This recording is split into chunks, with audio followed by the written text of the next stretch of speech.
Chess is changing, and this is the next big step. Total Chess is a new, FIDE-approved World Championship Tour. Created by the team behind Norway Chess, it combines Fast Classic, Rapid, and Blitz into one title. A pilot is set for autumn 2026. In 2027, the inaugural tour begins, and we will crown the first ever FIDE World Combined Champion. 4 events a year, hosted in cities around the world. A clear season structure, a bigger audience, and a stronger presence for the sport. We are partnering with sponsors, investors, host cities, and media partners to build something with long-term global impact. If you're looking for a global platform with real momentum, this is it. Let's talk about how you can be part of it.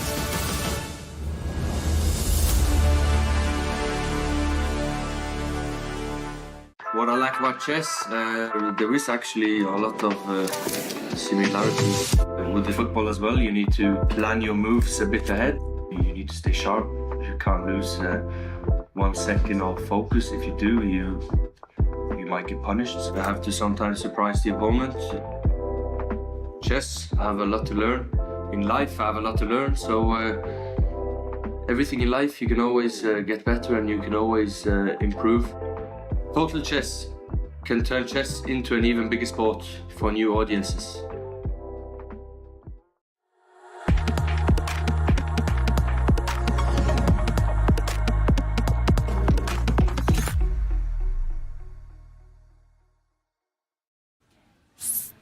Six days of chaos at Norway Chess and Norway Chess Women, and the board is on fire. Fire! Wesley has stormed into the lead, whereas in the women's, Bibi Sara has reclaimed her throne. 4 rounds remaining, 2 brutal battlefields. Welcome to round 7. For the first time in 13 years, Norway Chess moved from Stavanger to Oslo, bringing the biggest stars in the game into the heart of the capital.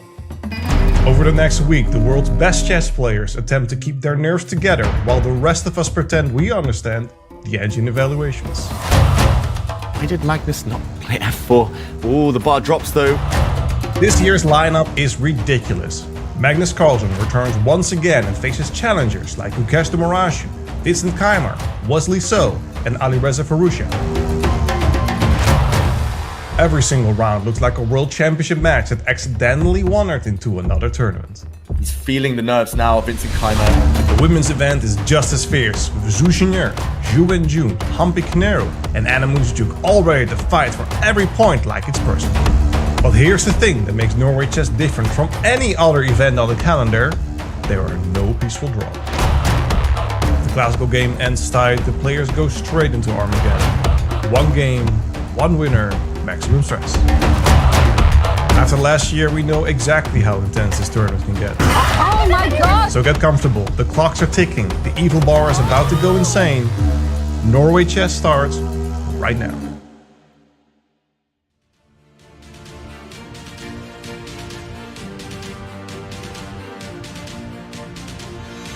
And it's a good afternoon from Oslo. I know it might be calm and peaceful outside, but I can tell you, inside the Deichmann Library, the atmosphere is electric. Slugfest, emotions, and Armageddons are all what we have come to expect from the home of fighting chess. Of course, it's Norway Chess. I'm your host, International Master Jovanka Hauska, and I'm here with the absolute dream duo. International Master Tanya Sejdev, give me a high five, please. And Grandmaster David Howell.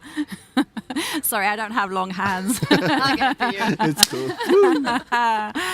Well, the atmosphere here is buzzing. It's round 7. What can we expect? So much, because momentum has truly shifted at Norway Chess, right? New leaders have emerged, the chase is on, and so far it's absolutely been wild. I mean, just across the road we've got the Nobel Peace Center, but the chess here has been anything but peaceful. David Howell, Norway Chess is on fire. I love it, Tanya. I love it. It has been a really thrilling event so far. 6 rounds packed full of everything. Action, surprises, time scrambles, Armageddons, of course. This is the final sprint, it feels like. 4 rounds remaining. But this is where if someone catches fire, they could run off and take that title. I would love to see a breakthrough now and someone try to seize the bull by the horns. Well, absolutely dramatic scenes here in Norway Chess yesterday. We had 4 decisive games in Classical. Let's check out this recap.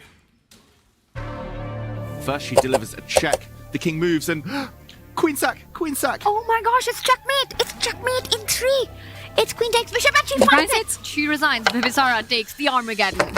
I also want to win some classical games, but unfortunately from the first round I stopped doing this. 10 seconds left on the clock. Oh my gosh. And you could have an hour on the clock and it would not help if you're Gukesh right now. Vincent Keimer picked up a pawn. Oh, this is a beautiful move there from Vincent. F6, locking out the black rook.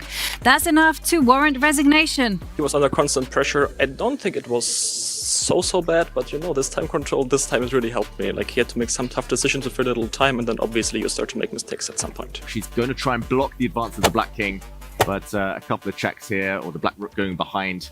White is way too slow. And handshakes. Zhu Wenjun, the world champion, gets her first win of Norway Chess. The endgame is drawn and I just forgot everything I knew in the tension. Magnus, he's going for the corner. He's found it. He finds the tactical trick. And handshake, Magnus gets the win. The way he played kind of left him with very few chances. Knight takes c6, the rook's going to go back, and knight to b4. That's game over. Just right there.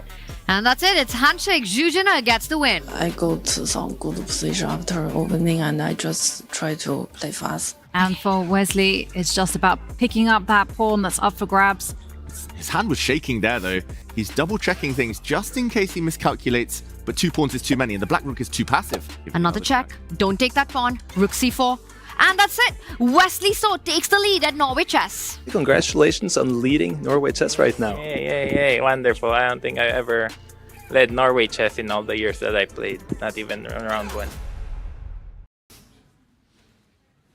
The nerves, the emotions of round 6, but it's a new day and new possibilities. Round 7, and it's a mirror match. The players have actually played each other before, but now they're playing with colors reversed. And we have some big matchups, as always, from Norway Chess. Vincent Keimer takes on Magnus Carlsen. Magnus Carlsen, could he be back from the dead?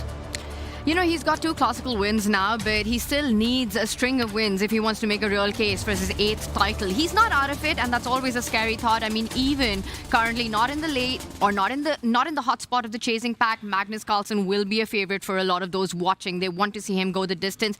But I think for Alireza Firouzja, the big question today against Pragnananda, can he get the reset after his loss yesterday, his first here in the classical at Norway Chess? Yeah, and the mirror match, so back in round 2, feels like ages ago, just last week, it was Firouzja with the only win of the classical portion, defeating Prague. So good memories. Of course, having black this time, it's going to be more difficult. But he started so strong, Alireza. Is he running out of steam, or can he bounce back? What do we think? He just has to remember that losing to Magnus, there's no shame at all. And the good part is you played Magnus twice already in this tournament. So, you know, looking ahead, Alireza just needs to reset himself, forget what happened yesterday, and come back today with the black pieces against a struggling Prague. He perhaps does make his chances. Now, one player who also bounced back into the lead, claiming it, Bibisara Asubayeva, the big question today with margins, such a narrow gap for that leader. Can she hold on to it? Can she hold on to her narrow lead? Well, we are going to find out today as we see Hampi Kanaru. She has the white pieces against fellow Indian Divya Deshmukh. Divya yesterday losing in a heartbreaking game to Zhu Wenjun.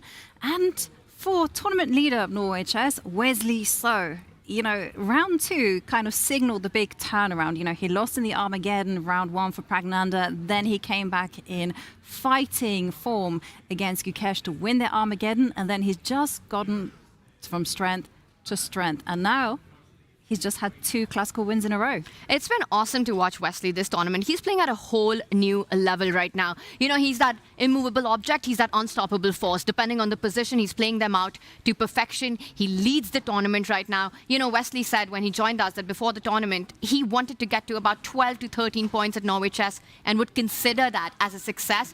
Well, guess what? He's sitting atop, and that's within reach. In fact, I think now he gets even more ambitious. He wants the whole thing, David. He definitely wants the whole thing. He's got a great lifetime score against Gukesh as well. 2 classical wins for Wesley. Gukesh has never defeated him in classical games. I think he could get chances as well. The way Gukesh has been playing, he's been a bit loose. He's been taking chances, taking risks. Wesley, a great counter-attacker. Divya, in the meantime, will hope to put yesterday behind her. Looking sharp. And yeah, she will face Humpy Konaru. And she's got decent score against Humpy historically. Divya in second place, so she can't afford any sort of setbacks at all. Yesterday could have been a blip. Today it's all about getting into the zone, getting focused, and someone who is also in the chasing pack, it is Anna Muzichuk. She has the black pieces, but she lies on 8 points, and that's not far off the lead. It's a big day for Anna. I mean, with 8 points, she is one of the chasers to the title. She has so much experience here at Norway Chess. She is the defending champion as well. And today she returns on the board with her lucky sweater on. The lucky sweater has brought her a lot of success, both last year, this year. Vincent Keimer had success yesterday. And it looked like somehow the belief was starting to shine through Vincent after all those tough Armageddons. 5 bad days. Yesterday was great. He joined us in the studio and he looked really, really positive. It was awesome to have him, right? Until yesterday, it was winless Keimer, and then he gets this huge one in and suddenly climbs to 3rd place. And you're looking at Vincent Keimer showing the world why Norway chess can be so up and down and so much rides on a classical game. Yes, exactly. And I gotta say, Vincent has come dressed to impress. It's an attire that you often associate with snooker players, and I love to see it. I think he's one of the best dressed chess players in elite chess. Ooh, I'm sure a few people would have a thing or two to say about that. But yeah, Vincent, a very stylish guy, both on and off the board. Magnus, yesterday, the slicked back hair, and he managed to win. Today, maybe less so. But yeah, with the black pieces, he will hope to at least get to an Armageddon and win that one. I think a loss for today for Magnus, and he will be out of the running for 1st place. He has to go all out, and he needs to do it in the classical. And yesterday, he described his fighting mood at 1.5 out of 10, but surprisingly played super confident chess and wrapped it up against the tournament leader in the classical. I think his fighting mood goes up today. I think he wants more now. Magnus, we might just see it's Carlsen climbing time. And the last time he played Vincent a few rounds ago, it was really dramatic stuff, so I wouldn't be shocked if the drama continues. What do we think of Bibisara's chances? She's looked very confident in the Armageddon. And lifetime score 2-1 against Zuzhina. Yeah. Bibisara, her only classical win came in game 1 of Norway Chess Women. Since then, raking up the points in those Armageddon very impressively. But I have to say, Zuzhina, yesterday, her Armageddon win against Anna Muzichuk was so flawlessly done. And I feel like this match, we're going to see fireworks. Both these players won a 3-time World Blitz champion. The other, Zuzhina, has had a meteoric rise in 2025, the winner of Grand Prix Women FIDE circuit there. And they go head off. And I think for Zuzhina, she wants a fight in the classical. This one's fireworks. For Zuzhina, she's playing catch-up and she needs a fight. She needs to unbalance the game. She definitely wants those 3 points. And for Bibisara, if she gets 3 points victory in classical, well, suddenly she could be cementing her lead at the top. It's also their style of play, right? Neither shying away. And speaking of style, Magnus Carlsen there, stylishly signing off some autographs before he enters the playing arena. How are we feeling about the fact that despite Magnus still being in the middle of the leaderboard, has had 3 classical losses in this tournament, we are still talking about a potential 8th Norway chess title. Happens only with Magnus. Exactly, and it's been the kind of double-edged chess that he's been playing. He's been taking big risks, Magnus. Rare to see from someone who plays kind of less classical chess these days to go all out in every game. It feels like he's either winning or losing, not much in between right now. And that's why he's in with the chance with this scoring format, with the 3 points for a win, handshakes with Vincent Keimer. Whoever wins this will really fancy their chances. Wesley looks great, but maybe Wesley at some point might start playing it a bit more safe. So yeah, this round is crucial.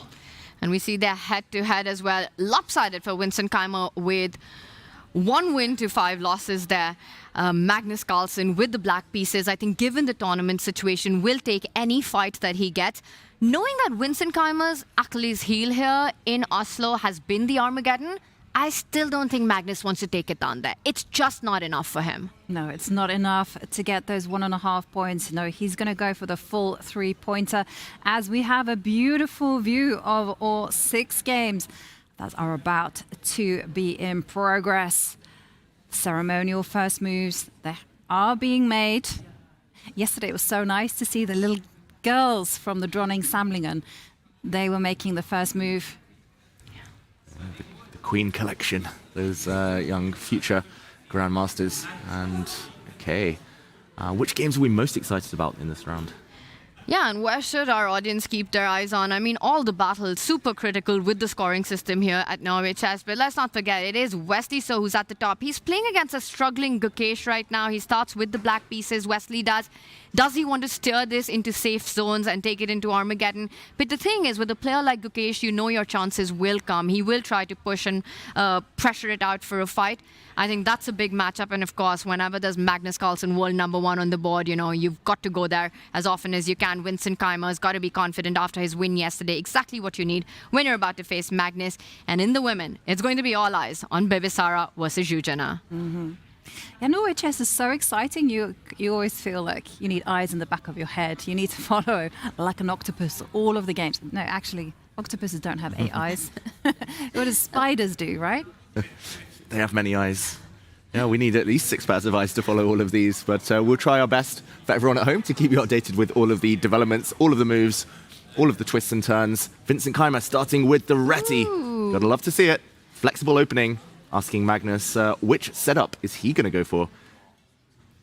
David Howell approves. 1 knight f3 on the board. Yesterday, surprisingly, we had none of this happen. It was always the queen spawn opening or the king spawn opening. We have seen Reti being played in Oslo this year quite a few times. Vincent sticks to plan. It's also an idea that was discussed heavily in the World Championship camp for Gukesh, for Team Gukesh, employed against Dingleren. So I think a lot of notes to take back from that preparation that Vincent was a big part of. Magnus, do you think he's just a little bit surprised by Vincent's decision here? Quite possibly. The good thing about the Reti is there are so many move order tricks. So no matter what the opponent wants to do, whether it's a Queen's Gambit declined, a Slav, King's Indian, you name it, Grunfeld, there's so many ways for White to put a little different twist on it and try to confuse the opponent, try to get a favorable version. So whatever Magnus planned to do against d4, he might likely still try to do, but aware that Vincent doesn't need to commit the central pawns yet. This one is going to be, I have a feeling, a long battle today. I don't think you beat Vincent Keimer many times in general with black, but if you do, you have to kind of outlast him. He's so strong and so solid. And I'm just going to add to that, Yovi, that for Vincent, I think it has to be a very clear picture in his mind that I'm not confident if this goes into Armageddon. I've lost 5 of the 6 in that format. Against the world #1 with the white pieces, if I want my chances, it needs to be in the classical. Yeah, exactly. It needs to be in the classical. And Vincent has been piling on the pressure in the classical. In the Armageddon, that's a completely different story, as Tanya is indicating, with moves and blunders being made pretty early on. But Magnus, deep in thought. Now, it suggests to me, just by looking at Magnus, that Magnus is kind of racking his brain for old ideas that he's perhaps come up with maybe from the 2013 World Championship. Exactly. He's not out of book. That's just our producers having a laugh. Bick talking about the books. I guess it's the library here. So, yeah, Magnus just trying to recall something that maybe Vincent has never seen before from pre-millennium times. How does he get anti-young player chess is what's going on in Magnus Carlsen's mind as he decides on that center top board. Does he start with a pawn move, or is it going to be the knight coming out to f6? Meanwhile, action on our other boards. I see a couple of queen spawn opening, a couple of king spawn opening, and a 1 knight f3, the Reti, only played by Vincent Keimer. And I see something potentially very fiery in the women's section, and it's there in the bottom left between Humpy, Canaru and Divya Deshmukh. It's Benko, baby. It's Benko, yeah. I think from now on it should be renamed the Benko baby. Ben KO knockout. Exactly.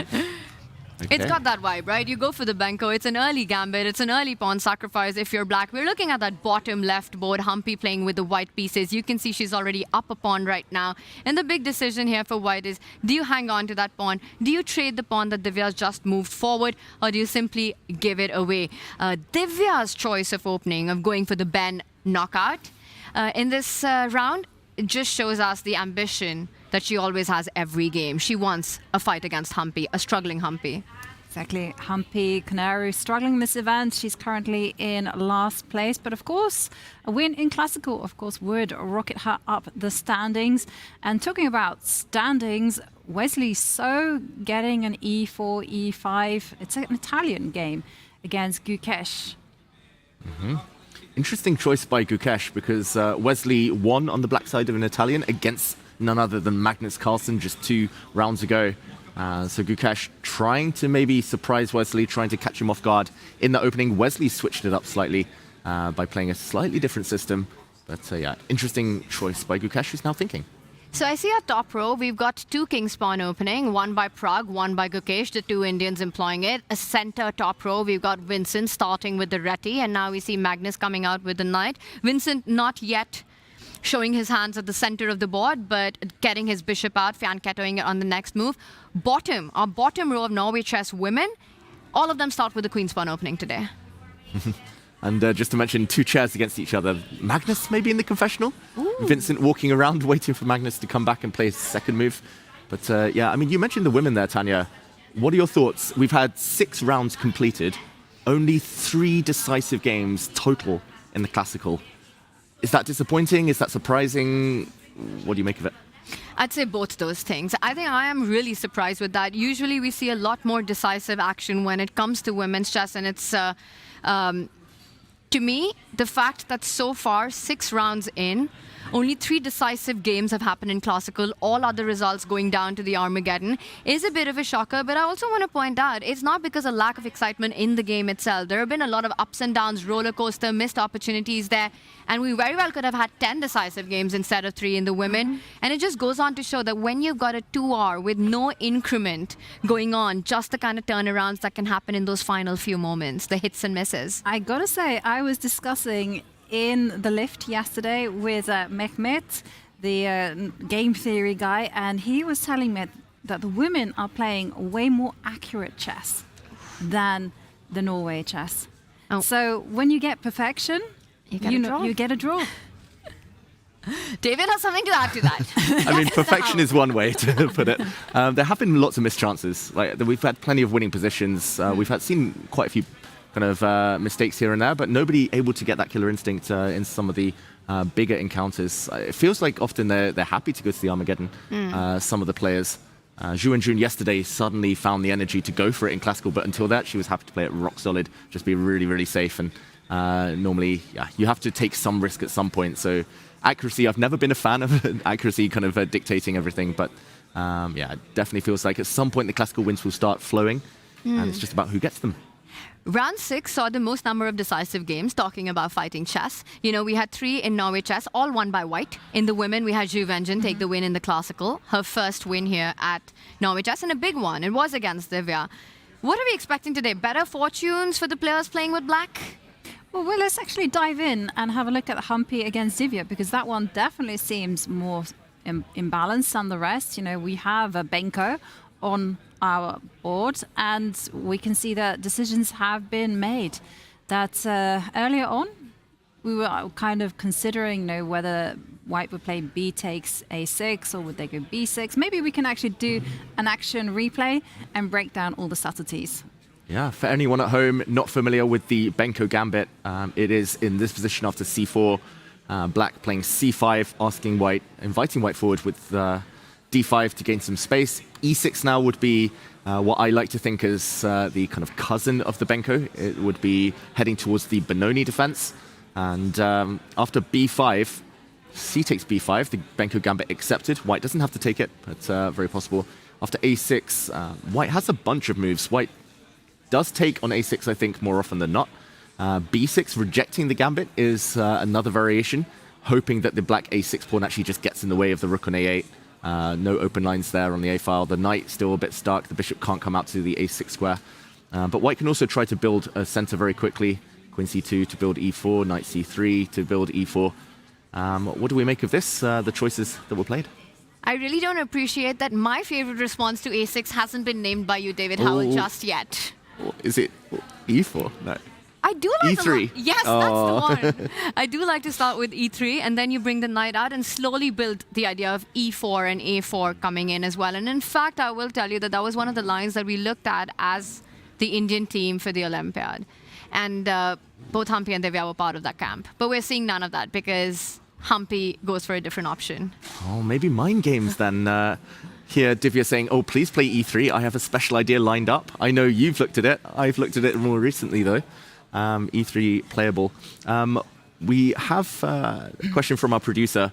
B6 is what Bick normally plays here. I'm going to admit here, confess, that I don't know much at all about this line. I've never been brave enough to play the Benko Gambit. I bluffed it once, but what should Black be doing here? Should Black take back immediately? This is also something that we've looked at, and it might look strange, right? You won a pawn, you immediately give it away, you invite Black to actually capture it with a developing move. But I second what Big said. This is maybe my second favorite move in this position, and it all relies on the fact that you give away a pawn for a really strong control on the c4 square eventually. Now, once the white knight lands there, positionally, strategically, it gets really fun to be white. And whether you take it immediately or you go d6, knight d7, and then pick it up with your knight, there are a lot of games in this position. Yeah, a lot of games. And I always found it really interesting that White often plays a4 quite quickly, trying to put a pawn on a5, and Black is a bit stuck here. Either you block yourself with a5 and totally give away b5 for good, maybe a white bishop landing there, or, for example, if the queen takes pawn to a5, it's just a bit hard now to get this knight out, the bishop out, and yeah, I've always struggled to understand these, so I steered clear. Yeah, I was going to say, we're not doing a very good job of selling the Benko Gambit. We've said, well, e3 is good, b6 is also quite nice as well. I mean, one thing that Benko does have is that you do get that natural development. So after pawn takes a6, the bishop is very quick to come out. Also, you have these two open lines on the queen side to start applying pressure. And usually what Black wants to be doing is going after your fianchetto d6, d6, g6, bishop g7. You get massive pressure on the queen side. And the whole justification is that even if white is that extra pawn, it's not going to be a pawn that's easy to advance. And Black is very quick just to line up on the queen side and start just having fun. Yeah, really interesting idea played actually by Divya, and it's a very modern idea if I'm not mistaken. I used to subscribe to some opening newsletters, and I remember that Black here in the past used to always take this pawn back immediately with the bishop. The idea was to kind of pin the e-pawn. If white ever wants to move now, then bishop takes bishop will force the white king to give up castling rights. We've had a couple of moves in the meantime, but the modern-ish main line suddenly became g6 with the idea that you just leave this pawn as long as possible. Bishop g7, e4 castles, and you're trying to provoke white to go forward with e5, which is playable, but kind of overextending risk there. And the whole idea was after knight f3, Black goes out, and there are quite a few tricks in this position. I've seen many grandmasters make a mistake here.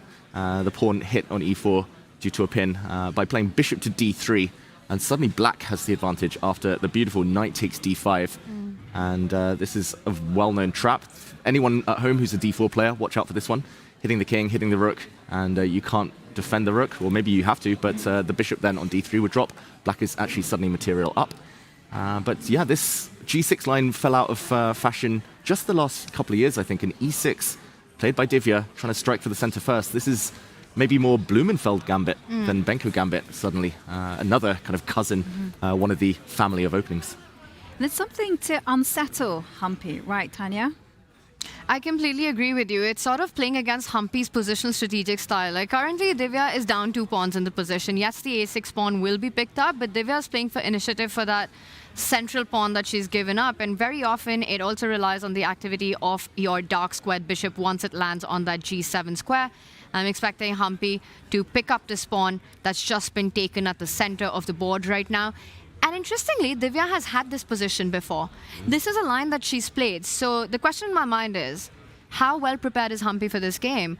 You know, as a player, having worked with Humpy and been in the team with Humpy, the thing is, when you're not having the best of tournaments, how much effort are you putting into your pre-game prep is the question. And Divya has played this exact same line in 2026 against a player who's playing at Norway Chess Women here.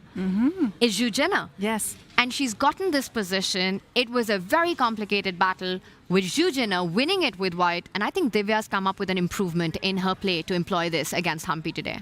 Yeah, it's fascinating dynamics here. The fact that Humpy hasn't recaptured the pawn immediately makes me wonder whether she's aware of the fact that Divya's played the Benko. Maybe she just didn't check it this morning. Maybe it's been a few years since Humpy looked at this, which is quite a rare guest. I've got to say, the Benko Gambit at the top level nowadays. If she's not taking this pawn, I think the only other move you could feasibly make an argument for is e3 before black pushes with d4. Maybe it's still difficult for black to guard the d5 pawn, but surely she's going to take that back. Especially if she's unprepared here. You don't want to allow black with such strong central pawns here. And the question is, what next? I think I recall English Grandmaster Gawain Jones playing bishop e7 here at the British Championship a couple of years ago. He was sitting on the board next to me. And that became a bit of a strange fight, although he ended up winning from a worse position. And the idea is just to get castled as quickly as possible and ask white, how are you catching up? Yeah, but the mind games are there, David, especially when Divya has prepared. Let's go to the bird's eye view because I want to take stock of what is happening in the other games. And I can see that Magnus, he's down on the clock, but it's very standard position, not out of the opening just yet. And I'm seeing that there are some very interesting decisions. And immediately my eye is drawn to, has to be top right, Gukesh against Wesley, because yesterday it was all about g5. So many games had that with black going on the front foot. Gukesh, is he inspired? Let's dive in. Yeah, let's dive into that one. The other curiosity of Magnus being 15 minutes down now and only having played one move. Something's up. Magnus doubting himself, not playing as quickly as possible as he could do maybe. This game, though, has been very quick from Gukesh, especially. Very quick action replay because Wesley has sacrificed a pawn. It was the Italian game, and after bishop c4, knight f6, the two knights defense. Knight g5 is very popular, maybe at lower levels or in faster time controls. d4, we've seen that by transposition yesterday in one of our games in Norway Chess Women. d3 was played by Gukesh, a quieter system, and I really wonder why Wesley went away from bishop c5. He must have been fearing an opening idea, a deep one by Gukesh, because that's what Wesley played against Magnus, won against Magnus in bishop c5. Maybe some mind games. He plays bishop e7, which is known to be a bit more passive, but also very solid, dodging main theory, and castle's castle, bishop b3. And Wesley here playing a move that I would say isn't his style. Normally I would expect Wesley to play like d6, maybe try to play knight a5, d6, bring the bishop out to e6, I don't know, h6. There's loads of ways for black to keep the game quiet. But Wesley goes kind of combative here in the center. We see a trade of pawns, rook e1 hitting on e5. It's very uncomfortable now to defend that pawn with f6 because white's going to break out with d4 very quickly, and maybe there's something even better, but this is an annoying pin. Rook e1, bishop to g4, another pin. But this is broken, not giving up the bishop pair with bishop takes f3. And this is a pure pawn sacrifice. The bishop kicked back, knight takes pawn. Reminiscent of the Marshall pawn sacrifice in the Roy Lopez. But yeah, what do we make of this? Gukesh clearly in prep, but Wesley thinking. I love it. I love that Wesley's just going all out in his games here at Norway Chess. You know, we always associate Wesley so solid with all those positional battles, playing it safe, playing it cautious, waiting for the opportunities to arise rather than trying to create them on the board. But this Norway Chess has been a completely different story for Wesley. He's sacrificed the pawn for initiative, and you know, you said Marshall-esque. And those ideas with h3, g4 already given as a hook, David, for Wesley in this position, I think Gukesh has to be really careful or really well prepared in this position. For black, the plans are pretty clear, right? You start hitting that rook at the center of the board. The dark squared bishop lines itself on the weakened dark squares via d6. You sidestep your king, and then you break with f5. You want to target these pawns that Gukesh has overexpanded with to win a pawn in the position, but in the process, behind in development, let's highlight the queen side. Not a single piece has made a move for Gukesh. The king in the open. Look at Wesley, healthy pawn structure, down a pawn, but that's given him access to open diagonals, open files. Bishop d6, king h8, queen d7, f5, rook a8. I really like the potential of compensation here. Absolutely. And can I give you a small plot twist? Ooh. So the plot twist is if we rewind Wesley's move. So when the rook was taking the pawn on e5 and the knight was standing on d5, black mainly played c6 or knight b6, but c6 was the main move because you want to keep your knight in the center. Wesley played knight to b4, and as you can see from Gukesh's clock times, he did not pause for thought. So Wesley thought maybe I'm getting a surprise, and Gukesh said, "No, mate, analyze that." And here we get the position.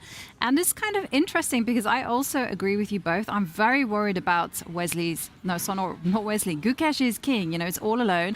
And I have this kind of running joke when I'm teaching. And I'm kind of like, king, nervous old man. I don't know if you can have a emoji for that one, David. I'll try. David always has the emoji. You know, you always have to justify your play to this nervous old man there. He's like, oh my God, I'm not that safe. Protect me. I'm weak. I'm vulnerable. And of course, you know, when there's an end game, then it comes out and steals the show. There you go. That's a nice one. And I mean, first up, there's going to have to be a lot of precise moves from Gukesh. But the fact that Gukesh is not pausing for thought. Was that a Danny Ranch emoji? Yeah, he's the oldest man I can get on the the oldest avatar emoji. No. David, you know what are you Danny's doing? watching this show, David. Love you, Danny. Hey, Danny. I'll go nervous, not old, with this emoji. There we go.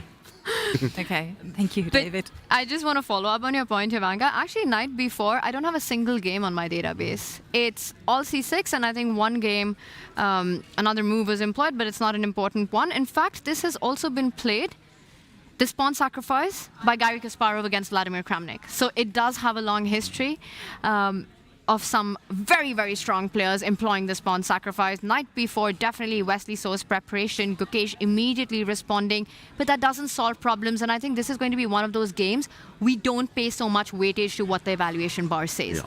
There's going to be practical issues for white to solve. Yeah, the first one is where to put the rook, because I reckon you can't just put your rook anywhere, because the queen wants to come out to f3, is what I'm thinking. And also the bishop on c1 wants to come out to f4 and start covering some squares around the white king. So you've got to be precise even here. Like, do you play a tempo move such as rook to d5, which also looks really weird, but you're just doing it to gain time? Or do you go rook to e1? I think it's a 50-50. It has to be one of those two squares. I would say Gukesh... I would never play rook d5 because I'd just be scared of trapping that rook. But Gukesh, it might be his style. Tempo play, the most ambitious move in the position. That's a full tempo. Like, either the black queen has to move. I'm not sure exactly where. Probably c8 if it moves. Then suddenly, whoa, the bar shoots up. I'm surprised it's that high. Maybe if I know it's high, it has to be f4, f5. Because otherwise quiet moves and the game goes on, but maybe f4 and shutting this bishop. Well done, David. Yeah, but okay. Queen c8, I think I would play queen c8 here, to be honest, because bishop d6, I was a bit afraid that bishop f4 and this nice attacking piece gets swapped off. I still would be a bit reluctant to trap my rook like this, but maybe it just runs away. Maybe it's fine for Gukesh, but not easy. It takes courage. Wow. And rook d5, very concrete line, right? Purely based on calculation. Intuitively, you don't want to place your rook there running out of squares, but you calculate, the queen moves away, f-pawn pushing up. You see if the bishop lines itself, you end up trading a very key attacking piece. I think Gukesh, head in hands, this is what's going on in his mind right now. I just want to point out that the absolute key idea in this position for Wesley is to achieve f5. So even if we go through that line, David, where you go rook d5, I don't want to allow f4, f5, yes, bishop to d6. And now if you go f4, queen h4 just looks like disaster about to strike, right? So you definitely don't want to head into this direction. Yeah, too many loose points here. And if you go bishop f4, the question to me is, does Wesley have enough firepower to just simply sidestep the king, take this moment, pause, and say, I'm setting up f5? Wow. This could be a really fun game, you know. Queen h4. Wow, I took that bishop and suddenly the eval bar shoots down. I would take that bishop every day of the week, but yeah, I think this is the type of middle game where natural moves won't cut it. Like Gukesh will have to show all of his calculation ability. Yeah. Because, yeah, f5 might just be that strong. Yeah, this is so either genius, I want to say, by Gukesh, or just recklessness. Very brave opening there from the world champion. Big decisions to be made. Let's go to the bird's eye view because I want to catch up on what else is happening. And let's go around the horn and finish on Magnus because I'm dying to know after that 15-minute think, what did Magnus come up with? But let's first check in with the other games. Spoiler, it was something really fun. Exactly. Other games, Pragnananda against Firouzja. Top left, the green board. That's almost a totally symmetrical position. And Pragnananda just choosing a slightly different placement for his knight. That is one of the quietest of quiet Italians. The Ghiocchio Pianissimo has... my Italian's terrible, but still, that's what I would call that opening. With the hand action, David. Ghiocchio Pianissimo. It is so quiet. Benko bottom left, that's going to be fun. Not too many new moves, though. Zhu Wenjun against Anna Muzychuk, also a slower double fianchetto there. Very symmetrical. Zhu Wenjun trying to play really positionally. And Bibisara against Zhu Junair has, I'm going to say, not quite exploded, but I think Zhu Junair has been tricked. I think she's gone into a well-known opening, just full tempo down. So maybe we'll go to that one shortly as well. But, okay, where do we sense the most immediate action? Well, let's finish with Vincent Keimer against Carlsen, because what did Carlsen do? Like, he thought for ages, and it is a King's Indian at least. You shall not be disappointed. Gotta love it. Magnus choosing the King's Indian defense means that he wants a proper fight. Any top player, whenever they play this opening, you know that they want an imbalanced position right out of the opening. Yeah, he wants to win this one with black. He senses that if he can put on a streak now in the second half of the tournament, he's right back in the mix. And just a very quick action replay. Only 6 moves for everyone at home wondering where the time was spent. Magnus on move 1 spent 3.5 minutes before playing knight f6. Probably he'd seen the reti before once or twice, but he just wanted to see what mood he was in. G3, G6, symmetry, C4. It's hard for black to always kind of maintain that symmetry. C5 will often be met by D4. White gets to the center first with a pawn break. So Magnus goes pure King's Indian, just allowing white to take the center. D4, have it all. Grunfeld players would play D5 here to challenge immediately. King's Indian players would play Magnus's move D6. And after knight C3, again, it's a crossroads, but Magnus, it's indecision from him. Paralysis, it feels like, when it comes to choosing what next. Knight D7 is a move, knight C6 is a move, C6, C5, rook E8, bishop F5, you name it, it's been played, but he hasn't played a move, and 20 minutes down. He hasn't, and knight c6, knight pd7 are the 2 most played moves in this position, with the idea of following it up with the e-pawn. And I just want to point out the storyline, right? Throughout Norway chess this year, Magnus Carlsen has struggled on the clock. Pretty much every single round except the one where he took down the tournament leader Alireza Firouzja yesterday, where he was the one who was putting pressure on Alireza's clock. He was making those moves quickly. It wasn't just the board. He created a big deficit for Alireza to pounce on when you're down on those final few minutes. For Magnus, it feels like this is a repeat of what we saw in the first 5 rounds, going down on the clock early on, and later on it comes to bite back the world number 1. Yes, it's the King's Indian, but a really solid one. It's the Fianchetto setup that White has taken, Vincent Kaima, and I do feel that, David, it suits Vincent's style perfectly. This isn't one of those crazy King's Indian openings where we'll see black flank down, the King side, White go for the Queen side, board being divided into two halves, but a more strategic King's Indian fight. Right, and we're still in the realm of main lines here. You guys have indicated all these moves available. Maybe it was Magnus in the confessional saying, I could play this. And he can. But we need him making those moves faster because Vincent, as yet, he hasn't been surprised. No surprise. I've seen Vincent play this setup before, so Magnus could have predicted it. I've played this for the last 10 years with White quite religiously, just against King's Indian players. They tend not to enjoy playing against the Fianchetto because they don't get those attacks, as you say, Tanya. I know you've played it, Jovanka. You played this against me once from the White side. Ooh, how did it go? I can't remember, but long time ago. So, I mean, everyone's played it. My point is that Magnus has seen this. It's just, he must have had an idea. Why has he gone back to that pattern that plagued the first half of his tournament, spending way too long in the opening, getting punished later in time trouble? Yeah, completely agree. And by the way, David is such a liar. He does remember. He won. It was in Hastings. I had actually forgotten, but now suddenly it brought it all back. Thank you very much, David. Well, but not so long ago, David and I had some battles as well. Do we remember that one, David Howell? There's no record of it. It wasn't an official tournament, so I will deny the existence of the 2 Blitz games that Tanya may or may not have beaten me. Where are the cameras when you need them? I only perform when the cameras are on. You know, why bring my best when nobody's watching? Diva Howell. Well, okay, but can't spell David without diva. I had never noticed that. And on our screens, Magnus Carlsen deep in thoughts as he decides what variation he is going to play just to unsettle Vincent. But Vincent, clearly in his opening preparation. We are going to go on a short break. When we return, we're going to break down all of the action that is in store for us all. See you in a few minutes.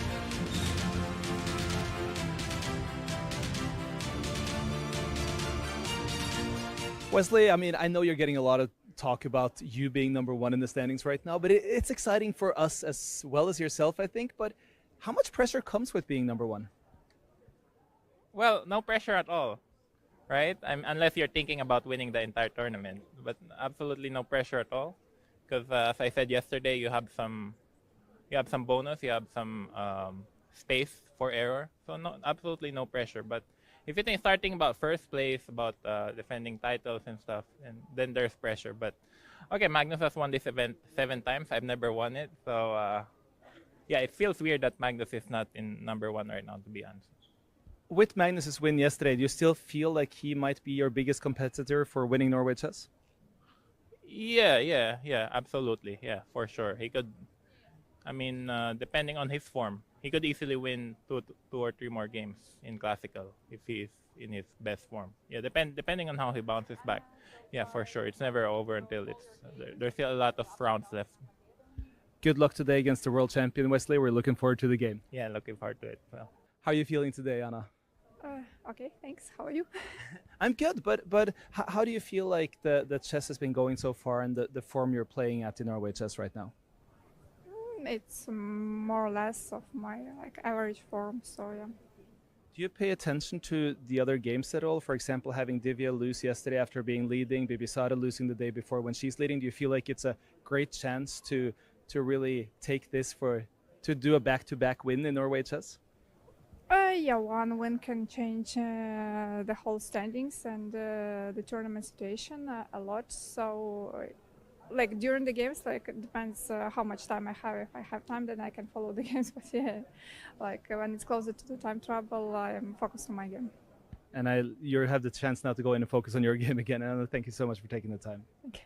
Bibisara, I remember last time you walked in with those shoes, you played a wonderful game of chess. How much stock do you play in those? I don't actually remember, but I hope I will play good today. It's a tough opponent in Shu, and what have you prepped for this game, and what do you think you're going to see today?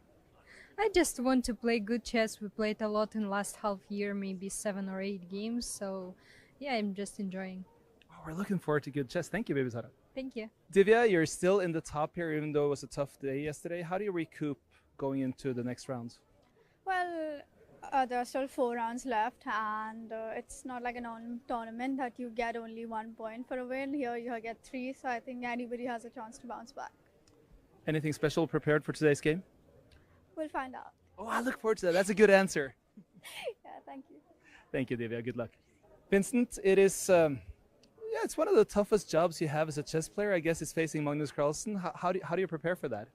Well, same as every other day. It's not my first game against him.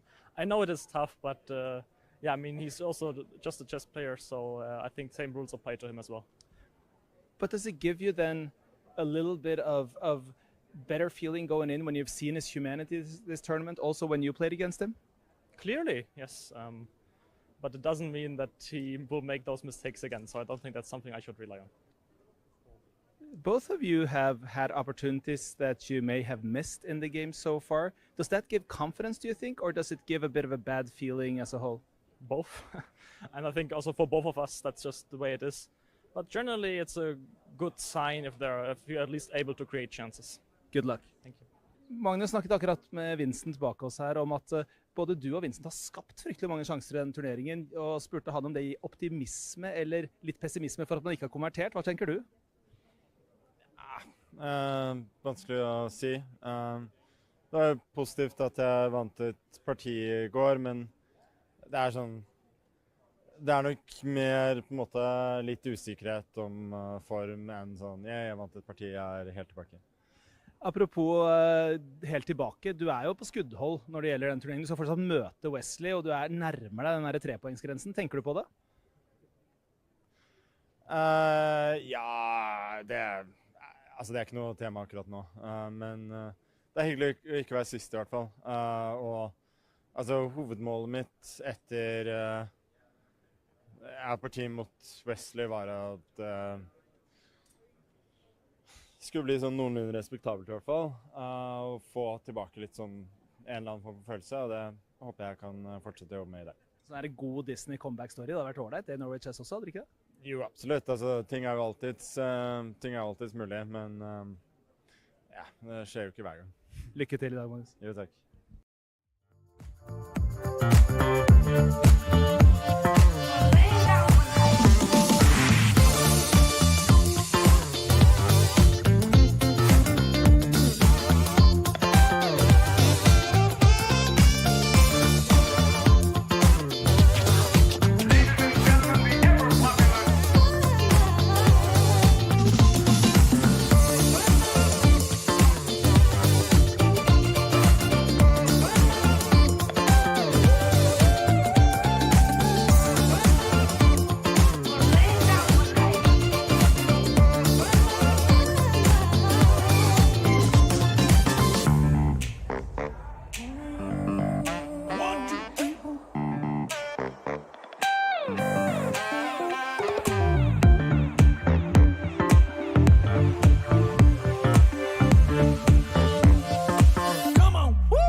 Welcome back to round 7 of Norway Chess, and when we have an intro like that, there is only one thing to be said.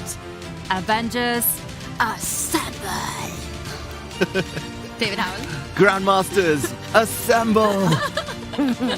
Well done, guys, and that's exactly what we're expecting from our crew of 12 Grandmasters.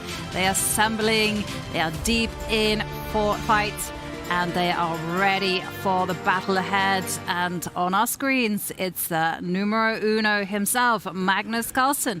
And after a really long think, he's come up with Rook E8. Not one of the mainstream moves, but an interesting one nonetheless.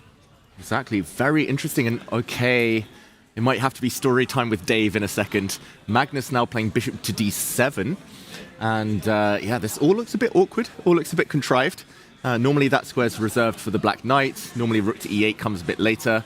Sometimes that rook is more useful on f8 if black ever wants to push e5, f5. But Magnus is playing a very modern line that I actually discussed with him very, very briefly. Ooh. Just the week before this tournament. Tell us more, David Howell. And by more, I mean everything. Exactly. We've had the opening, now we need the middle, now we need the end. Okay, picture this. I won't say where in the world, but a really nice swimming pool, hot tub.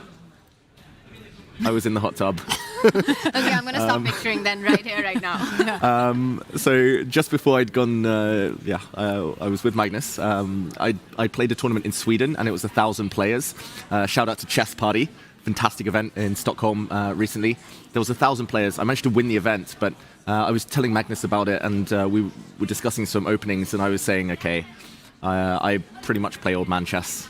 We both do nowadays. We're kind of elder statesmen of the game, and I was saying, okay, most of the games I had a time handicap because I was higher rated than my opponents, and it was really difficult, but I stuck to the same openings every time. With white, I played fianchetto lines, like Vincent's doing now. With black, I was playing just Caro-Kann. And I mentioned that I had a tricky line in that tournament where I was really proud of what I did with the white pieces. And it was actually against rook to e8, castles, and bishop d7. And I said to him, I had never looked at this before, that game in Sweden just a couple of weeks ago. But someone online, an anonymous grandmaster, I think it's a grandmaster at least, was playing this against me constantly. And I kept falling into tricks that black has. And I say grandmaster because this person was like overthrew 1,000 online and super strong, super quick. And so when in Sweden someone played this against me, I was like, oh God, I'm going to get tricked. I haven't looked at it. Why didn't I at least analyze my blitz games? And I told Magnus, okay, here, after bishop to d7, I think I played h3. And after e5, I just took a couple of pawns and I played bishop to e3.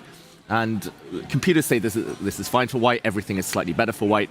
But I loved the fact in that game that I ended up winning, and it helped me to win that tournament, that the white bishop on g2 was still open. Because I do think it is a mistake in these lines where, after bishop to d7, for white to play e4 too quickly. The idea of e4, e5, often white plays h3 just to cover any later bishop g4, even if the black bishop has already moved. And the tricks include, for example, after knight c6 here, if white plays d5, now black can play knight into d4, a really nice central square. The idea is that if white takes everything, looks like he wins a pawn, but knight takes e4, thanks to the rook on e8 now, hit on the white queen. Black is suddenly better due to the discovered attack. But the tricks continue. If white plays bishop e3 here, after a capture on f3, black plays the move queen c8, and this is surprisingly annoying.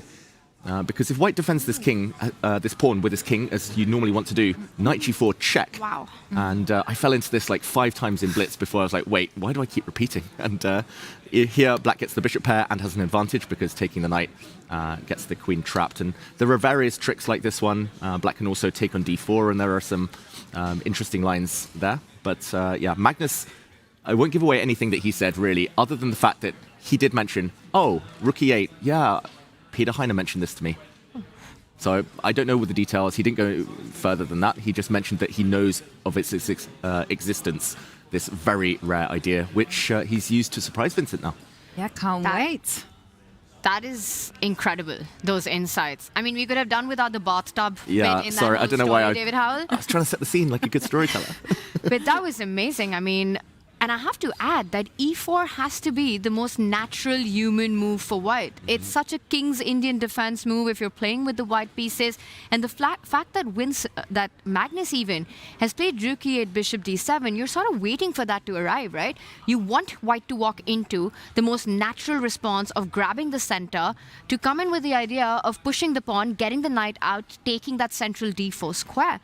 And if Kaima hasn't gone through it, doesn't have, the knowledge beforehand of these landmines in this position, I'm going to say that e4 is the move that you're looking at as white first, way before you play h3. Exactly. H3 I wouldn't say is that instinctive, because you'd be either looking at e4 or b3, getting the dark square bishop into the game. But of the two, e4 makes the most sense. You take control of the center, but yes, be aware there is danger abound. Socrates. I'm really fascinated, as you guys mentioned, whether Vincent will just go for that line and whether we'll see some nasty tricks. It's extremely subtle, the differences, the nuances that exist in this position of switching up between e4 and h3. And I just wonder, David Howell, if Magnus is going to go into the confession and give you a shout out on this one. I'm not sure he even remembers the conversation. I mean, I was just boasting about how I won a tournament finally after years and years. It was just a speed chess tournament, but I was like, oh, Magnus, I won. I don't think he was really listening, but he did say, oh, yeah, I guess Rookie 8, I've heard about it. So that was the extent of his half of the conversation, or his part of it. But yeah, just the fact that a long think, and he's clearly trying to avoid Vincent's prep. And I think it's all a psychological game, of course. It's been half an hour on the clock from Magnus, so I don't really think that he's proud of the fact he's invested half an hour, but if it gives him a decent position where both players are playing afresh, then okay, it's maybe a think worth taking. And just to add a small thought to that, I just checked on our database that Magnus's Rook E8 is 1, 2, 3, 4, 5th, 6th, 7th, the 8th most played move in this position. So it is extremely rare. Knight C6 played over 8,000 times, Knight D7 played over 8,000 times, and then when Magnus Carlsen goes Rook E8, there are about 68 games in the database. Yeah, and just to kind of last nerdy opening point, just to explain why Rook E8, I think players came across this, because Knight C6 is one of the most popular moves, most logical.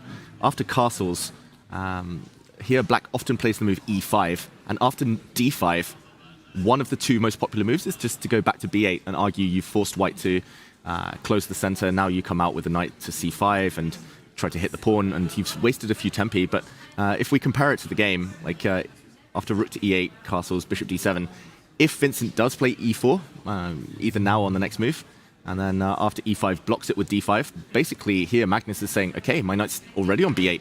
I'm going to play A5, I'm going to play knight A6, knight C7, and I've saved time, saved tempi. So it's kind of again, it's a move order trick. Very subtle, not going to change the game long term, but it's got Vincent kind of thinking. Remarkable stuff. I am loving this, and I can't wait to see whether Vincent works this out on the board here, whether to go h3, e4, and maybe for those who are new to King's Indian defense, you know, it's important to mention that in this opening, the idea is really around White grabbing those central squares with his pawn, getting the pawns up, and Black should be ready with the response of countering e4 with the move e5. Exactly. The drawback of e5 is that your bishop on g7, you know, the big sniper on g7 is dead. And then you need to find a way to open that up. But you have to be ready for e4, e5 if you're playing the King's Indian defense. Yeah, absolutely. And as Tanya and David both indicated, e5, big idea for Black in the position. And I love this bishop to d7 move because there is going to be no trade of pawns and eventual trade of queens. You know what I'm really curious about? Is Magnus going to go to the confessional, and is he going to give a shout out to our very own David? Oh, if anything, he's going to blame me. Come on, Magnus, you got to do it. I'd love to see it happen. Wish I hadn't said the hot tub stuff now. That was so irrelevant. Focus on the opening, guys. It was the best part of the whole story time. King's Indian. And you know, bishop d7, it looks like an innocuous square right now. I also want to just add, as I went through a few games in this setup, David, that it does come with another plan. That a-pawn, when it rolls up the board, you're also ready to go a5, a4, really clamping down on the queen's side. Suddenly the bishop has a role defending that pawn. Yeah, and the other idea as well is queen c8 and putting the bishop on h3, swapping off White's sniper bishop, the Fianchetto bishop on g2. So it's kind of a multi-purpose, really flexible variation from Black. And I sound like I'm kind of praising this opening choice from Black. I still think White has an advantage. I don't think it makes a great impression, these moves kind of overall, but I think it's the psychological battlefield that Magnus is laying out now. And the fact that he chooses the King's Indian really shows his intent. He kind of employs it only in must-win situations when he's feeling really confident. So that's a good sign. And Vincent, Yeah, I'm not surprised to see him think now for 10 minutes. It could be even longer. You know, they say intent over impact, or you got to choose your side. But here, I think the impact that Vincent is burning the clock is already a plus for Magnus Carlsen. You start feeling that maybe he's not used to the nuances involved with switching up E4, H3, the differences between these two very normal moves as Vincent continues to go through the labyrinth, trying to understand what does Magnus Carlsen want. Yeah. Well, let's take a pause from this game whilst Vincent is thinking, go to the bird's eye view, because I can see that this particular round is shaping up to be super tense. And before we dive into the games, I have to... I don't like this particular time of day where we have to make our predictions. Ooh, it's that one. I wonder why Yovi doesn't like it. No. Any thoughts on that? Confidence, Yovi. Today's the day. You got it. You know, I was thinking of donating. Actually, I told Tanya that I was donating my prediction points to her, and she said, I don't want it. It doesn't make an impact. That's because I have zero. Correct. The chair has more points than me. And it just seems I'm completely cursed in this game. So I'm going to just hand the floor. David won last. So David's on 3 points. Tanya's on 2. The chair's on 1. And yeah, well, 0. Let's, David, take the floor. Ooh. How many decisive games are we going to have today? Wow, I get first pick. Well, you won. I know, but I feel greedy now. I'm getting it all. It's like my birthday. Okay. Ooh, I'm thinking 1 decisive game in the... I'm being optimistic. 1 decisive game in Norway chess. The top 3 boards. 1 out of 3. And then on the bottom row... I think Bibisara against Sujinair might be decisive. And or Humpy Divya. Do I say both or do I go for neither? Oh. Okay, I'm somewhere between 2 and 3. Come on, David, take a pick. Just okay, come on. 2 decisive games, 4 Armageddons. 2 decisive games, 4 Armageddon. Yovi, do you want to go next? No, you can go next. Like, you don't even want to play anymore? Almost. It's like you've really given up. She's waiting for us to blunder, and then she's going to pounce and get the right answer. Yeah, I'm actually just giving myself an excuse because I was going to say, I was going to take 2, but then you took it from me, blah, blah, blah, you know. So perfect reasoning. I know you well, Yovi. You're doing your entire permutation combination right now in your head as we're giving our answers. I will go with...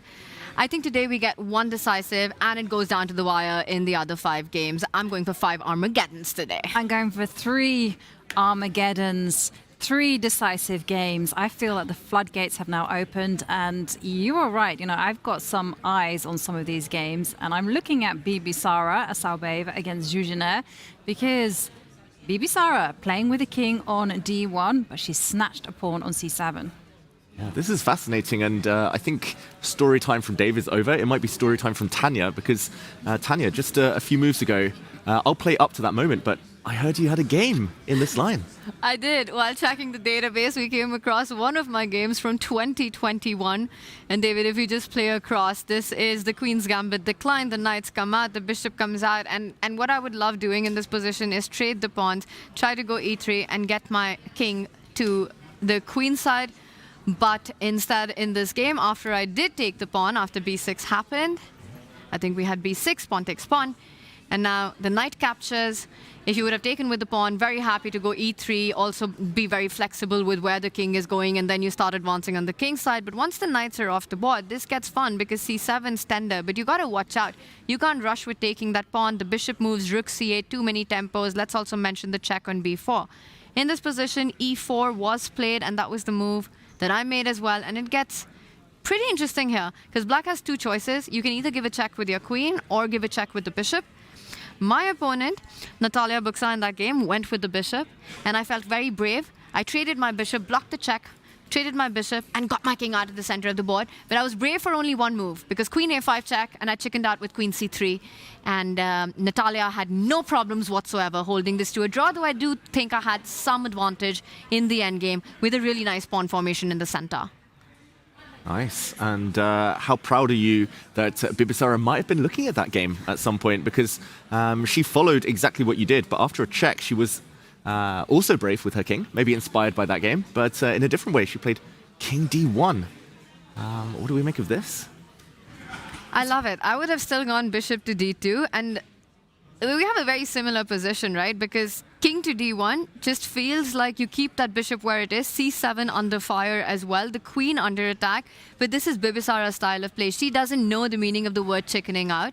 So she's going all out. She sees a pawn, she takes a pawn, and she's asking her opponent to prove compensation. Once the queen moved away to a5, Bibisara goes all out, Yavanka. She's not thinking about development, and our blue arrow shows up saying that a3 was the best move in the position. Bibisara, and I would say, knows what she's doing because she hasn't taken that much time, and are in 48 minutes on the clock. You know, if you grab a pawn like that and it's over the board, you're probably spending about 40 minutes before you go that way. My problem is that I feel that Bibisara has gotten her lines mixed up, because sometimes you are capturing on c7 and it's fine, and other times you are absolutely not. It's a hot potato. And here, my player has come out, guys. My chicken instinct is saying, no, don't open up lines. It goes against what everything I've been teaching for a long, long time. Instead, I think I would have been, okay, I didn't understand that a3 was an only move. I was thinking bishop d3, king e2, get the rook to the center and solidify, really. This would also have been fine, totally fine for white. And just to try and understand why the blue arrow appeared, Bibisara, her move was given a question mark, not because it's a bad move, but because there was something better. A3, and I was going to say, it's slightly surprising that this is so strong for white, because the bishop isn't hit yet. The queen on a5 does pin the a-pawn to the white rook, which is undefended.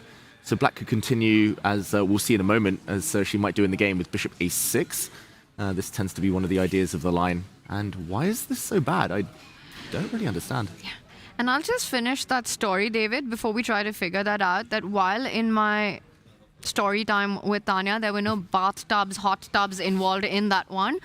But interestingly enough, the only other game after bishop b4, this is the second one in my database. It was only the one that we were talking about before this. Bishop to b4 hasn't been played that often. So sort of a semi-new territory for both players right now. Pretty much novel territory. And Bibisara did play king d1 within 1 minute, so must have prepared this before. But after queen a5, she did think for a while. And I think maybe it is just the fact that the black bishop is short of square. So after bishop a6, just digging a bit deeper, rook c1, now finally threatening this bishop. And okay, black can trade on f1 first. I don't think white can take on b4 because the queen will defend her piece. And suddenly that bishop is doing some remarkable work. Bishop takes g2 threatened. So after bishop takes f1, rook takes f1, if the bishop has to drop back, either d6 where it's going to get hit by e5, or if it drops back to e7, now white can play what she did in the game, but queen takes c7, it comes with tempo. And I think it's just the fact that the bishop is a bit clumsy. And here, Yavanka, you were talking about the open lines. Suddenly black is struggling to get any real activity against the queen. White is maybe getting ready to slide the king this way a bit later. King c2, king b1 to hide. And maybe it's just a clear pawn. It's like a question of timing, right? Because as black, you really want to be going knight a6, centralize the rooks, but you can't because you have to defend the bishop on e7. Well, fiery game here already between Bibisara and Zhuzhina, and I got other news for you two and for chat, because oh my God, we have a confession from Magnus, and I gotta ask absolutely everyone, including you, chat. Do you think he mentioned David Howell in it? Yes, he did. Tanya says yes. David says... I hope not. I hope not. Okay, let's find out. Did Magnus mention David? Let's check it out.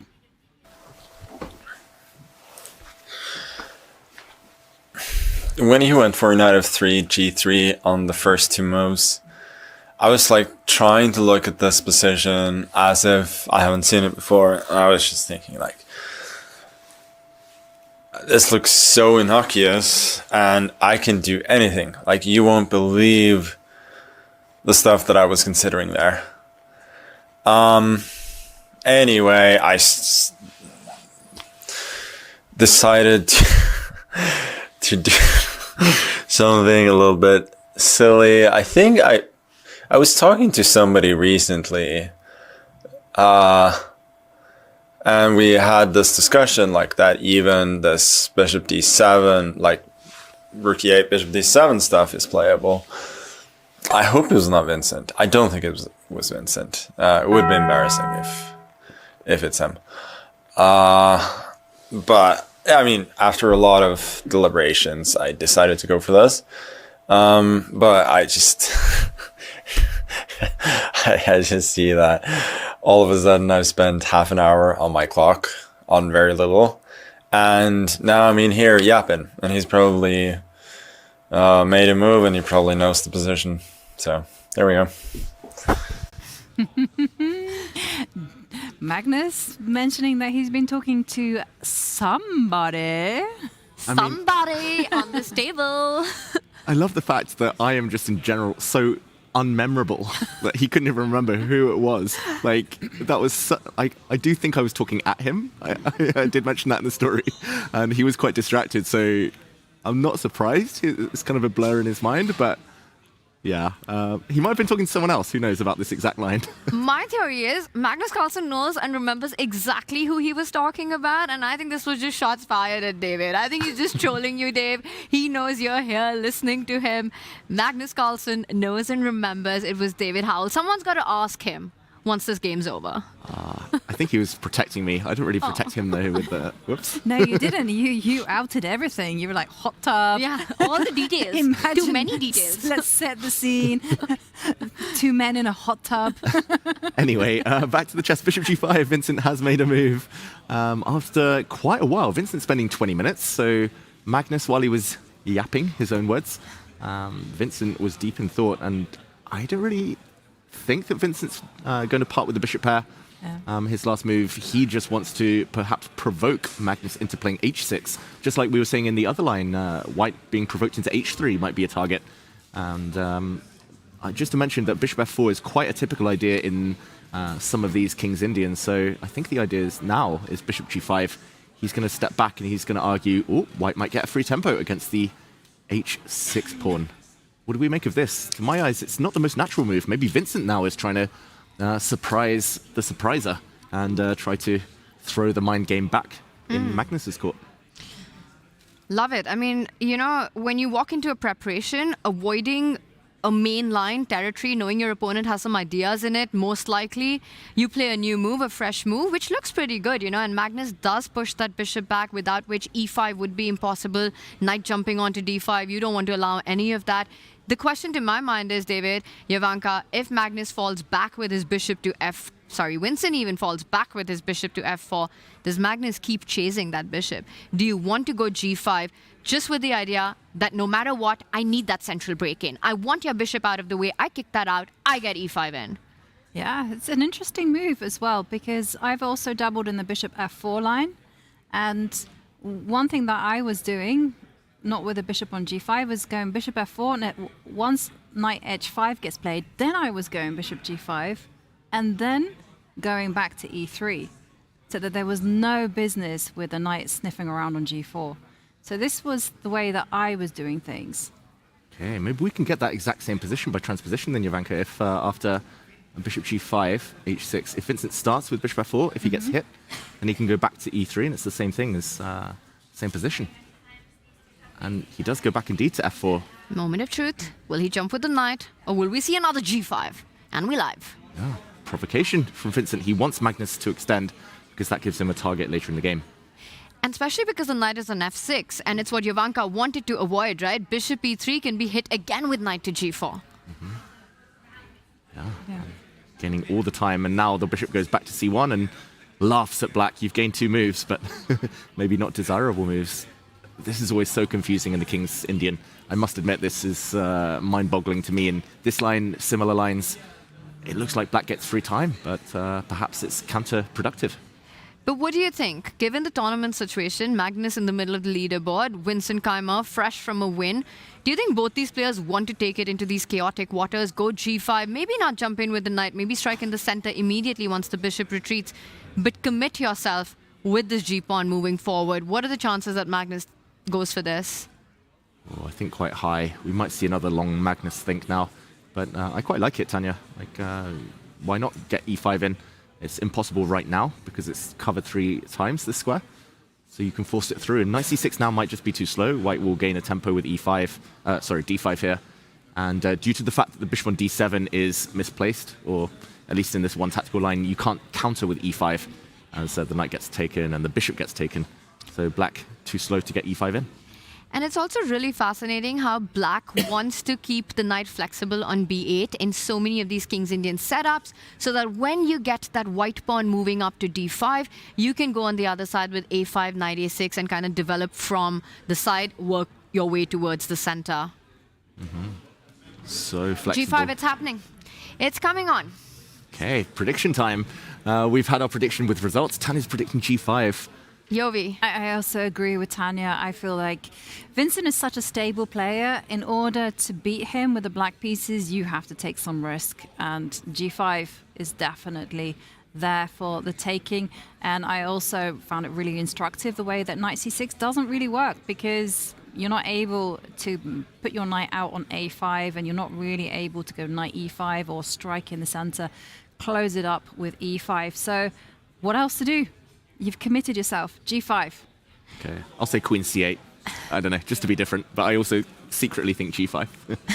You know, I like the idea of queen c8, and I wanted to talk to you about that as well, because bishop h3 is another very thematic point. But for me, when I see that bishop on f4 and I see that e5 is impossible, I'm just thinking, how are you responding to e4 now? You might not have enough time to defend the idea of that e-pawn moving all the way to the 5th rank.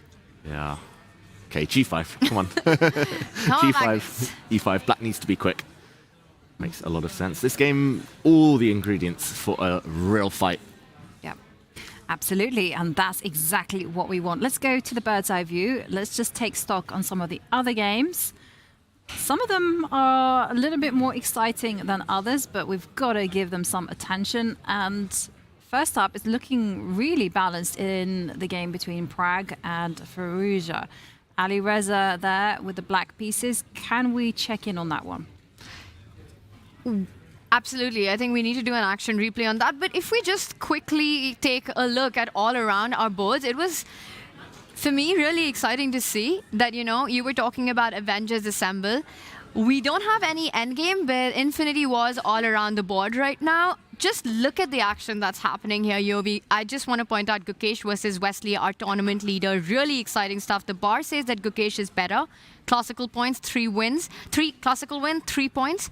That could completely shake up everything. He's up a pawn, but Wesley is finding ways to attack. By the way, that last move, top right board, king sliding over. I think f5, this is going to be a really fun one as well. On our woman boards as well, we see the bars pretty level on that bottom left and bottom right board.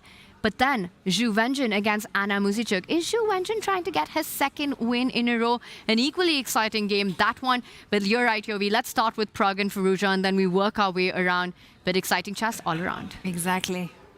And what more could you ask for? Tense game here, there, everywhere. And, well, let's do an action replay and see how the players got here. Okay. And then assess what is on our screens. e4, e5, a Italian, one of 2 this round, and also between Gukesh and Wesley So. This one a very, very different type of Italian. This is the slowest one possible. a3 has come into fashion lately. I know that Italian Grandmaster Lorenzo Lodici was playing this with a lot of success at the World Cup last year. In the past, they always used to play c3 almost on autopilot, automatic move, just to kind of step forward in the center, but also to give the white bishop some retreat squares on c2. Here, the bishop gets a retreat square on a2, as we see in a moment. a6, black does the same. The bishop is going to be super safe on this diagonal now. Bishop e3, asking a question. And rather than taking, allowing white to occupy the center, get a semi-open f-file, especially with the bishop still on c4, we see Firouzja play d6. I'm not sure it's exactly this position, but Gukesh against Ding, there was a very similar idea during their World Championship match. And I believe that was with the knight coming out to c3, or already on c3. Knight d2 was played. And if we just catch up with the current position, Prague hasn't castled. Jovanka, what do you think? Is he tempted slightly to castle queenside, especially if black plays a move like h6? Could we see castling queenside, h3, g4, going for it, pawnstorm? I know why you asked me, David, because I'm the person who's going to give that the massive stamp of approval. It's my favorite thing in chess opposite side castling. it's very much in Prague's style, right? And also, when you consider the tournament situation, Prague is currently at the bottom. He's lost 2 games in a row. The scoring system in Norway chess doesn't lend itself to playing risk-averse chess. So, whether you ask me whether he's going to do it, I want him to do it, David, but I don't think he will. Probably depends on what black does. If black kind of plays h6, gives white a hook to attack later, maybe. If black's really slow and, I don't know, burns a bit of time, queen e7 maybe. But if black's quicker, Tanya, then maybe it's just time sensitive. Maybe no way that white can risk castling queenside while the black pawns are also mobile. Absolutely. You know, you've got a hook on a3 already, and if Alireza was to start with that move, I'd be surprised to see long castle. But if I have to make a prediction, I think anything apart from b5 and bishop e6 hitting the bishop on a2, Prague is ready for a fight. I think he will go long castle and make this a race on opposite side castling. You know, you try to get to each other's king, which means a lot of fun for us. In this position right now, with this last bishop retreat that Prague has made, I think there are so many tempting options. 8-6 maybe is something that you hold back with, just allowing a very direct path, a direct hook towards the black king. Bishop e6, bishop a7 to make sure that bishop takes bishop, you don't end up with doubled pawns on the c line, or b5. I feel like these are the kind of moves that you're looking at if you're Alireza. But look at the clock as well. He's used a lot of time, and he's just on move 9, Alireza Firouzja, at 1 hour 15 minutes. Yeah, long think, wrong think is the cliche, but 21 minutes on one move. And, I mean, bishop e6 looks pretty healthy, b5 looks fine. I think he quite likes the idea, Firouzja, of the bishop taking, for example, on c5 here, because then black gets a really nice grip on the d4 square, semi-open d-file. But he needs to move, he needs to speed up. And I saw a feature chat a moment ago saying, Firouzja, he's put his foot down. The leg is no longer elevated. His score is less elevated than it was earlier. And actually, it was against Magnus where he started putting his foot down, and he was punished. He lost that game. Yeah.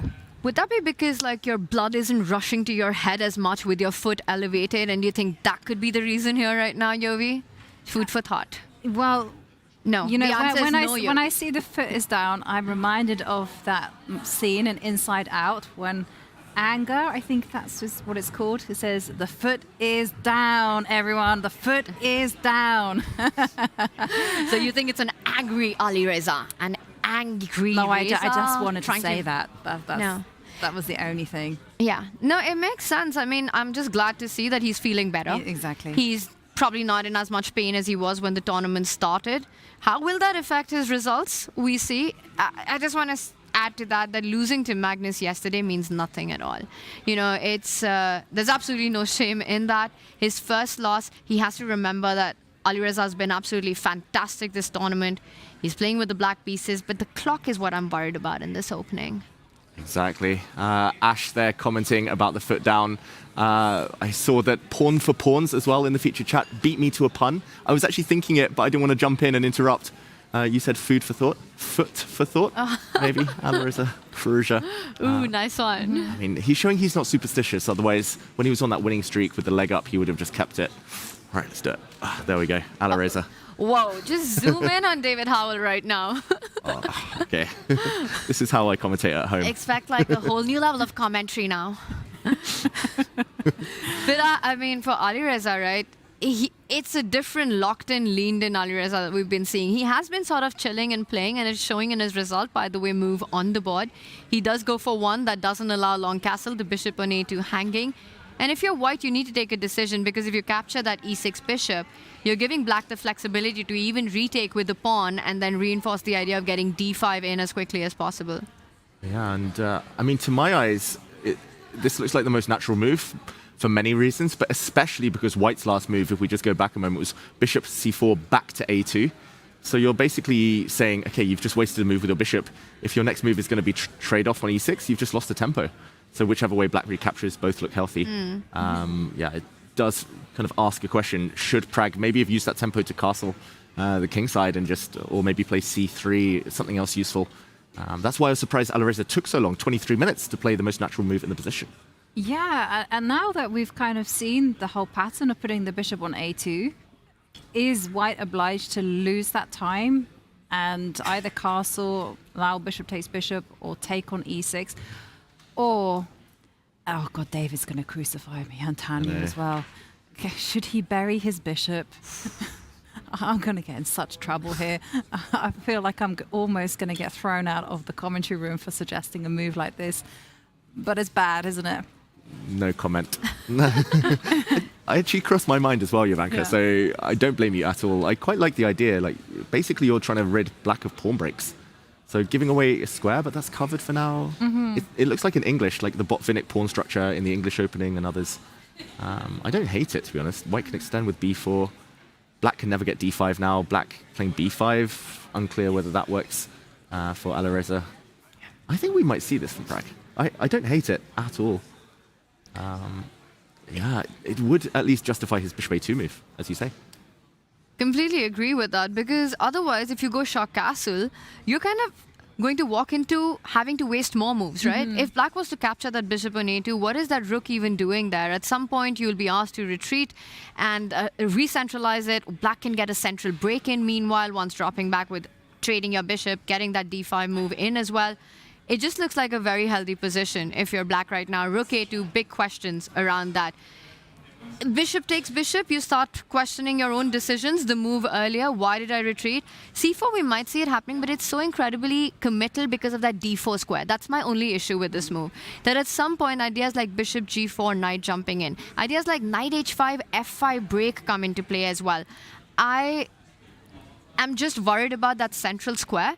But looking at all the other options, the way Prag has played wants to get b4 in as well, advance on the queen side, and he takes a decision. It is bishop takes bishop, not leaving behind any dark square weaknesses. Yeah, and maybe you can use this idea of going c4 now that the bishop is not on the board. So if you're seeing a rook takes bishop, then c4 comes very much into play. Yeah, your own bishop isn't dead anymore. And now I'm happier. I know it was me who suggested to bury the bishop, but I don't know. And unbury it. Yes, exactly. Get rid of it. Exactly, and e4, e5 openings, especially the Spanish. Black normally spends a bit of time getting the knight on c6 out the way, and then playing c5, and then putting the knight back on c6. And yeah, it's borrowing an idea of there. I quite like the c4 move, either now or in the next few turns. I think after rook takes, which is more likely, making use of the rook on e8, then Prag probably goes kingside now. More positional than we wanted, but still a fight ahead. Still a fight ahead with potential imbalances in the structure. By the way, a lot of imbalances in our other game, Yogi. Yeah, let's go there. I was going to suggest the same. Gukesh against Wesley. Let's head there because you mentioned it, Tanya, as being super sharp. Well, we saw it in a critical moment, right? Would Gukesh play rook to d5? He did. And the question was, would queen c8 be played? No. Bishop to d6 was the response. Wesley understanding that f4 was very problematic. And then what happened next? Yeah, so white wanted to play f4 in some other lines. It doesn't work here. The idea of trapping this black bishop because the black queen comes out to h4, white's king to Eri. Tanya pointed this out earlier. So bishop f4, blue arrow move, utilizing the pin just to trade off pieces. Makes sense. Material up. Why not start some trading? Knight e7, attacking the rook. Rook doesn't have to move yet because after bishop takes d6, the black rook on f8 would fall. Knight takes d5 here only helps white to simplify. And white here, clear pawn up, maybe queen to f3, for example, holding everything together. So c takes d6. The white rook does move this direction. Quite unnatural looking moves, but Gukesh knows he's done the hard work. He's won a pawn, so he just needs to cling on, survive. Question mark from Wesley, b6. I probably would have done the same, to be honest, a very logical move, but the computer points out that Wesley should have raced here and now, just ignored this pawn and played king h8, the same as he did, and just said, okay, I'm one pawn down already, why not b2? And f5. This would have really kick-started the attack, but b6, and same thing, king h8, but a bit slower now, with f5 needing to be played. That was literally a pattern that Wesley did against Magnus. Yeah, you're right. The exact same one, actually, with the rook on b3. He let the pawn go to play f5. But here he didn't do it. No. And it worked out to perfection in that one. Yeah, and he came and joined us in the studio and he said, well, you know, I had to attack, didn't Checkmate I? ends the game. Wise words there. I just want to point out that Gukesh is up a pawn in this position, but it's cost him 6 moves with his rook. Castle, rook to e1, taking that pawn at the center of the board, then putting it on d5, as David's highlighting the path it's had, b5 hitting the pawn, and now falling back, looking at ways of coming back into rescue of the king side via either the f4 square or overprotecting g4. But it's just a lot of time. It's just a lot of time, and I wonder if Wesley, blue arrow appears. It was his idea. It will be played on the next move. It's just a question of how quickly Wesley plays it. What is Gukesh answering that with? Yes, you're up a pawn. Your king is unsafe. Your rook's still on a1. Your rook on b4. What is that even doing there? You've wasted so much time. Your queen hasn't made a single move yet. I'm coming for your king. I want to go f5, f4, f3 if I can get all of that in. Plant my queen on h4 once the knight comes out. I would be scared if I'm white here. What does Gukesh have in mind against f5? Well, one thing that does spring to mind is that the rook on b4 is very, very safe for the time being. It has a hiding place out there on f4. And it does some nice defensive work protecting g4. I'm just thinking way ahead in the future. So any f5s, you can just start to utilize the queen. And I couldn't quite figure out whether to put the queen on e2 or d2. And then I thought with queen to d2, at least I cover and stop your plan of playing f4, hopefully. Can I come up with one more plan now that you've stopped my f-pawn from moving forward? And I know you're going to love it, Yovi. Oh, by the way, f5 played. Do I have time to get that terrible bishop from g6 to the most beautiful square on the position, bishop e8, bishop c6? I'm just eyeing your king side. I mean, you divide the board into half. All of Gukesh's pieces are on the left flank of the board. The king, completely out there on his own. I don't know how chilled he's feeling about his chances right now. But once that bishop lands on that diagonal, I'd be super happy as black. Talking to your pieces. Yeah, Love it. bishop's telling me. That's how I came to this move, David Howell. Yeah. That bishop, it was talking to me. Yeah, the bishop was like chilling out, just loving life, and then suddenly the pawn stepped in its way, and it was like, wait, I need to see the screen, I need to see the king. And getting it out of the way. Rook f4, though, played instead of queen d2. That is the 7th move out of 20 that he's made with his rook. That's more than a third of his moves so far, just with that piece alone. That's breaking some of the tips we're told when we're young. But it does make some sense. He wants to swap off even more pieces if the f-file opens.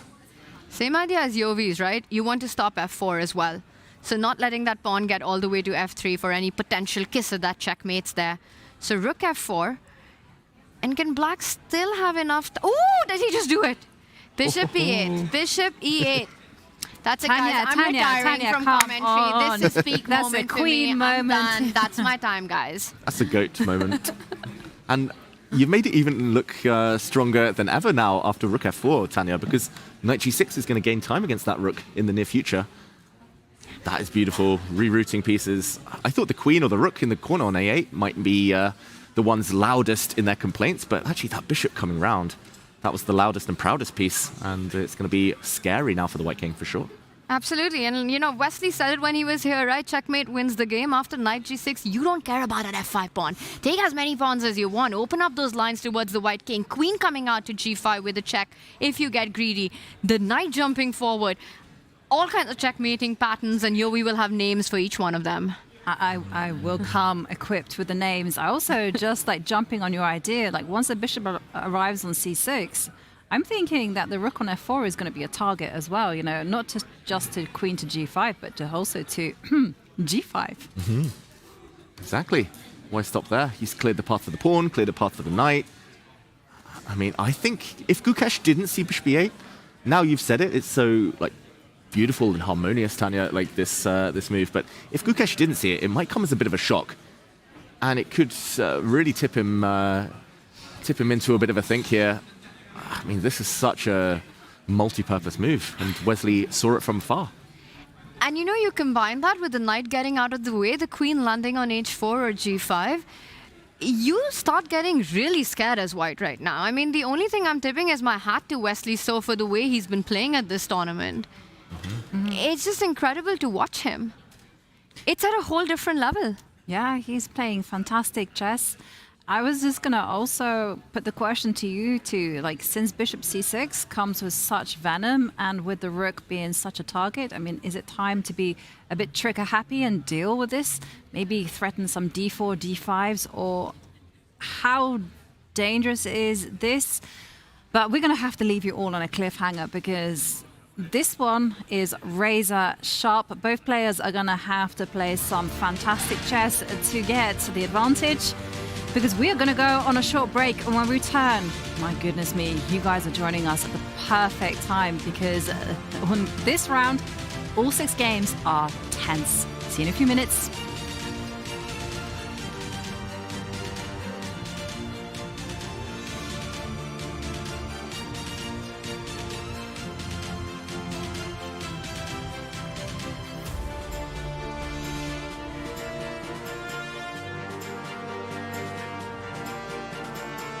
What I like about chess, there is actually a lot of similarities with the football as well. You need to plan your moves a bit ahead.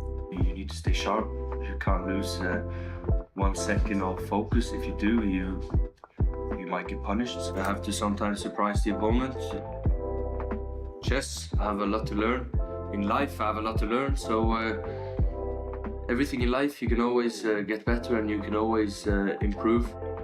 Total Chess can turn chess into an even bigger sport for new audiences.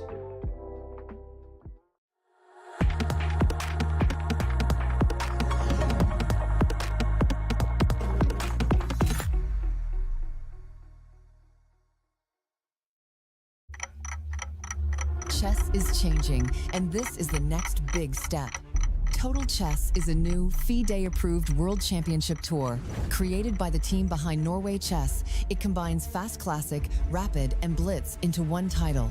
A pilot is set for autumn 2026. In 2027, the inaugural tour begins, and we will crown the first ever FIDE World Combined Champion. 4 events a year, hosted in cities around the world. A clear season structure, a bigger audience, and a stronger presence for the sport. We are partnering with sponsors, investors, host cities, and media partners to build something with long-term global impact. If you're looking for a global platform with real momentum, this is it. Let's talk about how you can be part of it.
Welcome back, everyone. And before the break, Magnus went into the confessional talking about the great line that David Howe discussed with him. Now, because Magnus actually forgot who he was talking about, we decided to correct things. Have a look. Oh, yeah. I discussed this line with my great friend David Howe. Great guy. Love his commentary. That's exactly what happened. I mean, that's real footage. I don't know what you're talking about. We haven't corrected anything. I mean, haters will say it's AI, but it I sounds believe like that. Magnus. I mean, that was exactly his wording, and those were the exact outfits we were definitely wearing in the hot tub. Can confirm. Wow. Gotta love Bic. I think that was absolute cinema. And if you're watching, do clip it. I want to see it played again and again and again. And talking about the boards, I mean, it is pure tension. I mean, so much drama. And if you're just joining us, well, you guys have timed it to perfection. What a moment it is. So going round the horn, can we just do a quick status update on all 6 games in progress? And then let's dive in. Let's do it. Let's start from the top. That's top left right now. It's Pragnananda versus Alireza Firouzja. Firouzja's just lost his lead yesterday after the loss against Magnus, but right now things look under control, but it's all about the pawn formation. Pragnananda with the better pawn structure. The knight beautifully placed where it's just landed right now. Slight edge to Prag. We've got Vincent Keimer taking Magnus Carlsen, and Vincent is putting the pressure on. Right now, that last move, Queen steps 1 step forward. Watch out, 8-6 under attack. You've got more space if you're Vincent. You're looking at the E-pawn moving forward. Bring your rooks to the center of the board. Some questions Magnus has to answer about that knight at the edge of the board. Top right corner, we've got world champion Gukesh playing an absolutely crazy fight against one player who has been in the form of his life. Wesley So leading Norway chess right now, finding some incredible ideas, putting immense pressure down upon, but coming for the world champion's king. Bottom row, let's move on to Norway chess women, David, and I'm going to pass the floor to you. Exciting chess all around, some pawn sacrifices, some pieces under pressure, and one endgame. Exactly, one endgame. That is the bottom right with Bibisara Asobayeva against Zhu Jiner. It's actually one of 3 games this round, if we count the top row as well, Norway chess, where one side has sacrificed a pawn. Wesley's down a pawn, Zhu Jiner's down a pawn, and Divya also with that Benko gambit earlier.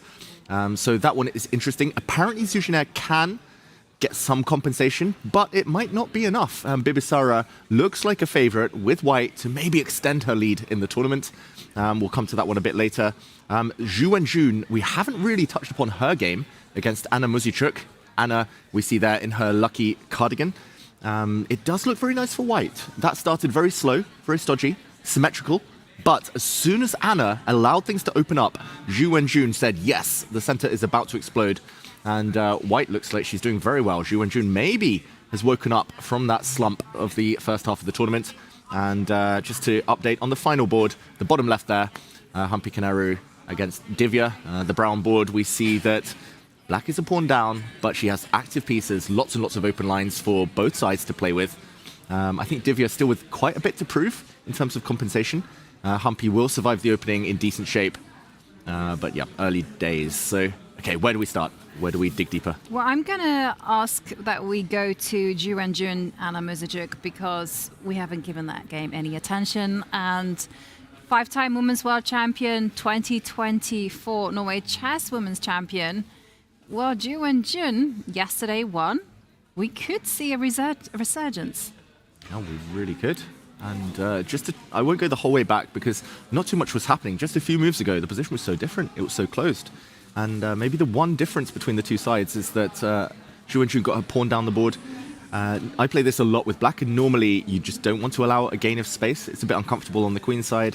But what Anna Muzychuk did here, I think, really has cost her. Maybe it was time to just develop the knight a6 or knight d7, and game goes on. Maybe knight e4, centralized as well. She allowed Zhu Wenjun to change the structure, c5, losing a bit of time for black. She's pushed that pawn already. Now for a second time, she loses time with her queen as well because it's going to get hit in a second. And yeah, I mean, I don't really like bishop g4. I think h3 is a nice extra tempo for white.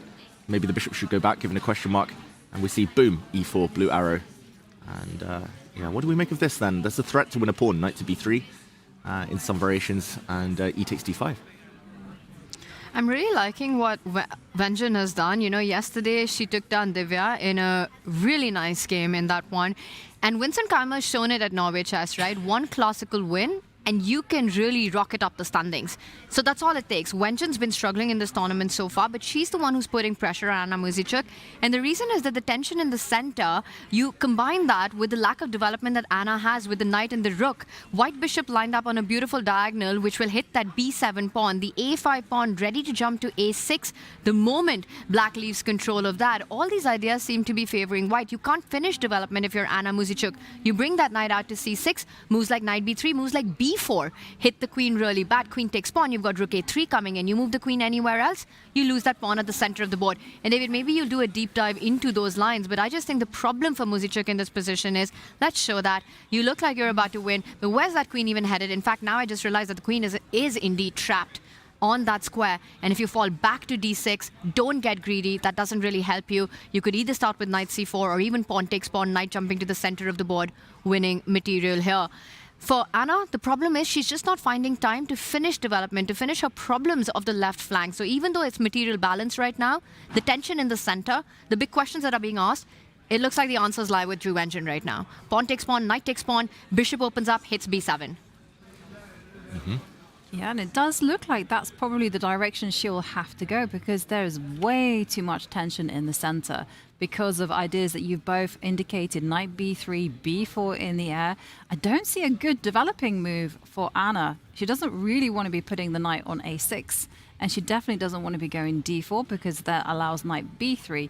So to my eyes, either you're taking on e4, or can you get away with bolstering the center with some bishop c6, but bishop e6, I feel that's a bit shaky.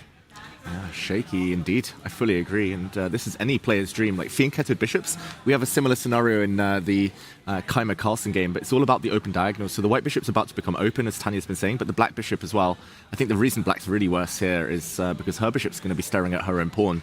So the fact that she's got the center, Anna Muzychuk, doesn't really help. It's just a target for the opponent. Maybe we can start... I quite like bishop e6, bishop c6 as an alternative. I think we should check that out. But let's start by just swapping things off, trying to simplify and see how big the advantage might become for white. Let's take on e4. I'm assuming a recapture. And take... I mean, the question is, do we take with the bishop? I assume so. And now let's challenge this bishop. Yes. You don't want this to survive for too long, so bishop c6. And go take us, please, David. Bishop takes c6, and then knight takes c6, and oof, we've completed development, and black is okay. Rook d8 coming next. Yeah. So white will allow the capture maybe on her own terms. So bishop c6. Can she gain a few tempi first? Is it bishop e3? Does she bring her queen out? Maybe bishop e3. Bar drops very slightly. It doesn't look like the end of the world for black. If you're able to get your knight out on d7 and there's no direct strong move here, I think black's going to be fine soon. Yeah. The worst is over. So there's something stronger for Wenjun in the sequence. In this position after bishop to c6. Bishop e3 is like, my hand would play that move pretty confidently as well, but... If you're Alireza, would your leg play that? My leg would play my play footsie with bishop e3. Yeah, but what else? Like what about Tanya's idea of going b? We don't trap the queen though. No, now you have the c4 square. Yes. Take and then back to c4. Queen coming out maybe? Yeah. No. Could live. Wow, queen e2, queen f3. See, just queen e2. Oh. I'm going by the bar here. Not queen e2. Queen f3. Not queen f3. Ah. This is not easy. Knight b4 is another suggestion. Like another possibility. It's not obvious. I think Anna should go for this. Yeah. Knight b4 is really interesting because after bishop takes bishop, rook takes bishop, if you do come out with your knight to c6, I'm just wondering if there are any problems where we can combine bishop coming out, knight jumping onto d5. Yeah, knight d5, maybe also queen d5. Queen d5. And then you get your knight to d5. Maybe something like this. Good enough for an advantage. Apparently, no. Maybe knight d5 is strong, because this is a fork, and the queen is in a bit of trouble. Like c4, some ideas. She's going to have to, pluck up some courage and take on b2 in the near future. But this still looks like an advantage for white. Apparently something even stronger here. And also the decisions are so much more difficult to be made with the black pieces here, right? If you're white, we're seeing so many options that still keep a bit of the advantage going, even if it's not the best move in the position. But it's on Anna to be a little precise right now. She could be in big trouble if she doesn't choose her path wisely. With the knight and rook still trapped at the corner of the board, not finding the time to go knight c6, the queen coming under potential pressure, Anna needs to be precise. Mm-hmm. And the same is also true of Ju Wenjun, because as we saw, it was so easy, right, if you didn't follow through in the correct way, to have that small advantage in initiative disappear. Mm-hmm. And just to check with our fourth commentator, Mr. Fish, first name Stock, apparently bishop to e6 is the best, followed by queen c8, which I think is very difficult. The queen just came from there a few moves ago. I guess hitting h3, we saw a similar idea in the Carlsen game, but I just wanted to say, bishop e6, game goes on. Apparently g4 is white's best move, but never ever going to happen. Fighting for the light squares, very difficult though. But the line we were talking about, I think is the most human, most natural. I'll ignore the other variations for now, but challenging the bishop. And it is knight to b4, the best move. Trying to force the hand of black, trying to get for the bishop pair. White's light square bishop so strong that a trade has to happen. Knight c6, I think, also the most natural move. And it all depends on this position. White finding something clever. She has taken on e4, so we're heading in this direction.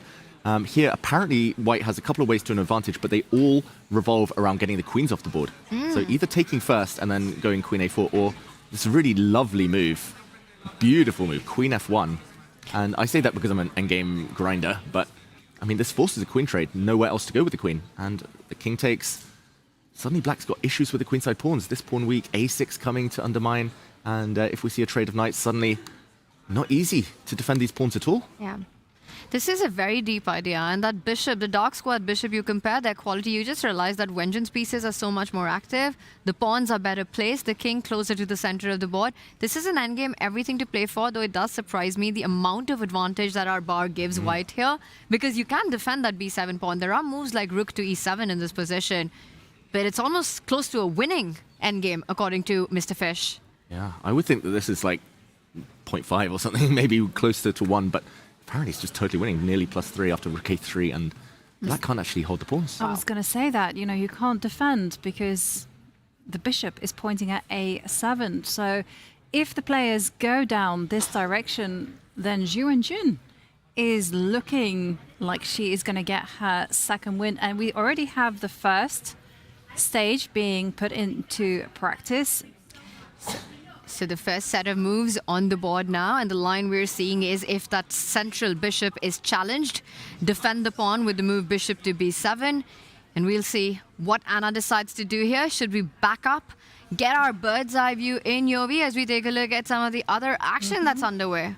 Yeah, definitely. So we saw our first potential endgame. Well, there is a game that is in the endgame. That's something that both of you highlighted, and that is Bibisara Salbeva against Zuzhiner, because there Bibisara is a pawn up.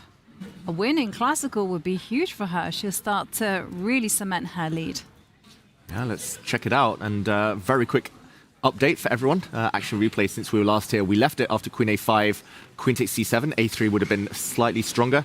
Queen takes c7, bishop to a6, the best move from Zuzhiner. And after queen e5, however, I think maybe a miscalculation, maybe a misjudgment. She traded off the queens as black. She is a pawn down, so she would have been reluctant, Zuzhiner, to trade off those heavy pieces. But queen a4 check would have given black very good chances here.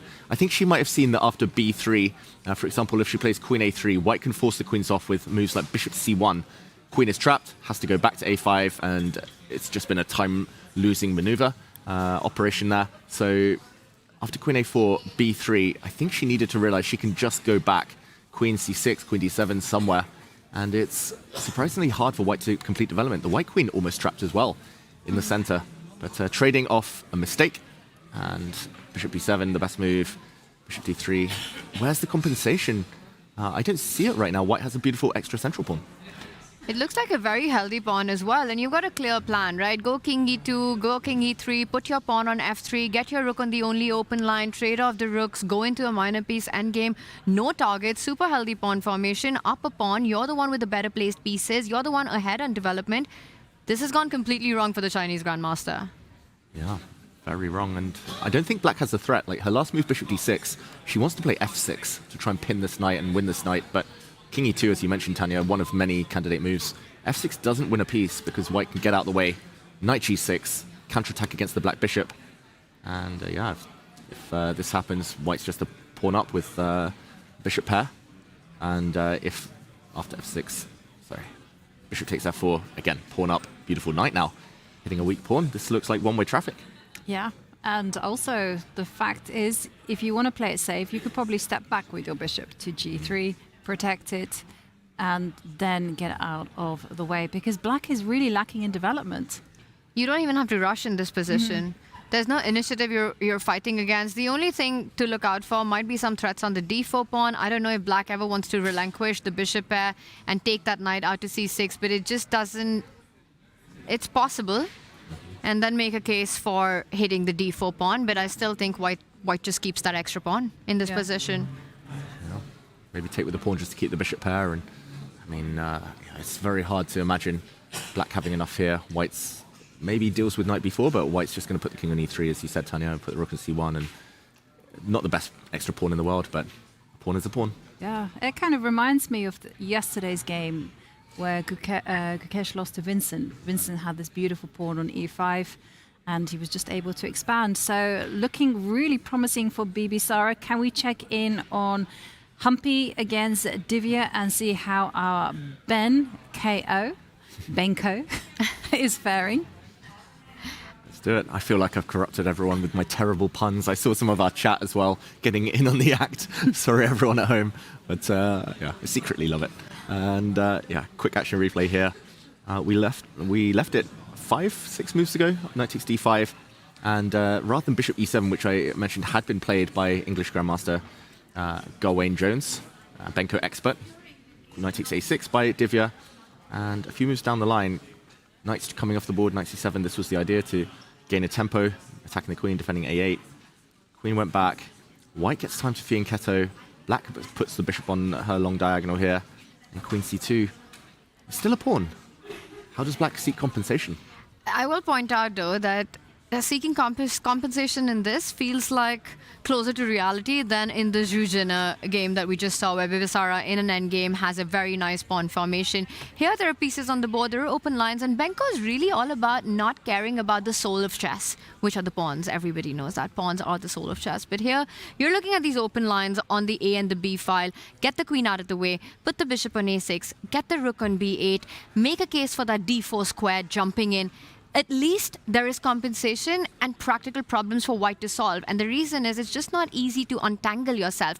Bishop on f6 does a beautiful job of always eyelining the pawn on b2, making sure that the bishop on c1 doesn't run too far away once a piece falls on the b file. The rook on a8 stops the rook from a1 to coming into defense via b1. It's just hard to connect your pieces if you're white. Yes, you have an extra pawn, but that's the Benko spirit. That's the Ben knockout spirit right there, where you say you're playing for piece activity and not the quantity of pawns. I completely agree with you, but there are some certain maneuvers that white has in their pocket to neutralize the star piece. So, like, for instance, you mentioned as soon as you said bishop on f6, I'm like, oh, you got to trade that off that piece. So I'm thinking, yeah, David with his arrows. I'm ready with a response. Oh, I know you are. Let's say, I don't know. Waiting for it to come. Let's say black gives time. Rook e8, bishop d2. Bishop d2. I actually wanted to go d5, d4, but Ooh. I'm not sure.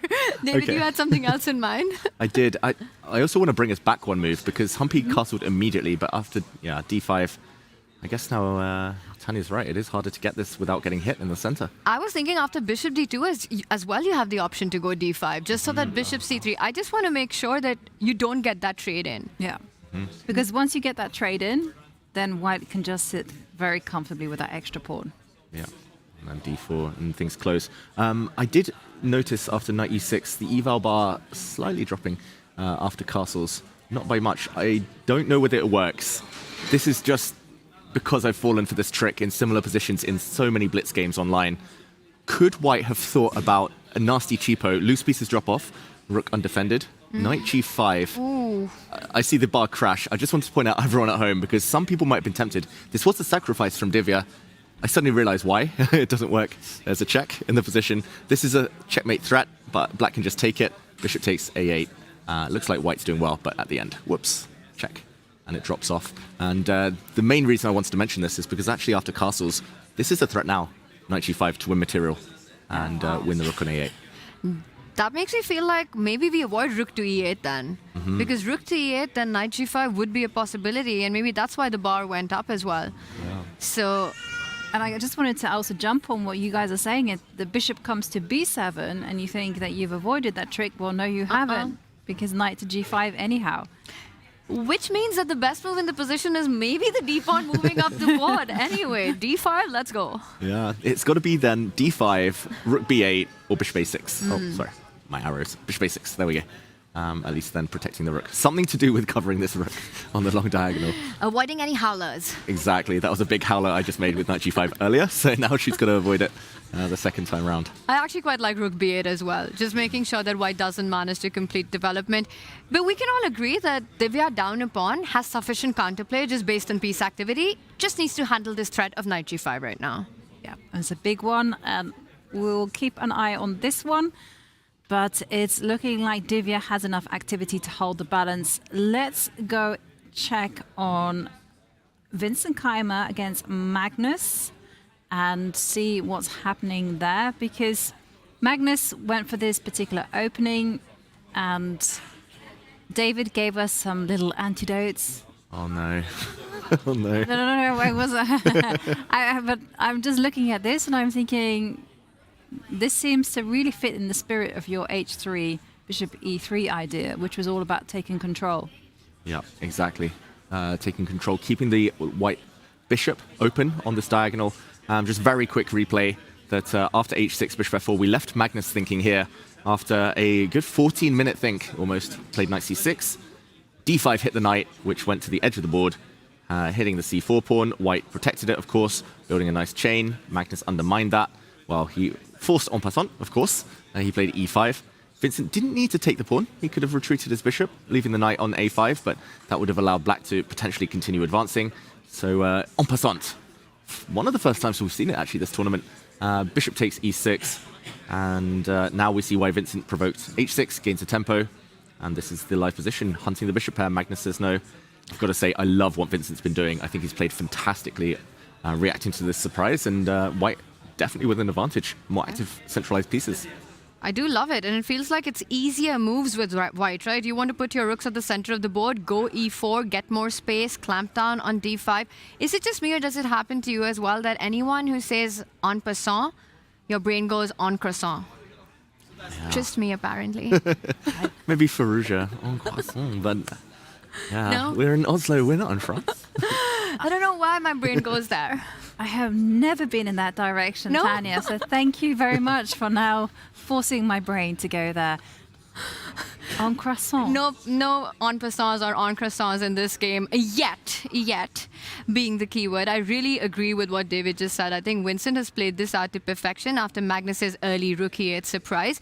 You know, your pieces are developed. And Magnus, his big question is, you go into the King's Indian defense. You do have that bishop on g7 that's opened up, but that knight on a5 is still stuck there. You get that back to c6. You have to deal with the worst pawn formation for the rest of the game.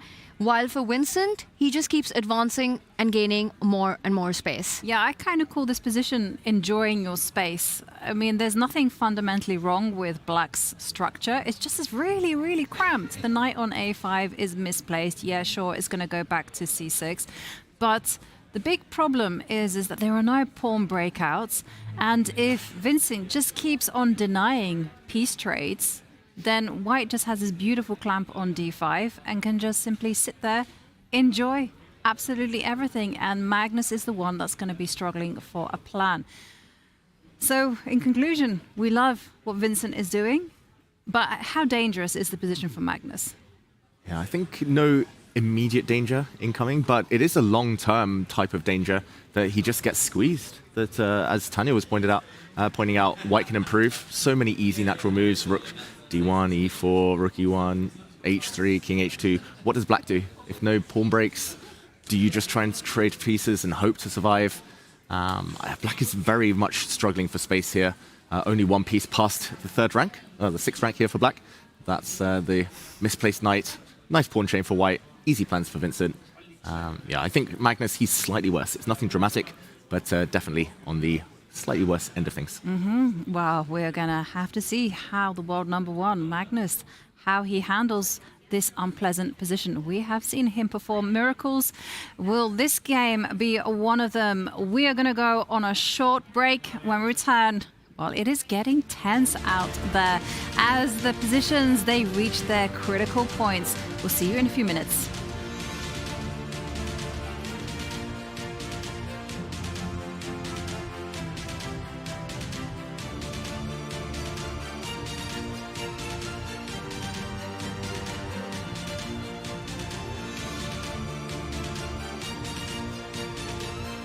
Okay, so when I was younger, I used to play a lot of gambit lines. Usually when faced with the Sicilian, I would love to go more gambit. So I would start with second move d4 and then cd4. I would go c3. Here, if black takes, I would love if they would accept the gambit because that would give me an opportunity to face a lot of tactics, which I used to love when I was a kid. So I would, usually they go knight c6 and I would go bishop c4. Then they would probably play something like d6, just developing the pieces. And I would go knight f3 and I would be absolutely thrilled if they won knight f6 here, because that will allow me to play e5. And because I was young, not very strong, and also my opponents were not very strong, so sometimes they used to fall into this tactic that if you take with the knight, I take back with the knight. In my head, I would be screaming out of joy. You take back and I have bishop f7 and I get the queen. I'm pretty sure I have won at least like 5 games like this. So I used to love this opening so much so that even though I had the files from, let's say, 10 years ago, I did not want to delete them. So I just kept them in like a nostalgia folder that I used to play this line.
We are back, and it's the midpoint of round 7, and things are getting sharp out there. Everyone in the library, we're excited for the action that is going to be happening and is currently unfolding on our screens. Gotta say that during the break, we had a visitor to the studio to interview our very own David. He's a superstar. Who knew that hanging out with someone in a hot tub would...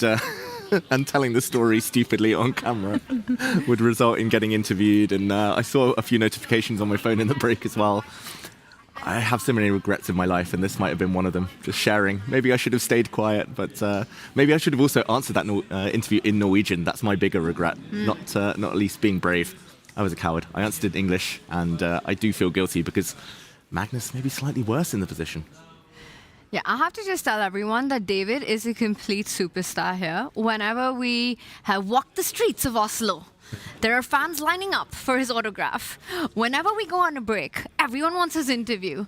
David Howell, how do you feel about being, well, I wanted to say the most popular chess player, but okay, second most popular chess player in Oslo after a certain Magnus Carlsen? Oh, I think Ariane Tarry would have something to say about that. But you also got caught out on the street. The three of us were walking, Tanya. Some passers-by caught your eye, and they said hi. Yeah. They recognize you. It was super nice, and there's, I think, quite a bit of a big Indian community in Oslo. A lot of them have been coming to watch the chess happen here at the Bjørvika Deichman Library. I think it's an incredible atmosphere in general for Norway chess happening in Oslo. We see house full every day inside the arena. You see fans lining up for the autographs for the players when they walk in. It's been awesome so far. Yogi. It's a very open environment. Like, the players come out and everyone is there waiting for them. I mean, there's no airs and graces here in Norway chess. It's just pure fun. And that's very much reflected here in Bjørvika, the Deichman Library.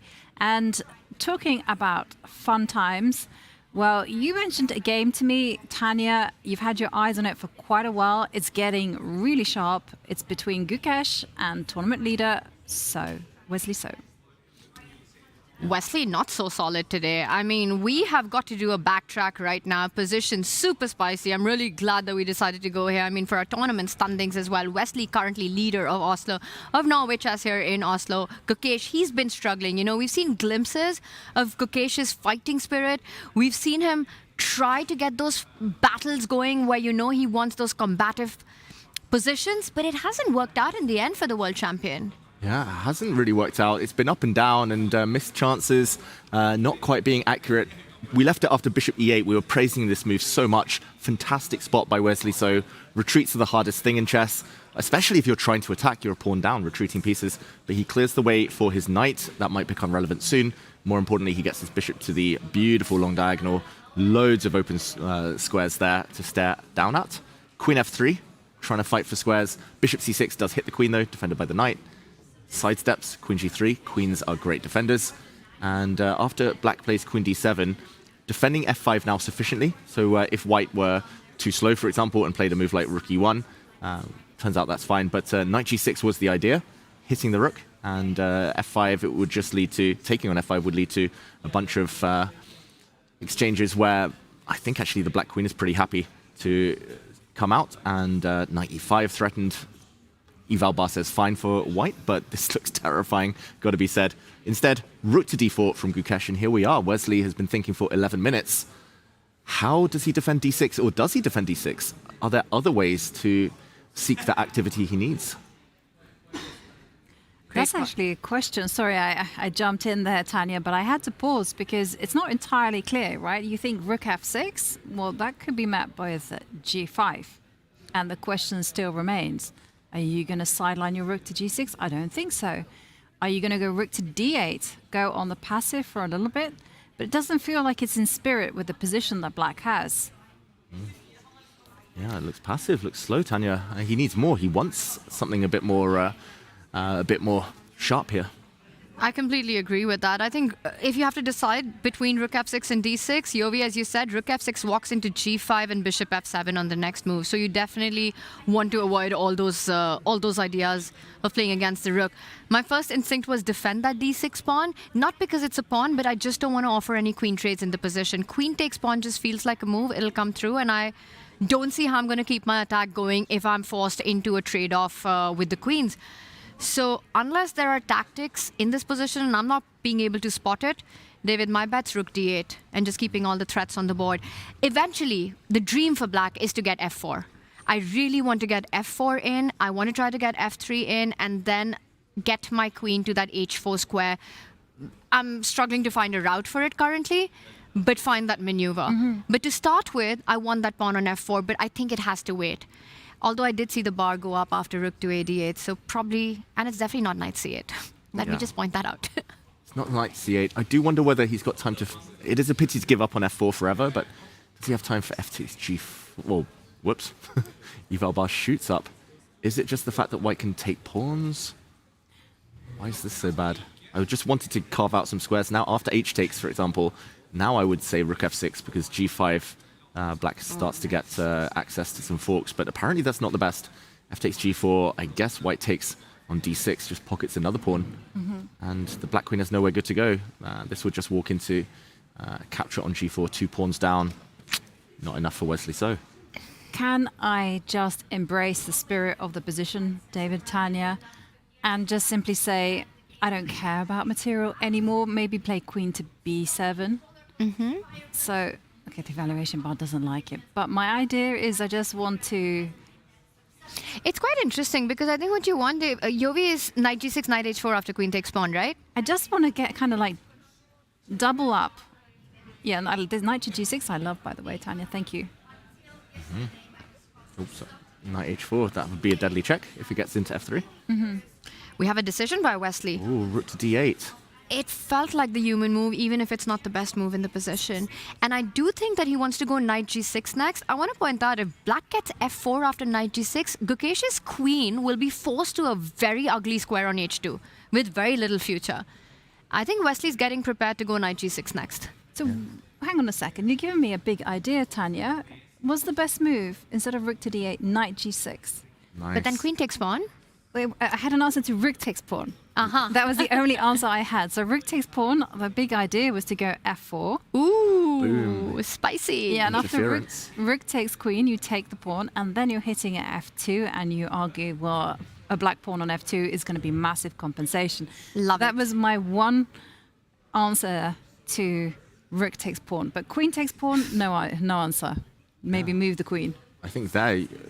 Oh, not queen b7. Queen takes d6. Maybe? No. What could it be here? Queen takes d6. Wesley clearly saw this and decided against it. But what could it be? Apparently there is a way to get compensation for the 2-pawn deficit here. Are you arguing that you simply move the queen? But queen b7 we saw already. I was thinking queen e8 taking the e file, but I don't think that's the move. Don't... Oh, yikes. Yeah. Not bad. Yeah. But I'm not sure what's the follow. Knight e5. Knight e5. Knight e5, and it's actually impossible to stop both of these. You can stop one, but not the other. And Wesley here would have full compensation for the pawn. Apparently in this position, white should be trying to get pieces off the board, try to remove the control that black had over this long diagonal. But yeah, this would have been very complicated. Wesley losing a full tempo to put his rook on a really passive square. And the downside, and the reason he should have gone for the other line is because white can now take the open e-file as opposed to the black queen sitting on that line. And Gukesh should be in control. Wesley So, the leader, in trouble.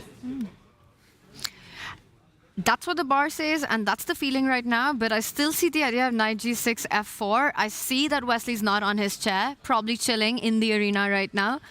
And at least to me, it does feel that black is still game on. It's still a lot to play for here. That bishop on c6, a monster. Pawn threatening to come to f4. The queen and the bishop always ready to line up. I also want to point out another sneaky plan after rook d8. Guys, bishop a8, queen b7. It's all about the bishop maneuvers today. Yeah, rearrange those pieces, get the mate in. In Blitz, this works every time. Bishop a8, queen c6, and coming in. Of course, white will have some moves, but... yeah, that's definitely one thing that Wesley has in mind. I do see the clock as well. Like, the disparity on some of the boards is stark. Firouzja down low on time, Magnus low on time. Here, Gukesh is the one in a bit of time trouble. 39 minutes only. You know, the Wesley Gukesh board, it feels like it's those kind of positions where the bar says one thing, but the players are feeling a completely different story. playing that position. For Gukesh, he has to be feeling like he's under pressure right now. There is attack, and Wesley thinks he's got more than enough compensation. Exactly, and the price of an error in this type of position with the king so unsafe is going to be so high for Gukesh, so I can understand why he's burning the time. You know, it feels like he's walking a tightrope. And we have the knowledge of the evaluation bar. The players have no clue whatsoever. So we'll see Rook E1, whether that happens, and whether that will be answered by knight to g6, introducing a new piece to the party. And going to our bird's eye view, I'm going to actually toss the question over to both you and Tanya. What game should we go to next? Well, let's do a quick roundup, shall we, David? To start with, we see in our top row there, Norway chess, it feels like Gukesh is the one who objectively has the best position with the white pieces, but practically anything can happen in that game.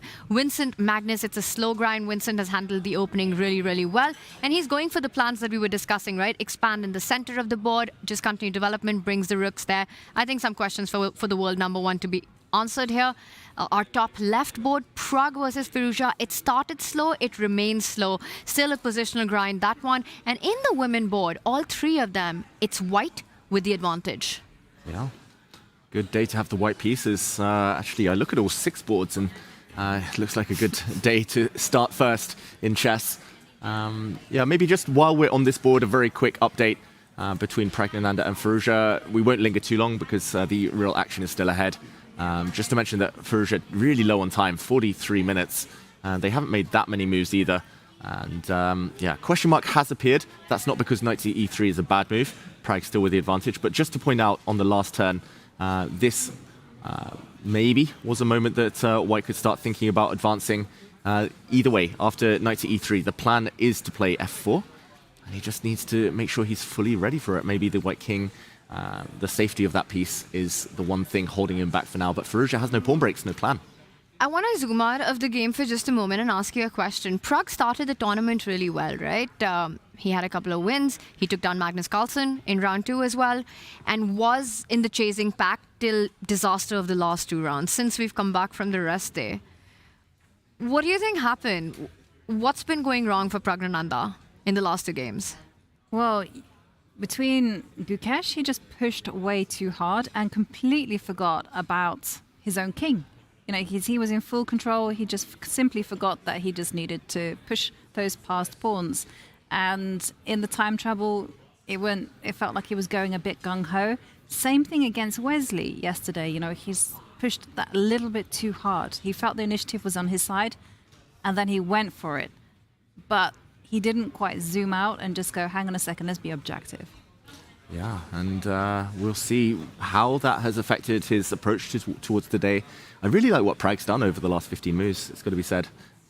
Just patient, and maybe now he's like, okay, I'll only break if, only go for it, take risk if I'm 100% sure that I can control things. Yeah, Firouzja got the better of Prague back in round 2 because it was a similar story. Prague just, I don't know, taking some odd decisions, ambitious decisions, which backfired. And I think he's got a style of position that doesn't suit the French player here, but that does suit Prague. So we'll see. I really like White's position, but of course it all depends on when lines finally open up. And to go for that, to cash in on the positional strategic advantages of the healthier pawn structure, rooks better placed, more coordination in your pieces, you have to get those pawn breaks in. But for Pragnananda, he needs to time it well. Alireza Firouzja, it's going to be a factor on the clock, right? When you mentioned that, I think that's part of Prague's plan as well, that play f4 when Alireza really doesn't have enough time to figure out his way. You want to get those key critical moments in when your opponent's down on the clock on those final few minutes. I have a feeling he maneuvers around for a bit. He's not going to rush with the decision of f4. He might keep it flexible. You know, maybe even push that pawn to f3, hint at g4, get that knight to f5. Think about ways. The one thing you want to avoid with white is a move like c3 to try to kick that knight out. Not only because of b3, that c2 pawn does a great job of defending against any rook infiltrations for black. Meanwhile, what are the plans for Alireza? Is he ever going c6, b5? Yeah, and actually you just stumbled, I think, on the reason this is a question mark move, Tanya. It took me a load of time to understand. I was like, wait, if f4 wasn't the best move anyway, how can this be a question mark? There wasn't anything better, but it was just the fact that with the knight on c4, black can't break with c6, b5. Black can't touch the pawns on this side of the board. So the exact plans you mentioned, maybe f3, maybe double up on the f-file, put the rooks here, and then prepare f4 slowly. This would have been fine. Now black can never ever play c6 because b6 simply hangs. And once you lose that pawn, you lose the integrity of the pawn structure completely. Yeah, it's just hard. And maybe black can still play rook b8, c6, b5, but that comes at the cost maybe of the a5 pawn. So I think this might be the moment. We see the question mark. Of course, Firouzja doesn't see it, but c6 has to be played with the idea of counterplay. Otherwise, he's just sitting and waiting for no reason. And actually, if he does get c6, b5 in, Yovi, that's big counterplay. You know, Prag's kind of put all his eggs in one basket, and the basket is called kingside right now. You break open on the left flank, you're either looking at a weakness on a4 or an a passer if you're Alireza Firouzja. c6, not only taking control of the d5 square, and I don't see how you're fighting against the move coming in, except saying, I accept my mistake, I have to plant my knight back there, and then just get ready for the complications after b5 anyway. Yeah, and this might be what he has to calculate, whether he can grab the a5 pawn or not. And the question is of timing, actually, because, okay, c6 doesn't look like it's that fast a move, you know, because I understand b5 is coming, but if you just carry on with the plan of going f4, doing it now, what is going to be the response? Great question. I assume black takes it, just to try and open up the white king at least. Now there's a dilemma for white. Do you take with a rook, risk, or I say risk, invite black to try and fork two pieces? Or take with the rook. Okay. Ooh. Okay, taking with the rook. Feisty. It's not my position. But I don't think g5 is particularly concerning because I suspect at the worst of it, you can just take the knight and then just live a happy life with a knight on f5. Yeah. I say. Love it though. The knights are better than a rook. Like here, rook f1's coming, queen h5's coming. Eval bar frustratingly says 0.0, but that, if anything, is a good sign for white, right? The full compensation, and maybe black is the side that has to be accurate. Very interesting. And the thing is that if this was to happen, if Alireza does go for the plan of c6, b5, because of Prag's last move, we might see something like this being played out. And we know that Mr. Fish, he loves his pieces, super materialistic. And the fact, as David, you're pointing out, it doesn't give a big advantage, just means that that exchange sacrifice works to perfection. That knight on f5 looks incredibly strong. And maybe that's what is stopping Alireza Firouzja from rushing with the only active plan he has in this position. Going on in Firouzja's mind, c6, f4. Yeah. There's a lot of calculation ahead for both of those players as they start to maneuver in order to get an opening of the line. Let's go back to our bird's eye view because you guys called it. The very cool move has been played between Bibi Sara and Jules Jenner. That was a very neat idea of knight to g6. It's made an appearance. Ooh. And Bibi Sara looking like she's in control with that extra pawn. And can we revisit Ju Wenjun, Anna Muzychuk? Because that one, we saw that both sides had to be careful in order to get, for Ju Wenjun to get an advantage, for Anna to maintain some of the balance. Let's do it. Let's jump in. Ju Wenjun, who's finding late form here, late surge here at Norway Chess. A win yesterday, advantage against the defending champion today. I have to say, I really like her position right now with the bishop out to g5. You know, the queen ready to hit that knight as well. The white knight will jump to d5, that pawn on a5.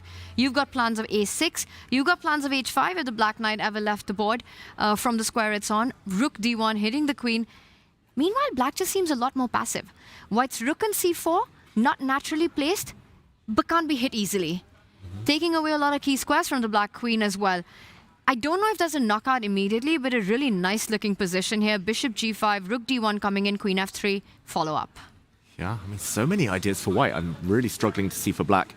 I think rook d1 is so scary here, mainly because the white knight will jump in, leap into d5 after some exchanges with some tactics that black surely has to challenge. But this does come at the cost of an uncomfortable pin. I don't see the immediate knockout for white. At least queen to f3 can be met by a defense, hitting the rook, defending the knight. So for now, I think this would limit the damage. Rook d8. Any slow move like h6 here, and white can get away with anything. Maybe you take the knight first, just slide across, all of white's pieces are so active, and okay, there's something even better than knight d5, maybe a6 first. Actually, this is very nice, and yeah, this just shows that black is facing immediate danger. This is tactically an issue for Anna Muzychuk right now. And very interesting, because Ju Wenjun currently in third place. A win in the classical would suddenly potentially see her leapfrog into first place if Bibi Sara doesn't win. Absolutely, and after losing 5 games, few would have predicted that, and that's just the nature of the game here at Norway Chess. You know, it's up and down with the scoring system. 3 points for a classical. Speaking of nature of the game, it's all excitement on some of our other boards here. Yeah, we got to go to Gukesh against Wesley, because that is where things are so sharp. And we were kind of looking at Rook E1 being played. It indeed has made an appearance. And then we were discussing that Wesley could still keep the game very much alive by going knight to g6. We didn't factor in pawn takes pawn, and now bishop to e6. We got to dive in and break this one down. Is Gukesh, according to the evaluation bar, is like chilling, winning, but objectively, on a practical level, that's not so easy. Not so easy at all. Just a very quick update for everyone who is following this game closely. Rook to d8 is where we left it. Passive move. Wesley, I think it might haunt him playing b6 earlier when he didn't need to. Playing rook d8 now, yeah, it's tempi costing this whole thing that he's doing, and he's a pawn down, so he needed to be a bit more energetic. But rook e1, f takes g4, and bishop e6 has forced the black queen back to a really awkward square on e8. I mean, the first move that comes to my mind, take the pawn back. Black is threatening knight f5 due to a pin down the e-file. The white rook is undefended, so h takes g4 would cover the f5 square sufficiently. Here, I guess you would need an answer to like knight g6, for example, and something to do with this rook. Maybe you put it on a safe square and game goes on. That would come to my mind first, but does he have something else in mind here? You're not worried at all about the rook swooping onto f3 and hitting the queen on g3? Didn't see it, Tanya. You don't care about that? Rook f3, queen h4, queen g6, knight g6? Oh, knight g6. Like it even more? Yeah, knight g6, and if the queen steps forward, I mean, ooh. Let's do it. Mating threats. Something even better there, apparently. Maybe just h6 first. But, okay, rook f3, I'm terrified suddenly. I also was looking at queen f8 as well in that position, but anyway. Queen f8 looks very good too. In this position, Ivanka. Yeah. Okay, that wasn't very good then. Well, I mean, looks fantastic for black compared to what we see in the game, at least. So, wow, rook f3 may be scary enough. But maybe the point is that you have to take it with the bishop then. But it looks really ugly to go bishop takes pawn, but I'm just wondering, am I fighting again? Ooh, whoa. Why is this so bad? Well, bishop takes g4, bad. Super bad. No. Is it knight f5? Knight f5, rook takes queen? Rook takes queen. Oh, rook takes rook? Oh. Whoa. It's only because I see the bar that I would even dream of such things. But that is stunning. Okay, we've got to show why it's so bad, because if you go bishop takes knight, then the rook comes, slams in with a check, and then boom goes the room as rook h1 is checkmate. And what's the name of this mate, Ivanka? Doesn't have a name. Oh. We got to make one then. It's the Wesley So almost mate. He could have had it if bishop takes g4 were played. That was such a hidden tactic. We do have h takes g4 though on the board. The more natural recapture. So rook f3 is the big question. I don't think knight g6 is enough. Maybe white can play f4, which I didn't really have the courage to suggest. But rook e3, putting the rook on a defended square. I accidentally also defend against rook f3. And this looks, I say fine for white, but knight e5, the game continues. But rook f3 is the pressing question. What now? I don't think you even want to dream about lining up the queen against the black bishop. G2 would be just out of the question for me as an escape square. Rook takes pawn, maybe some other square as well. Rook e3 ideas, rook takes pawn. This looks like it just wraps up the matter. So it's between h4 and h2. And I thought h4 is just the most natural move, but it gets hit by the knight. So can we check out what happens? And the bar just says that that line works to perfection. You keep chasing the queen. Is queen h2 the way to go? Must be right. Process of elimination. Weird square, like super weird. Yeah, if black's queen, rook, and knight was somehow more active, this would just be a winning attack for Wesley, but they're not. Hey, maybe Ivanka's queen f8. I quite like. We have There's also what's wrong with knight g6 as well. That looked quite. But let's go knight g6 first. Oh no, hang on, knight g6. There is no uncovered because the rook on e1 is unprotected. And you're also threatening rook f6. Yes. Winning the bishop. Knight f8, winning the bishop. Mm-hmm. Why is white so much better here? Is there some funny business? Well, there might be some funny business with knight e4, but there isn't. Mm-hmm. Yeah, this is very mysterious. Is it? I hesitate to suggest, but is it just getting greedy? Oh wow, that's gutsy. Brave, David Howell. Brave, but also maybe just foolish. Oh, it's definitely not that move. Maybe you just take and go rook h3. Rook f3's on the board. Guess what? Whoa, It's appeared. Yes. And we saw big danger, right? Red alert here. The queen h4 and would be a game-changing mistake. Yes, the bar just dropped straight down. And it is the more natural move to make. Queen h2 is not a happy square for the queen. And the thing is, Gukesh has no idea that white is clearly better here. He's just playing this on human instinct. And I ask everyone, on human feelings, human evaluation, how safe are you feeling right now with the white pieces? Not at all. In 28 minutes, he does find the best square. He had to. I think that would have been quite an easy choice, considering he had been calculating for a while. Wesley just adjusting his rook. I thought he was going to bring his rook back maybe to f6. Suddenly, that caught my eye, coming to h6 and coming in. But no, he just touched it to adjust the piece. Shadub. Shadub. Wow, so many moves with so many threats. Okay, so did we... No, we thought knight c6 was very dangerous, but Davis just suggested rook f6, which actually has a dual idea, right? Your knight g6 coming next hits the bishop, and rook h6 comes in with an x-ring checkmating attack. That one I'm not so worried about because I think g5 is going to be really dangerous. And no, it's... Well, queen g6, hit the bishop, hit the pawn. Yes. Wow, this is so wild, this position. Wild. I love it. Pins galore. I was trying to make some sacrifices work, like if the rook moves, I can't quite get it to work, but like some kind of queen takes h7, rook h4, checkmate, but g6 is currently, g6 is currently an escape square for the black king. But yeah, I guess white white would have other ways to win this one. But okay, rook f6. I want to ask you both a question right now. You're playing this position with the white pieces. You're up a pawn. In your head, are you better? Are you worse? Or do you think that this is just a crazy position? I'm just going to focus on my next move. What's going on in your mind? I'm just, as white, I'm playing for survival, hoping that I'm still a pawn up when the dust settles. With Wesley, I'm just playing for mate. I'm going for mate. I'm saying, okay, I'm a pawn down. I'll lose an endgame, so I have to deliver that killer blow. And for me, at first it was panic, I must admit. It was sheer unadulterated panic. I was like, oh my God, you mean I see so many things happening? And now I'm like, as white, I would be thinking, actually, the most dangerous piece that's been proven time and time again is this bishop on c6. And you can rely on the law of exchange to help you, right? So if you go rook f6, bishop d5, surely I'm getting away with everything now. Those bishops are traded off. Oh, that is a great move. Great move. Suddenly I changed my mind. Rook f6, I hate. Wesley can't allow this. The pin is really annoying, and yeah, you can't even take the bishop because suddenly black is tied in knots. That is a great resource, actually, in the position. But I just want to finish both of your thoughts. I think I'm completely with you. If I'm white, I'm thinking about dinner already because this has gone out of control. I'm definitely getting checkmated on h1 one day. Yeah, I mean, if rook f6 doesn't work, knight g6, we didn't come to a full conclusion. We've had a suggestion from secret grandmaster Bick in the control room just down here, and he said, how about rook e2? Since the white rook being undefended has been the source of many tactics.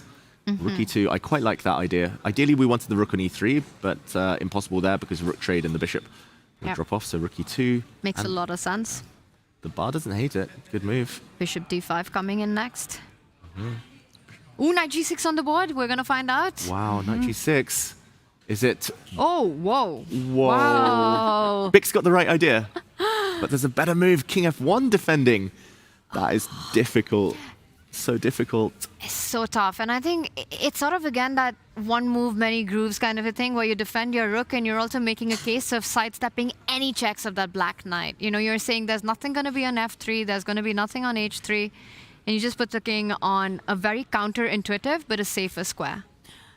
King F1. Guys, we're having a roll with the prediction game. Do we think that King F1 will appear?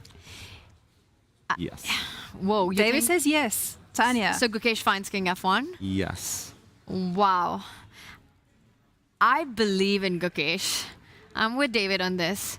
I think he plays King F1. And I think if he does it, I'm going to tip my hat to that. I think King F1 is just an incredible move. To use your king to defend itself, to save the rook, to line up bishop d5. Oh, I would so like to see in which direction his eyes are pointing to. Yeah. Like, is he looking at the king? He'll look at his king anyway because he's almost getting mated in so many variations. But I think he gets there because of the type of player he is. He's a calculator. Like, he will go process of elimination. Like, there's so many threats on the e-file. Like, he can't move his... oh, there we get the I-cam. He can't move his bishop. The white knight doesn't really have any good moves. The rook on d4, taking on d6 is the only other option. The queen can't move. So I think he has to. He's looking at... It's either rook e2 or King F1. He's looking in that direction, right? He is. It's looking down. And I have to say, rook e2 is also very attractive with the same idea. Just defend that rook, move the bishop the next move. It's between these two and the I-cam that we had, thanks to Bick. It felt like it was between these squares that his focus was on. Mm-hmm. Wow. Can we investigate why King F1 is so much better than Rook E2? Let's do it. Because we saw a big drop in the evaluation. So first up, let's deal with Rook E2. Before David, you take it over, my guess is it has something to do with a knight check arriving at one of either the f3 or the h3 square. I think you're right, but I did just take a peek. I was a bit naughty there, turn on the engine just for a sec, and these are the two best moves. It has to be about defending this rook, so that's why I'm very relatively confident that he's going to play King F1. But yeah, Rook E2, let's start with that one. Tanya, you're saying a check. There are threats now, bishop d5, getting out of the way, discovered attack against the queen. One idea we mentioned earlier is knight to e5. I'm trying to get to that square that you are predicting the check from. Let's say the white bishop. I mean, now if it moves, black can immediately take, for example, take that bishop, and there's a check. So maybe this is the reason with the family fork, the royal forking problem here for white. That's the reason, perhaps, that King F1, I'm hoping the bishop F5 works here. I'm not sure. Is it playable? Bishop F5 is playable. There we go. So there is a concrete reason. And white saves the bishop while gaining a tempo to threaten mate. And if black reacts, hits the bishop, for example, then I think white's safe. Okay. White's... Oh, wait, same idea. Rook takes takes knight. With rook takes knight, yes. Same idea, different order. Rook takes knight. Nice spot, Jovanka. Oh, okay, we've got to show that one out to its completion because that is beautiful. Rook takes rook. Queen takes pawn. King has to move. And now we start checking the king. Oh, do we check the king or do we... Oh, okay. Check and win the bishop? Yeah, maybe just check and win the bishop because I don't know if this is mate. If this is mate... Oh, it is. How is white winning this? In a very complicated way that's not entirely obvious. Okay, also winning. I'll just turn it on. White, knight d5 apparently. Attack goes on. The black king isn't super safe, but yeah, I think the easiest one maybe queen e6 check and then just take the bishop and two pieces for a rook. Yeah. Okay, come on, Gookie. You got to find King F1 right now. I mean, this gets really complicated if you allow knight e5. You don't go g6, but all the other ideas of rook takes bishop after bishop f5, they're incredibly scary. He finds it, Yovi. Yeah, well, I got a big question, right? If you do not spot King F1, Rook E2, is white busted? Good question. Answer is no. Third best move g5, but... Oh, who's playing that? No one's playing it. No. I think I suggested it at some point, but it's a different way. Different position. It does stop rook f6. I guess that's the only reason. And I do still see, not right now, but queen takes h7, rook h4, swinging across some kind of checkmating attack. Oh, now knight e5 is even more attractive. You want that g6 square for your king. Yeah, and after knight e5, apparently the best move here. Only way, well, not only way, but... Rook h4? King f1 now. Why not rook h4, though? Just the bishop's hanging. The bishop's going, yeah. No, wait, what? Yeah, I guess this hangs and... No checkmate. Give a couple of checks and it's black delivering the... the attack, I guess. Probably king f1, rook h3. And white's queen finally. That's why we never put queens on h2. And Gukesh is down to 22 minutes on the clock as well. And he's got 13 moves to make. If he finds it, he's got a big advantage. Like, this might be the critical moment in the game, the one, where if he finds it, the other tactics fall into place. If he doesn't find it, then the clock is a massive issue. The king has to leave fork down. Get out of the way, defend your rook, hide against any checking ideas on f3. Gukesh, he's looking at that direction. It's between king f1 and rook e2. Well, our panel are very confident that Gukesh will find this very sly king move. Gukesh. It's a world champion move. It is a world champion move. It's also a move that you make when you're in calculating mode and you don't care about the principles. I think it's good that we go to the bird's eye view, but keep an eye on that game on the top right. Will Gukesh find the winner? That is king f1. We'll let out a cheer if he does. And talking of winning moves, Jovanka, critical moment on the bottom right board. We'll just slide down one. That's the red board. And maybe we jump in because Bibisara is suddenly winning. She's a full piece up. She's won King of the Hill already because the White King is sitting pretty in the center on d4. But she has to deal with a dual threat, rook e5, rook d6, something to win this bishop. Does she just move her king? Does she bring one of her rooks across to kind of prepare to defend that piece? What do we think? How close, how easy, straightforward is the winning sequence now? Feels like it should be quite trivial, right? Both the moves that you pointed out, develop the rook, move the king sideways if the bishop comes under attack. I don't really see a way for black to regain material in this position. Not even a single pawn to boot right now. For Bibisara Asubayeva, she's about to stretch her lead. She does go with the idea of rook to d1. If rook d6 or rook e5, you simply go king to c4. And this might just be handshake soon. For Zhu Jina, where's her counterplay? Where is the way to keep the game going? Not even a single pawn to boot. No, I mean, as you guys have indicated, you double up against the bishop. You just sidestep with the king. And the king can remain in close contact with the bishop. Wow. And I just want to investigate because we did see a brilliant move, a couple of brilliant moves from Bibisara. Let's just quickly go back. We left it with king to e2. I just want to discover how Zhu Jina, how it went downhill so quickly. She is a pawn down, but after f6, knight g6, a brilliant way of counterattacking the black bishop while defending her own bishop. Rook to d8 was played. We saw an exchange, knight back to f4, saving that piece now. e6 is hanging if the d4 pawn is captured, but knight c6, knight takes e6. Beautiful tactic. And rather than try to just defend a pawn down, which she probably should have done, Zhu Jina, she fell into this tactical sequence. King e3, bishop takes d5, question mark, king takes d4, and the problem is now going back with her bishop doesn't work. Bishop c4 would be a deadly pin. So bishop takes e4, she gave up the piece, and I think just a miscalculation. Bishop d5, the fact that her king was on a light square came back to haunt her. And Bibisara has been so incredibly alert. She mentioned she won the first game and hasn't won a single classical after that. I think all of that changes today. Yovi David, breaking news. Ooh. Gukesh plays king f1. It's on the board. He found it. He finds it. World champion move. Catania said king f1 played by the world champion. Everything is now covered. And that is the move to net Gukesh a significant advantage. Brilliant. Just incredible. He is such a good player, Gukesh. I think especially this type of position suits his style, where it's a little bit on the messy side, but there is a lot of calculation to be done. He's got something to cling on to, so he doesn't have to go hunting for the chances. He doesn't have to create too much himself. He's already a pawn up, and he can consolidate with difficult moves that you can only find through a process of elimination like king f1. He's world champion for a reason, Gukesh. People might have forgotten it was 2024. What a year he had. And it's because he was finding moves like this constantly.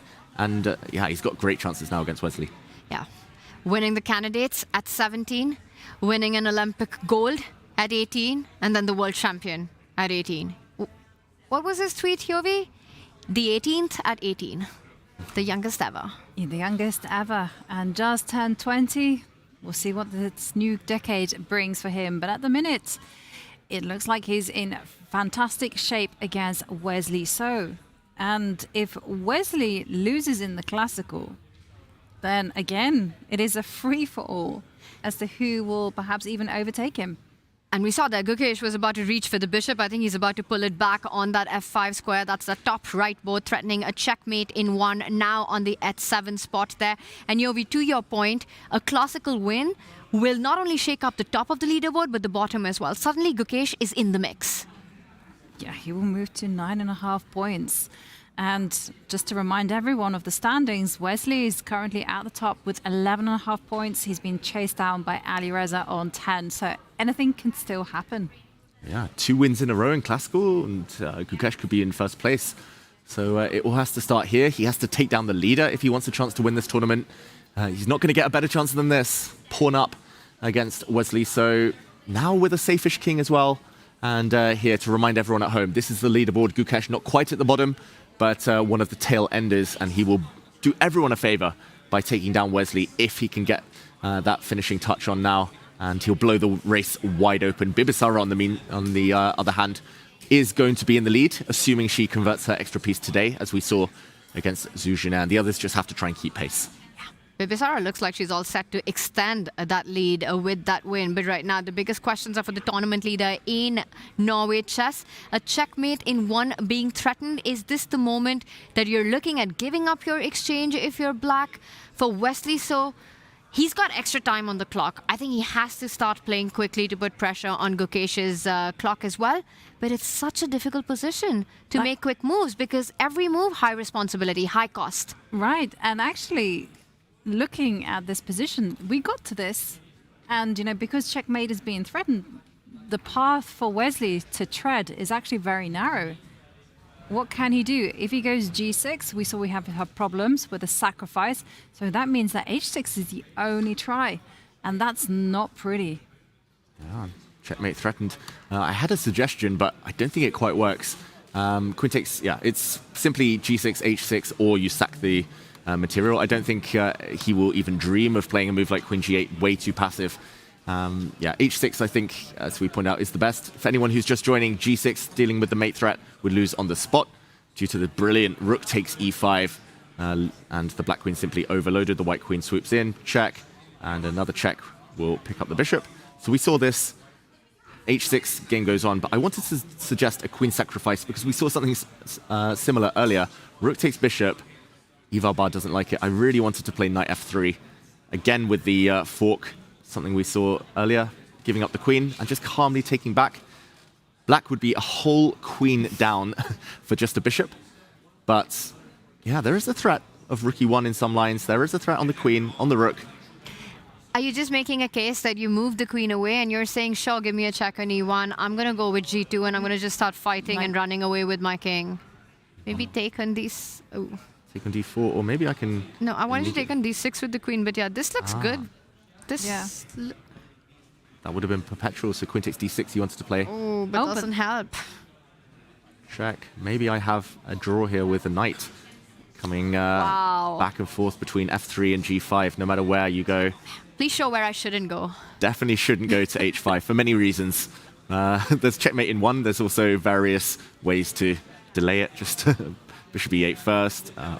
Bishop e8 first. Can you not be nasty and just give the checkmate in one already? There's g6 first, but yeah, rook g5. Okay, if you insist, Tanya. End the misery.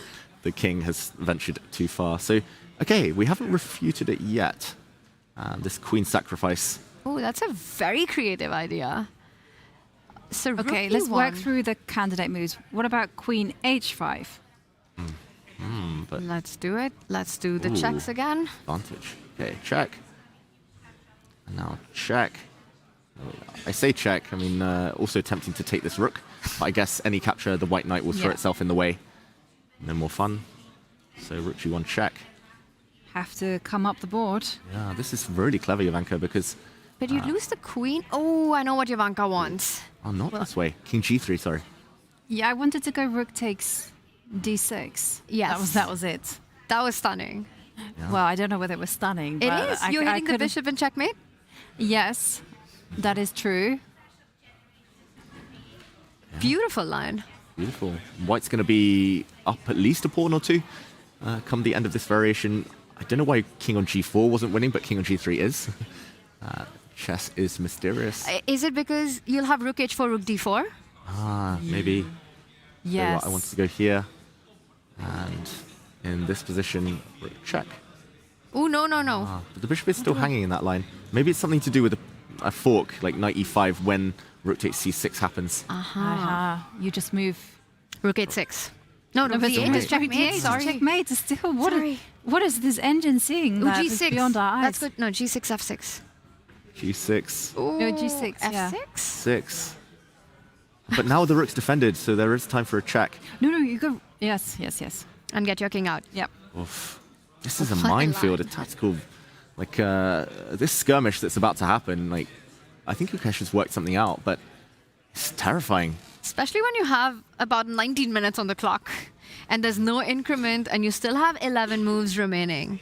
Yeah, and that was really scary, and it felt like there were so many variations. It's definitely, I think, a very good practical try. So let's run through that one more time. Rook takes bishop. Gotta take it. Gotta take it. Knight fork. Do we have anything alternative? No, we don't. So rook takes queen, you've got to do that. And queen h5 is what you said. There's also another move. If I want to play it simple. Rook takes d6. I don't even want to suggest this, but rook takes d6. Okay. No, that's bad. That's bad. Queen drops with a check and black saves. I like the idea though, and keeping it simple. I mean, queen h5, very non-simple. That's very difficult. But how about go for it, Jovanka? I was going to say the knight is trapped on h. Can we use that fact? No, but I'm like just maybe. What do you call it? Spitballing ideas. Yes, I really want to save our queen. I actually really like queen h5. I just think that why give your queen with a check? I see that there's something stronger. The bar suggests that there's objectively a better move. It's funny. I've taken a peek, so I'm not going to say it. Okay, but is it findable? It's findable. Is it? Gukesh finds this. But do you think we head this way? Do you think that? What are the chances we see? Oh, okay. He goes h6 though. h6. We'll catch up with that. Just for everyone at home, I will reveal because this is extremely difficult. But Gukesh would have found this. Queen attacked, rook attacked. What do? You move neither, and you just defend the queen. King g2, getting out of any checks. The knight should take the queen. If he takes the rook, then the white knight blocks. White has the extra queen. But when the queen is captured now, no need to bother about trapping it. Just take it immediately, and white's just a pawn up in the endgame. Easy. King g2 would have obviously happened. Oof. Everyone and their cat finds it. But that would have been such a cool variation. I think in Blitz that would work for black because King g2 is, well, it takes a bit of time to spot, but h6, Wesley finally realizing that that was tempting, but not quite enough. So h6, game goes on. It's still only a pawn and still quite messy, this position. Very messy position as there's tremendous risk for both sides. Let's pause from this one and let's go to Vincent against Magnus. Because earlier on we just said Magnus, less space, potentially unpleasant position, and it's still the case that he has less space. Vincent going for your plan of going e4, but going for queen to c8, setting up a battery, hitting the pawn on h3. That's something that you've been mentioning, David, as a plan. Yeah, typical idea. That whole bishop d7 very early from Magnus. This is a tempo gainer, and I play this a lot with white. I mentioned that earlier with my long stories. I've played this system so many times. When I first started playing the Fianchetto lines back in the mid-2010s, like 2015, 2016, I lost a lot of games with white because I never really knew how to deal with the kingside attack. Somehow white's king is a bit airy, and I mean, the way you want to deal with this is to play king h2. But suddenly I'm seeing ideas like rook to e5. Oh, wow. I was going to suggest rook to a5 originally to try the same idea to swing over, but maybe white can throw a knight in the way. That one's complicated, needs to be worked out. But rook e5, and I lost to English Grandmaster Luke McShane so many times, especially in Blitz and Rapid, because I couldn't, like, even when I was doing well objectively, I couldn't deal with these types of sudden switches in momentum. And black bringing a third piece into the attack. This could be uncomfortable. Uncomfortable, but I think the most uncomfortable thing in this position, in this game, has got very little to do with what's going on the board. Magnus is down to under 25 minutes with 22 moves remaining. That's barely a little bit over than a minute over a move right now for Magnus. And every single minor piece on the board, no trades have happened. I don't see any direct way of forcing lines, forcing sequence of moves where we're going to go into an easy endgame to navigate if you're black. Magnus, whether he plays rook e5 or not, whether we see king h2 or maybe different ways to defend this, I think for Vincent, the clock is his ally. Yeah, the clock is definitely Vincent's ally here, especially as Magnus ticks down and he has to take those decisions. But the decision to be first made is by Vincent, how to defend the pawn on h3. And he doesn't note play king h2 automatically, which is a move that I would expect to be played like almost instantly. Yeah, and the problem is, what else if not king h2? King h2 looked fine, although the eval bar slightly edged in black's favor. H4 is always a reluctant move. Here the black knight will jump into g4, remove the dark squared bishop. He plays g4 instead, the third of the options. This is such a high responsibility move. There's going to be sacrifice ideas later. There's going to be h5 to deal with later. But he has, for now, clamped down on that king side, making the bishop and queen feel a bit silly. So Magnus needs some kind of attack later. I would be very tempted if I'm black in this position and I know the number of moves I have to make with no increment to first just trade the entire queen side. Get pawn takes pawn in, get rook takes rook in, and then I really like the idea of playing h5. Of asking some questions to that pawn that just move forward. You take pawn takes pawn, knight takes pawn, h3 is super weak. Magnus, he does take a decision. I think he's just trying to get some moves in at this point. Trade off as much as you can and then strike on the other side of the board. Great call, Tanya. And yeah, sometimes there are tactics as well against the rook sitting on a1 with the bishop on the long diagonal. So we'll Are you see. ever taking with the knight? Ever? Oh. Ever? I actually wrote a newspaper article about knights on a1. It happened. It happened twice at the candidates, a knight and a1. First, Fabi put a knight and a1 and lost to Anish Giri.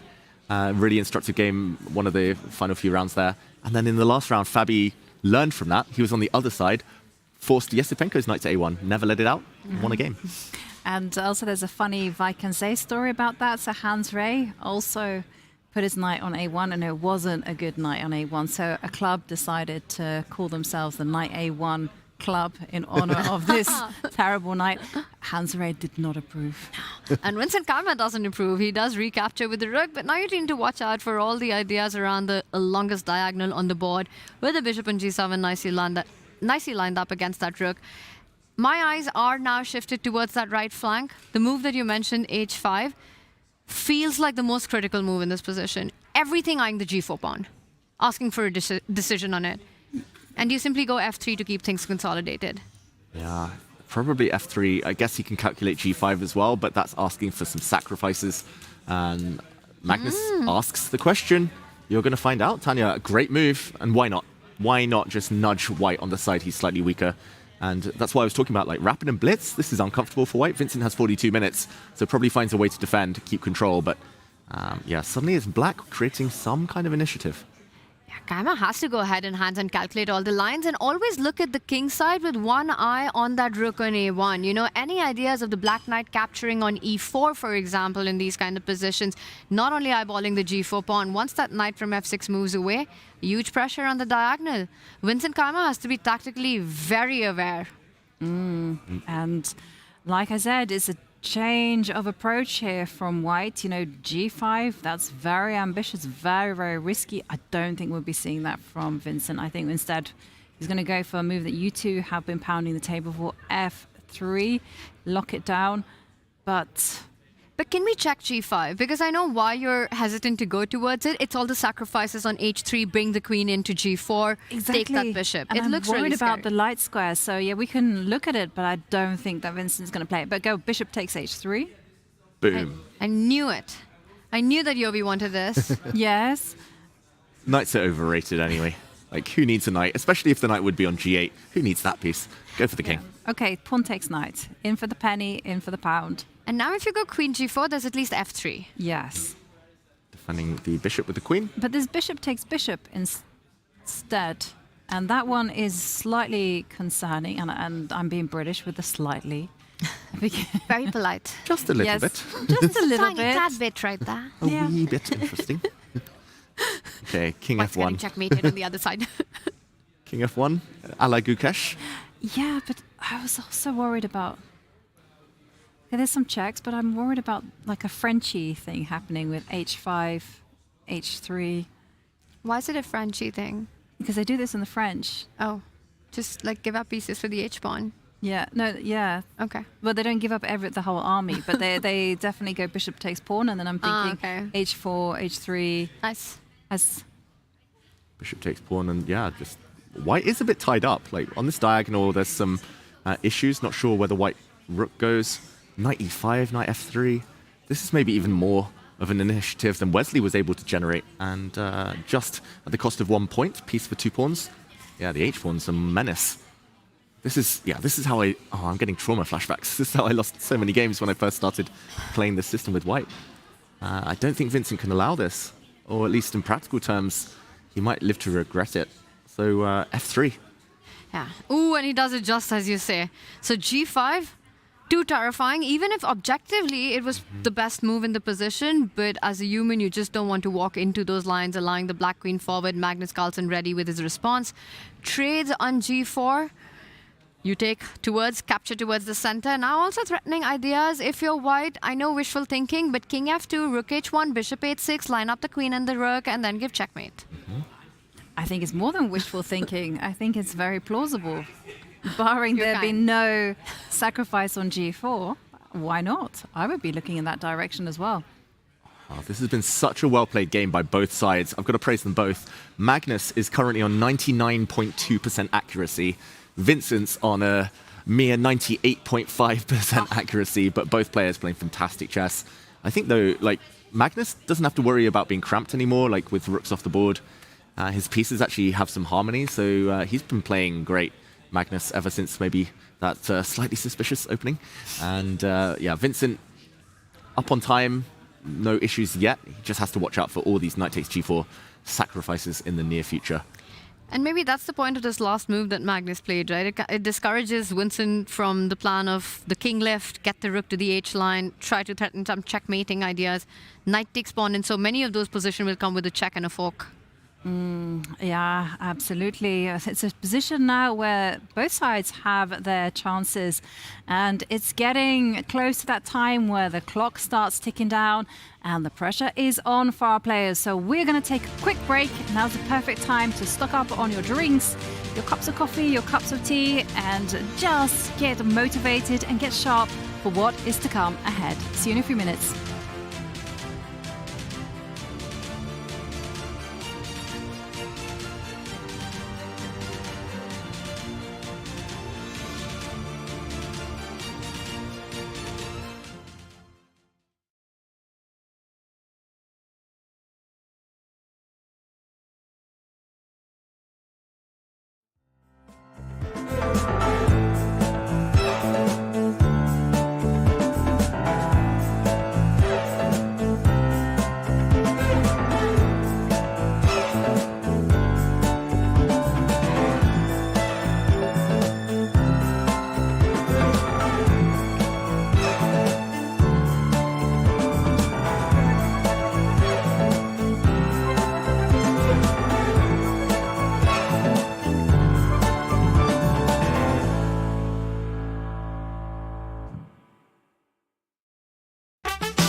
Welcome back, everyone. It's round 7, and it is an exciting one as always. Norway Chess, the home of fighting chess, and we have 2 empty chairs.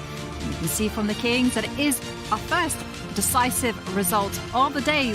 Bibisara Asalbaeva defeating Zhu Jiner, netting a full 3 points, and that has significant impact on the standings. It means that Bibisara will be consolidating her lead at the top. That is, unless her closest rival Divya Deshmukh manages to win. And looking at the evaluation bar, is saying to us that Divya is also well on track on getting the 3 points. Yeah. And then Go on, Tanya. she gets those 3 points, and then Bibisara still maintains that lead going into that next round before another rest day. I mean, Bibisara so far has been the player who's dominated Norway chess women, getting that first round win in, keeping the lead throughout, losing it briefly for 1 round to Divya. For Divya to keep the chase alive, to stay as close as possible, she needs to win a game, and she's made quite a few inroads. She's certainly made a big inroad, and we can actually hear direct from Bibisara on her emotions after winning such an important game. Wow, what a game today. This was a dominant performance. Yeah, I think it was a strange game because I have big advantage after the opening by time and by position, but then I missed her bishop d6, and I think it was around equal. Maybe I have a little bit better position, but yeah, I don't know what she blundered, but maybe after bishop d5 she can't play rook d6. Yeah, instead she need to play, I think, rook e7, d takes e6, bishop c6, f3, f5, and it's around equal. Are you happy with the chess you're playing these days? I'm not very happy how I played because I think if I will play better after reopening, I will have big advantage instead of blundering. But you do have the shoes, so they give the extra luck at the end, right? Yeah, maybe, I don't know. Thank you so much, Bibisara. Yeah. Bibisara in red with a fire and the lucky shoes. I want those Chanel shoes. What do we got to do for those shoes, Yovi? And a lot of money. Need a raise is what we need. We definitely do. I'm sure there's someone out there Googling how much those shoes cost. I remember when it was Alireza wearing some really nice tops. People were doing that every day during most of his tournaments. Gucci Reza, exactly. But in the meantime, someone else playing really stylish chess is Divya Deshmukh. And Queen A8, what a stylish move that would be. That would be such a difficult switchback, I would say, because her queen only just landed on A2 a couple of moves ago. But it's all about the light squares. We're seeing several instances this round of the side who are trying to fianchetto or pushing their g-pawns suddenly getting targeted around their king. And she's a pawn down. She needs to find this to get the advantage. It's a dual threat move, hitting the knight, but also threatening bishop into e4, hitting the white queen, hitting the rook. All of white's pieces are targets. Well, what do we think the odds are of Divya finding this move to seize that big advantage? She'll see the move, no doubt. But she'll be thinking, well, hang on a second. Isn't white just simply going to go knight e1 and everything is connected and protected? Mm-hmm. Great call, Yovi. Like knight e1. I think she'll continue that variation by taking the bishop. And like we were talking about, Norwegian cheese, Swiss cheese, the cheese with the holes in it, whichever one it is, knight g5, maybe heading into those gaping chasms here on the king's side. She's played queen a8. Ooh, update. Brilliant move. Great move from Divya. And it's also a defensive move because we see an idea that we were talking about in another game, David Howell, that you had pointed out. White had set up with that last move, Humpy retreating the rook. The idea of knight jumping to g5 to win the dark squared bishop. Again, threats of that pawn on h7 being tender in this position. Let's show that. Knight g5 and suddenly white is right back in the game. You take that knight, you take that bishop.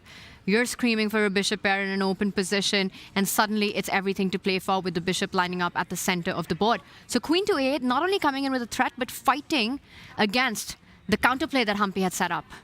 Beautiful. And funny how these patterns keep echoing each other throughout this round. But bishop b4, massive threat, game-winning threat, bishop f3 as well. Yeah, let's just follow that through, because can Humpy hope to survive this? This just looks so strong. Knight on f3, knight on h3. Well, I guess you have to grit your teeth. Yeah. Move your rook out of the way, and then when the knight comes to give a check, you protect the pawn. So, for instance, knight f3, king h1, and Well, this is really, really, really bad. That bishop on c1. Just compare all of black's pieces to the white counterpart. Yes, you have an extra pawn, but who even cares about pawns with that bishop on c1, the rook on b1? I mean, look at all of black's pieces, just much more active.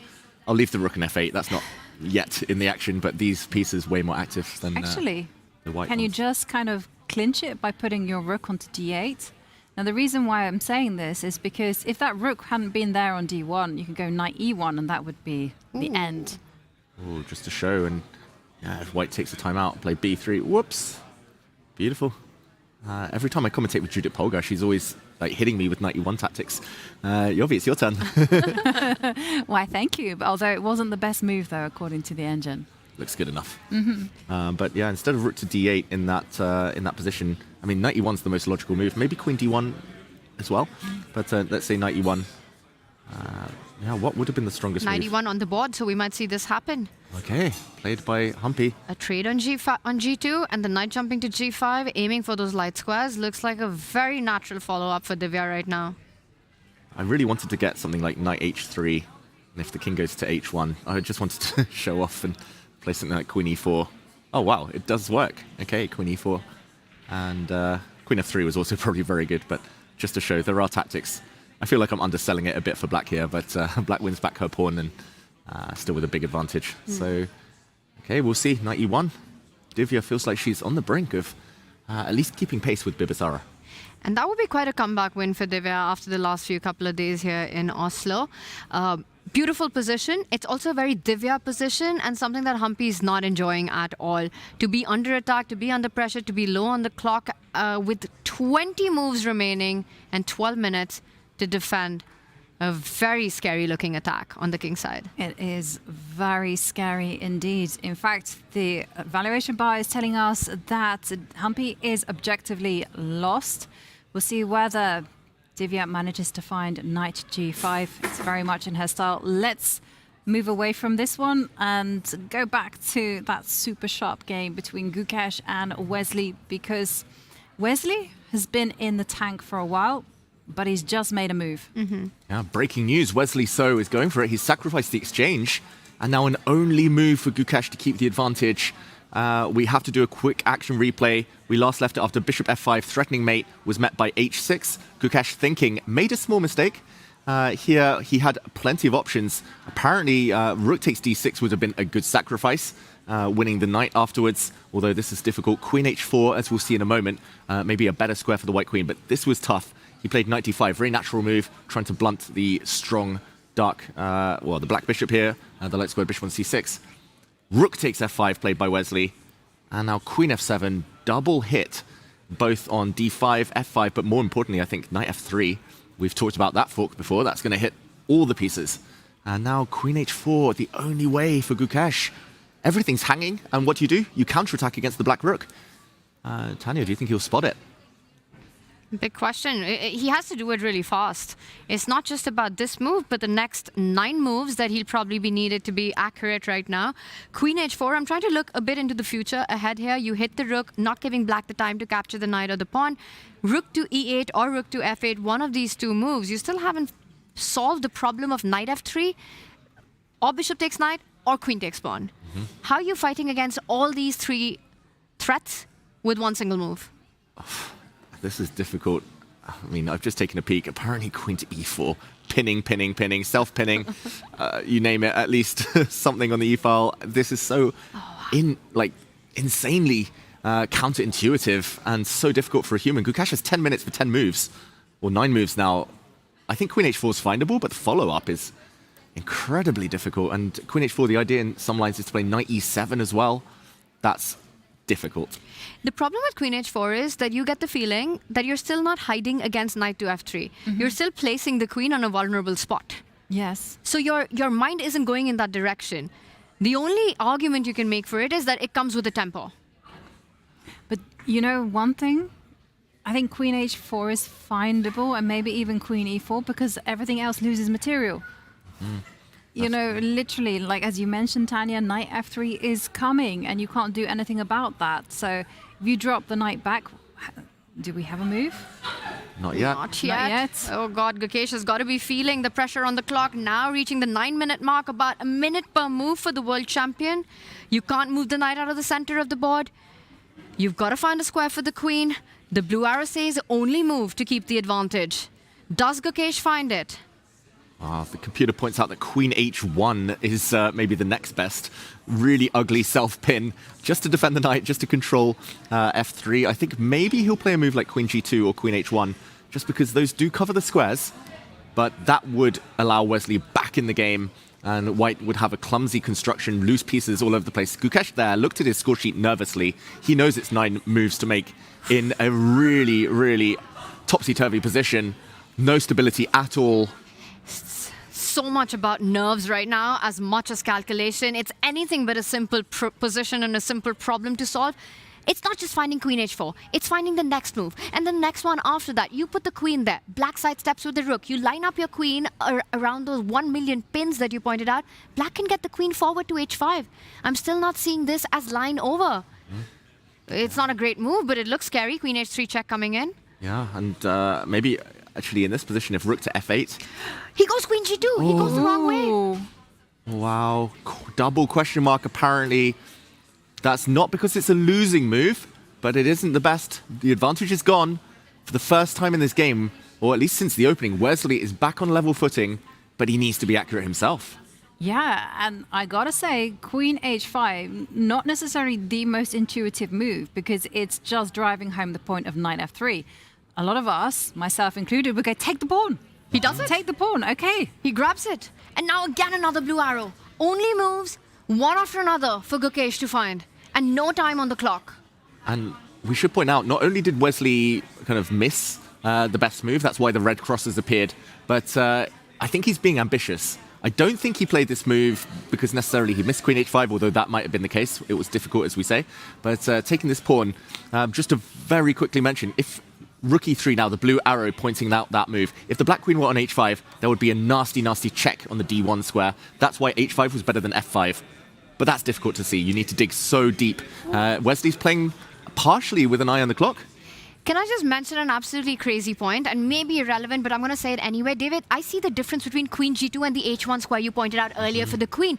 In the case of the queen being on H1, Gukesh would have the option to step in with the knight to E7, forking the bishop and the queen. And your queen doesn't drop with a check. Now there's no knight E7 on the board. Oh, that would be so beautiful. That would be a winning tactic, potentially, for Gukesh. If it wasn't for the fact that the queen did drop with a check. Tanya, that's a great spot. And that's where time is needed on the clock to realize these small differences. Queen H1 would also have stopped that Queen H5 idea. So multi-purpose. But Queen G2 is such a much more natural move. It looks like a nice cozy square, protects F2. Now he needs to stop Knight F3. He will find Rook E3 surely. And you know what Wesley's done? He played this move so quickly because he is being practical right now. He's not being objective. He's not looking for the truth in the position. He's playing against Gukesh's clock. He wants that to tick it down to the last few seconds and then strike, and then pounce. Absolutely ambitious play. Just play fast. More important than find the best moves. And someone who needs to play fast as well, it is Alireza Firouzja, because take a look at this on the right side. Prag has got his king out there on F3. Don't know what it's quite doing there. However, it's the clock situation. Alireza down to 4 minutes, 18 seconds. Wow. And a quick count shows that Prag is also up a pawn, so not just up 30 minutes on the clock. This feels like a good opportunity, although I do notice that the white queen is trapped. I do wonder whether we might see a draw in the near future because white's queen, Prag's queen, can't get out. That's the right board there. The black rook is going to slide back to A5 to start harassing it.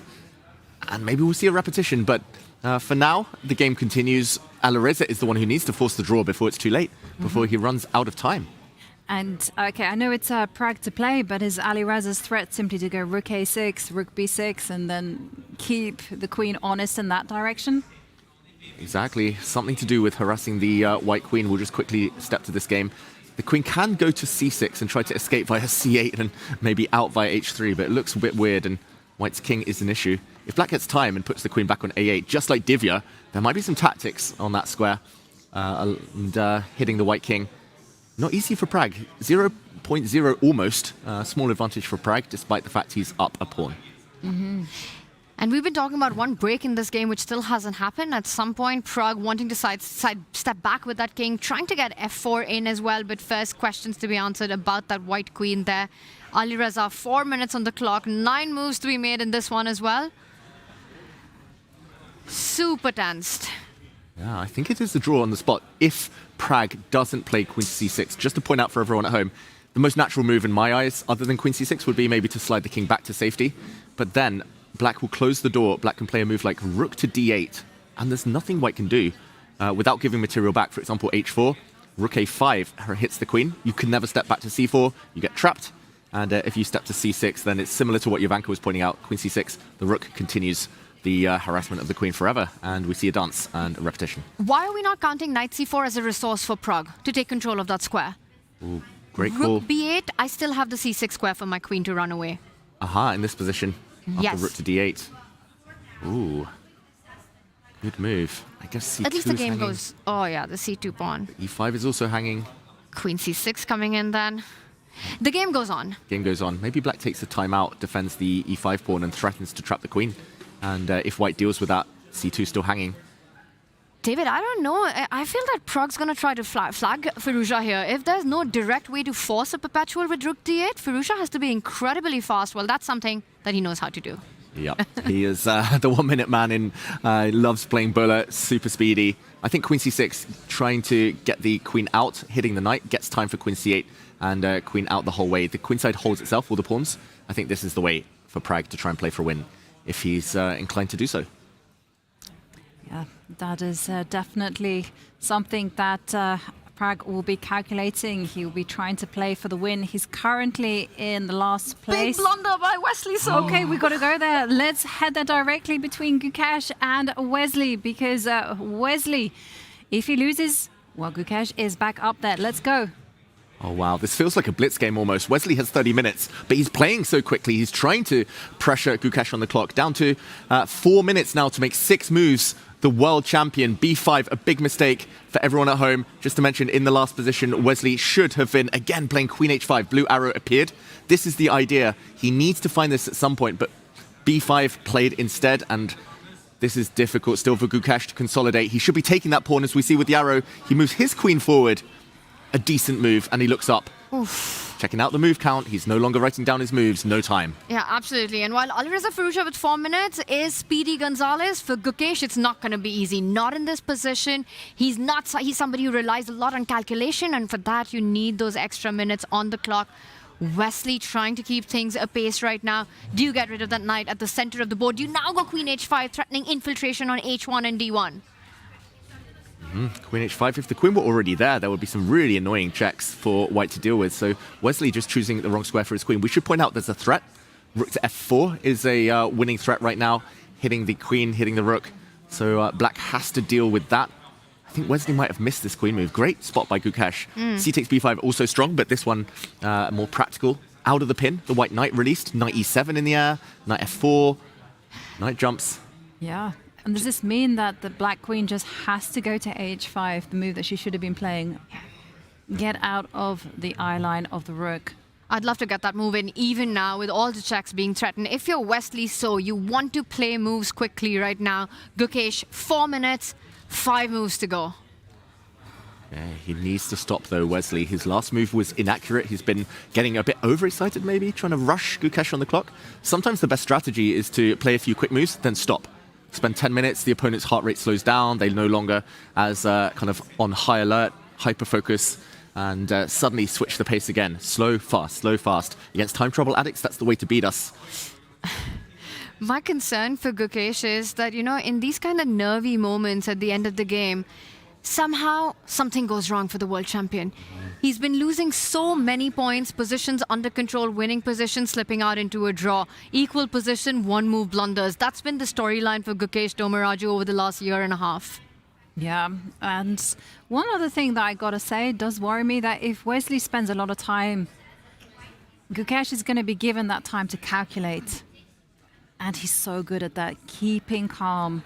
And in those big match moments, he's able to rise to the challenge. So Wesley has to dance that fine line between playing fast and playing practical. You don't want to rush and play bad moves, but at the same time, you definitely don't want to spend too long that the opponent has time to think. He plays the best move, Wesley So. He gets rid of that knight, meaning that rook to f4 is no longer possible. Now he takes the pawn. This is where Gukesh has choice. You want to take back that pawn automatically. There are options, though. You can take another pawn, undermining the black knight. d4 might be on his radar, trying to pin and win that knight in the center. But you have to always watch out for a check on b1, right? Queen's got infiltration squares. If you're Wesley So, he takes a peek up and Gukesh takes a pause before capturing, pushing. Which pawn is he going to pick? Will it be c4? Will it be d6? The worst thing to happen to a player is the problem of plenty, the problem of chess when the clock's going down. Yeah, it sucks to have so much choice, and he has to be practical about it as well. Does he take the pawn on c4 and allow the checks? Does he play rook takes d6, in which case he has to calculate what is going to be the impact of allowing black to capture on d3. Oh, so many critical decisions for Gukesh, and he's down on the time, coming close to 3 minutes. Oof. And 4 minutes to go, 4 moves to go right now. I'll also point out another tactical geometry in this position. We've been highlighting queen h5. If that happens, watch out for a check on h1. Now that there's a rook on d5, you have to be on the lookout for such ideas. I'm really glad you have this move, because now queen h5, take that knight, David. Queen h1 wins the game for black. I want to say wins the game. It's still, of course, 0.0. Psychologically wins the game.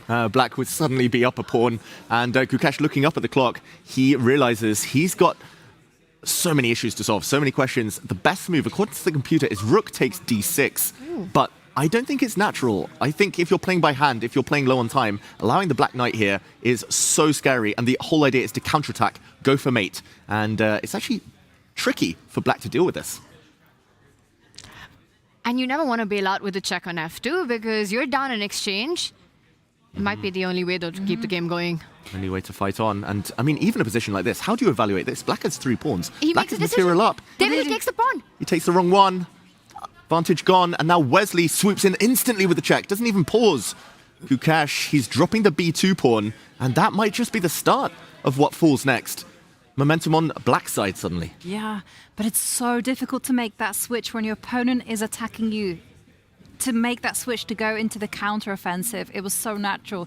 Instead, just to play it safe. Yeah. Rookie one is what I'm expecting. Gukesh to block. He does it, hits the queen, do you take the pawn? Oh, the blue arrow says attack the other pawn. Does Wesley find it, or does he rush to his decision? He does pick it up. It's not the best move. It's advantage Gukesh one more time. Can he get hungry? Can he now grab that pawn on d6, hitting the knight on e5? Yeah, I mean, now he will find it, because he has to. And, I mean, c4's hanging anyway. It's going to drop anyway. What other moves? The white rook on e1 is stuck defending its king. The rook on d5, where else? The queen can't move. Look at Wesley leaned in, trying to calculate variations, making sure that when Gukesh has a move on the board, Wesley's ready with a response. And just a reminder, the players are racing to get to the 40 move mark, where they will get a 10-second increment per move. Which is nothing in this position. Exactly. Mm-hmm. But Wesley, I do think he's getting overexcited. Like, queen c2 there was such a strong move, because knight d3 would have been a big, big threat, as well as the c4 pawn dropping. He took a pawn that was actually, in the grand scheme of things, less important. And now the black knight is unstable. Wesley hasn't been calculating. He's been looking at the clock so much. So he needs to slow down still and be accurate. Otherwise, Gukesh, if the queens come off, for example, is out of danger. And you'll be completely winning if you're white in an endgame up in exchange for Wesley. So he's been playing the clock rather than the position so far. But David, I'm just wondering if he's about to swoop in with a rook. I see another move to knight takes pawn. Knight takes pawn looks tempting, but you've got rook f3 hitting the queen as well. Always looking for checks, captures, and threats. Yeah. Comes in with a big one. Yeah, and that sets a trap. The white queen cannot go and take the black knight, for example, because there's a checkmate on the f2 square. That would be really nice, that tactic, if it lands. Wesley, I think that's why we saw the reaction. There we go. He's literally looking at the f3 square. But he's basically telegraphing to Gukesh, I want to play rook f3. Calculate that, please. And that's exactly what Gukesh is doing. Maybe he's being sneaky. He wants to play knight takes c4, but he's pretending he's looking at rook f3. I feel like all of us have done that at some point in our chess career. So many times, even as an adult. But for Wesley, it's something that you referred to earlier on, David and Tanya. He's got just under half an hour on the clock. He does not need to rush this moment in the game. He can just take that step back and go, okay, I can play rook f3, very tempting. but I don't need to. I just need to consider all of the alternatives. Here we see the two boards split. Magnus Carlsen against Vincent Keimer objectively in the balance, although the pawn structure has changed. It looks like Vincent's been doing everything he can to protect that white king. That's the left board. He's put all of his pieces around it. This one, it looks like it will start to get even more exciting as the clocks tick down. Magnus down at 9 minutes, Vincent at 19. Mm-hmm. And Magnus really playing the man as well as the board as well, you know, choosing a very provocative opening, c6. And suddenly with the white king being a little bit shaky, you feel like you would prefer black here. Yeah, I mean, it's really difficult to evaluate, and I think that's what both players have been going for. We see the board on the right in the meantime. We see Pragnananda having retreated his king and Firouzja instantly retreating his rook. Is that the sign that the game might fizzle towards a draw now? Prag missing a tiny opportunity to keep the game going. Rook a5 followed by rook a6, harassing the queen, chasing that piece will result in repetition. Prag taking a sip of water. Has he missed that move? It's a big threat right now, and the only way to keep the game going against that, we were discussing the idea of the knight jumping forward, protecting the square of a5, also attacking that e5 pawn. If Prag's happy to take this to Armageddon, he goes for a different option here. But if not, then he's got to play knight c4 and create those imbalances of giving that c2 pawn. That's such a strong part of that pawn chain. Mm-hmm. He looked away for a second just a moment ago, as if he was like, oh God, how did I not see this? I think he felt that he could still get his queen out via c8, but that avenue has been shut. And we'll point out one more time that after the rook falls back on a5, do not put your queen on c4. It ends up getting trapped with the black rook stepping up to d4. So many pitfalls that he could walk into here, Prag, still, if he wants to play for a win. But we'll come back to that one in the balance. We still have so much action elsewhere. Divya doing very well. That's the line we showed a bit earlier. Zhu Wenjun still with a small advantage against Anna Muzichuk deep in the endgame now. Keimer, Carlsen, the most tense of them all. Yeah. And Wesley Gukesh as well. Wesley still to make a decision, still to make a move right now. That's the top right board. Hasn't taken the pawn, hasn't gone in with the rook. Another option, you could jump in with your knight as well, tripling down on that f2 pawn. This game still won for all three results. You could walk into a checkmate in one in these kind of positions. Absolutely. With the king so exposed, I gotta say, looking at our bird's eye view, it looks like we're in for another decisive day as well. With Divya doing super well, Gukesh, Wesley, that could turn at any moment, a draw looking the least likely, and I suspect that Magnus might have woken up and might be going back to his 2900 best type of chess. And Prag, Ali Reza, I do feel that that will fizzle out. Zhu Wenjun's in her element. And I just want to point out, bottom left board, we're talking about Divya's advantage. That last move comes up with an idea of a trap, a big threat being set up.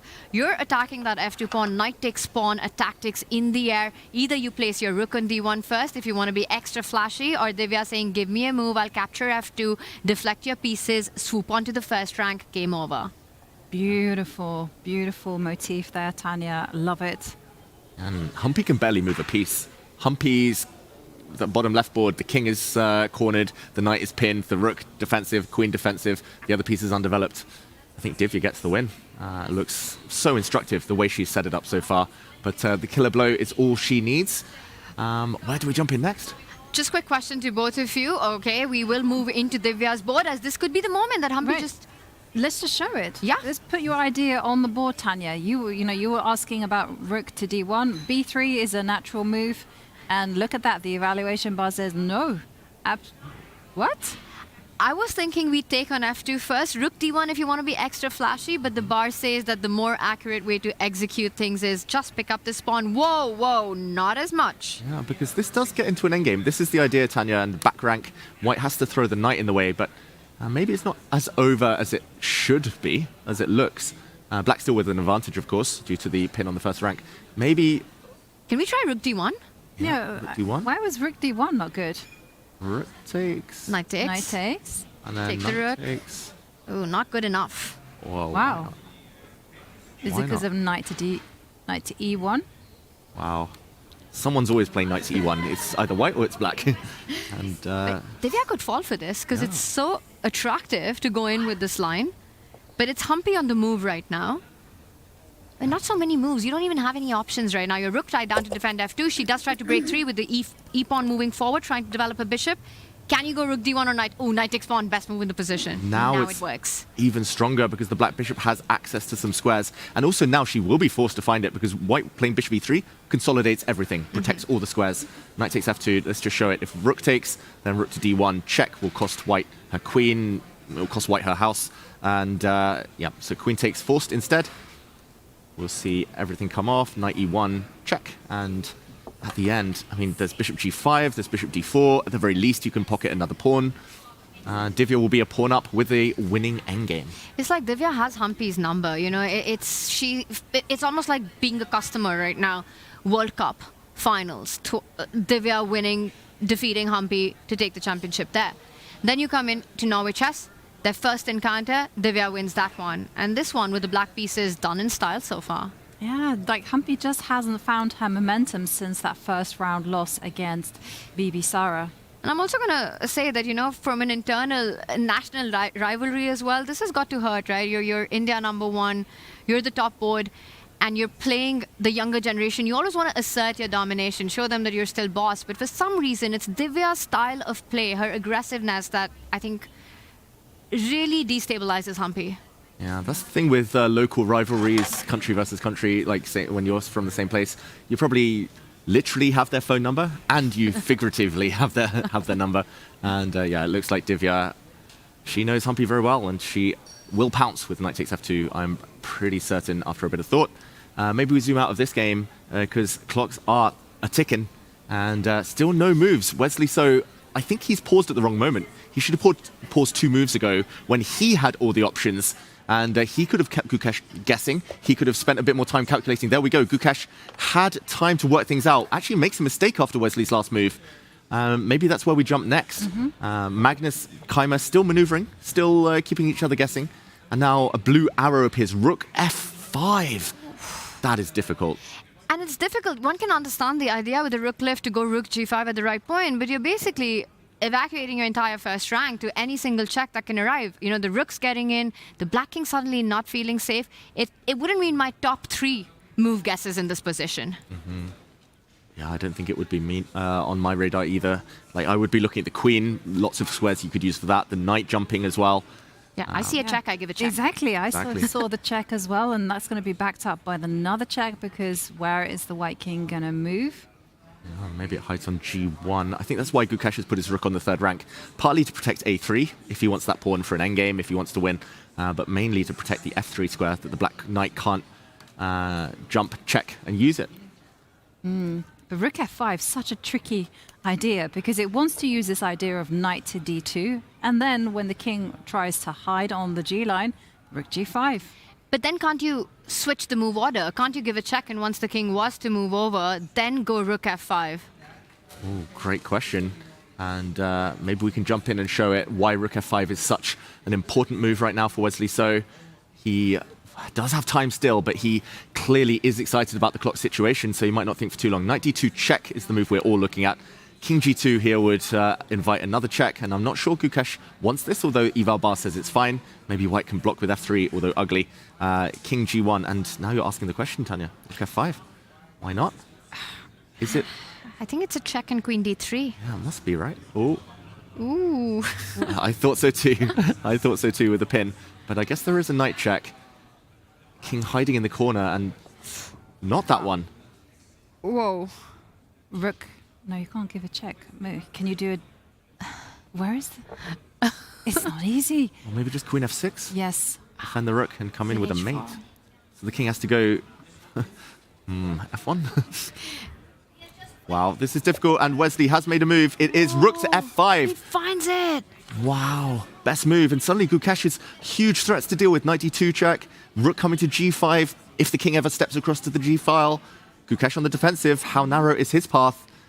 And it's only 10-second increment. Gukesh will be in time pressure for the rest of the game and has to keep his king defended.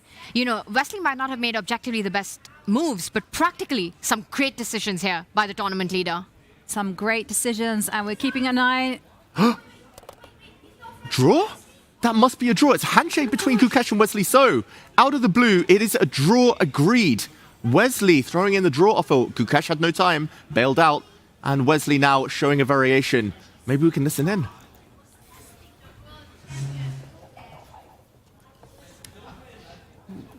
We're not getting any audio. Okay. No, we're not getting any audios, but what a surprise there. Gukesh, no time on the clock. A draw, I think a fair result. I don't know, Jovanka. It feels like both players could have played on. I think from Wesley's perspective, it makes sense. Whoa, hang on a second. As the piece is being set up here, let's go to Pragnanda against Alireza Firouzja and find out what is happening there as moves are being made in a flourish. Whoa. A knight's just been picked up, which turns out to be a blunder, but I see an exchange for Alireza Firouzja. Yeah, we'll get them up in a second on the camera. Prag, I don't think it was a blunder. I think it was just a small glitch with the boards. Here we jump in, and brilliant tactic from Pragnananda. This was so difficult. I thought it was a forced draw. Alireza now shaking his head. He's down to 1 minute. Just a very quick action replay for everyone just joining. It was an exchange sacrifice from Prag. It looked like a draw imminent. We said, okay, the queen is trapped. You can just slowly use your rook, hit her. But yeah, she does escape to the c6 square after rook a5, question mark, hitting the knight now. And after rook a6, rook a1. That is genius from Prag. And deflecting away, look at that brilliant move, double exclam, deflecting away the black rook. Now f6 falls. And it's a hit on d8. Prag has seen it all and deeper. It's also a hit on the e-pawn, and you cannot take the time to snatch the rook on a1 because the rook on d8 will fall with check. Suddenly, this is super dangerous for Alireza. It's not only the loose pieces and the knight jumping in. There are ideas of f5 just opening that pawn shield in front of the black king. e5 hanging as well. Rook on a1. The queen needs to stay true to that threat. Knight d5 jumps in. That is exactly the emoji that the king deserves right now. Alireza trying to get as many pieces close to that. Also defending the f7 square. I have to say, the Wesley end was incredibly abrupt. Yeah, Wesley, if he realized that he was actually at least fine, totally fine, and he had 20 minutes extra on the clock, and Gukesh was super nervous, I think Wesley, if he doesn't win the tournament, regrets that moment. Gukesh, that must have been relief. Yes, he was doing well objectively a few moves earlier, but the trend was against him. He had no time. That's where Gukesh tends to have some issues. And just as it was going in Wesley's favor, anticlimactic draw. We wanted more. We did want more, and Pragnanda is giving us more here as this position is turning in his favor. Prag with some very nice choices. He can capture the pawn on e5 with his queen. He can also just preserve the rook on f1. Step up, rook f2, keep everything protected. And Black's king is so shaky. A knight is threatening to jump into d5. We have pawn takes pawn f5, moves that Tanya, David have indicated. It looks like Alireza's position is just creaking. I saw this feature chat earlier saying, I believe in Alireza. I think Alireza needs to believe in himself right now to defend it. There are ideas of knight d5, knight e7 check. There are ideas of knight g4, capturing all the points that you just made. I love the move rook to f2, keeping all the threats alive, saying that, you don't have time on the clock. You have a difficult position, work this out. I'm not expecting any abrupt draw offers in this one. No, definitely not. I think Shu on the other foot, Gukesh would never even have thought about kind of offering that draw, but the fact that he got it just as a point where he was nervous meant that it was just too good an offer to refuse. And Gukesh is the kind of player who'll play every position. The fact that he accepted it shows the kind of pressure he was feeling as well. Exactly. I think if anything, Wesley probably expected Gukesh to say no and just wanted to kind of make him a bit more nervous, burn a few more extra seconds. But yeah, really strange finish to that game. We'll see them again though in Armageddon. And this one, Prag will never offer a draw now. He's on the front foot with a big attack. Alireza, I don't think he would offer a draw. He would love to switch the board around though, have white. This is a razor-sharp Alireza position. And 23 seconds for 4 moves. That is the current time, as Nima Reza says there. Ooh, Nima Reza. Pointing out Alireza's clock. Love it. 23 seconds. If anyone can make that time, it's Alireza without having a dead loss position by the end of it. Yeah, Absolutely. But one thing I just kind of wanted to go back to and speak a little bit in Wesley's defense. Because Wesley's currently leading the event with 11.5 points. If he plays on, maybe he runs the risk of losing. He's unsure. He's getting nervous. And anything could happen. Rook F2 played by Prag. And Prag, he's in the bottom. He just lost 2 games back to back. He can just play with abandon. And we're seeing pawn takes pawn as Ali Reza makes those moves instantaneously. 15 seconds now. 15 seconds for 3 moves. And it's 5 not gonna- seconds a move. It's not going to get easier. E takes F4. I think that was the easiest of the bunch. White will recapture that most likely, although the white knight can also jump. You can make an argument for the white knight going to G4, D5. Most likely, I would say the queen recaptures on F4 because you don't want to block the white rook. You also want to create some threats, hitting the H6 pawn. Knight on F6, I think that's the dream destination, if the white knight can somehow replace its queen. But yeah, the questions are going to continue being asked by Prag. Prag needs 4 precise moves to flag Alireza or force him into mistakes, as PLM-TX says, and that seems true. It definitely feels like Alireza needs a bit of a miracle to survive now. And this kind of position, it invites so many mistakes from the black side. If Ali Reza is able to survive this, keep the evaluation bar where it is, it will be very impressive. He first saves the H-pawn, but now the white knight can jump into D5, land the queen on H6, knight F6, checkmate. Oh, so many holes, so many dart squares for the pieces to jump into. Knight D5 is the most natural move in the position. It's also the strongest. As a defensive resource for Ali Reza, he needs to try to give up one of the rooks for that knight. I'm seeing defensive ideas. Land that rook on the 6th rank, cover that square. He's still got 2 moves to make, Alireza Firouzja. He's down to 14 seconds. Oh, Prag, will he show Wesley how it's done? Great comment there. Prag is half playing on the clock, but of course the position also looking good. Alireza losing some sharpness, says Serik Tut. Yeah, H5 wasn't the best move. Just to show how difficult the position was, just to mention, Black's best move on the last position was F5. Ooh. How difficult was that? Instead of H5, even if Alireza had 15 minutes, let alone 15 seconds, F5, so difficult, allowing the pawn to drop just to swing the black queen over into the defense. And yeah, if he's forced to find difficult moves like that, I think no chance. Yeah, no one is playing that. Absolutely, Yovi. And we're talking about what is someone playing with 11 minutes on the clock, knight D5. But knowing Prag, I'm just wondering if on his radar he wants to go completely nuts on the right flank, go G4, try to win on that side, open up the king side, land knight takes pawn next, and make the same argument with H6 inside as well. Ooh, that would be a surprise as well. That's a bonus behind these kind of shock moves like G4, out of the blue, out of nowhere.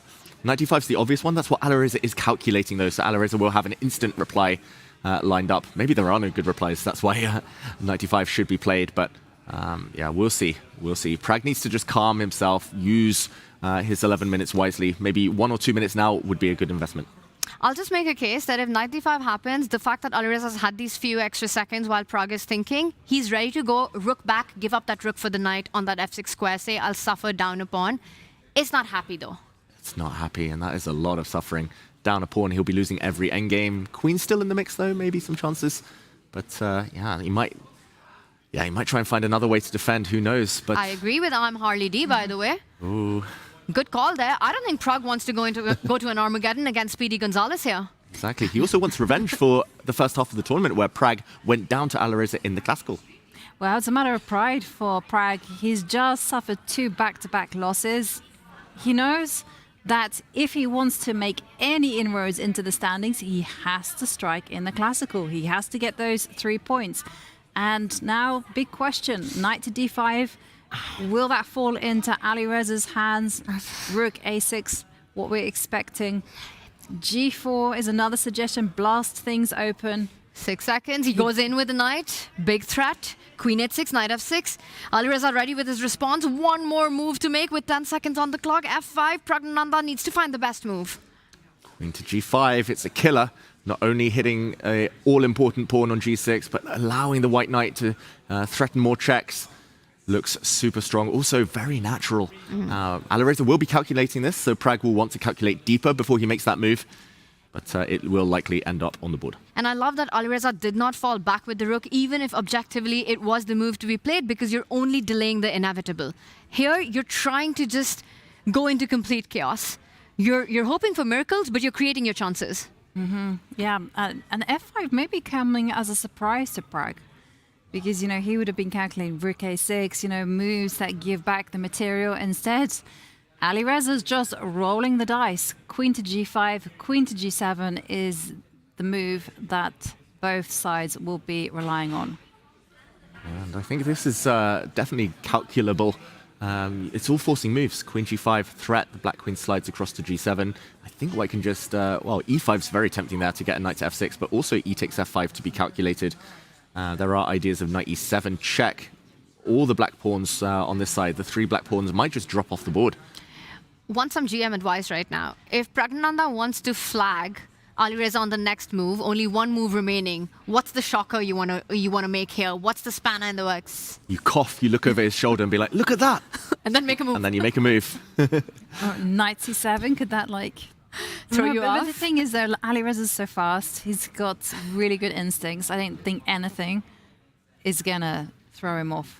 Yeah, I think a true professional tries to win on the board. If he were losing Prague, and this were the clock situation, then we might see some gamesmanship.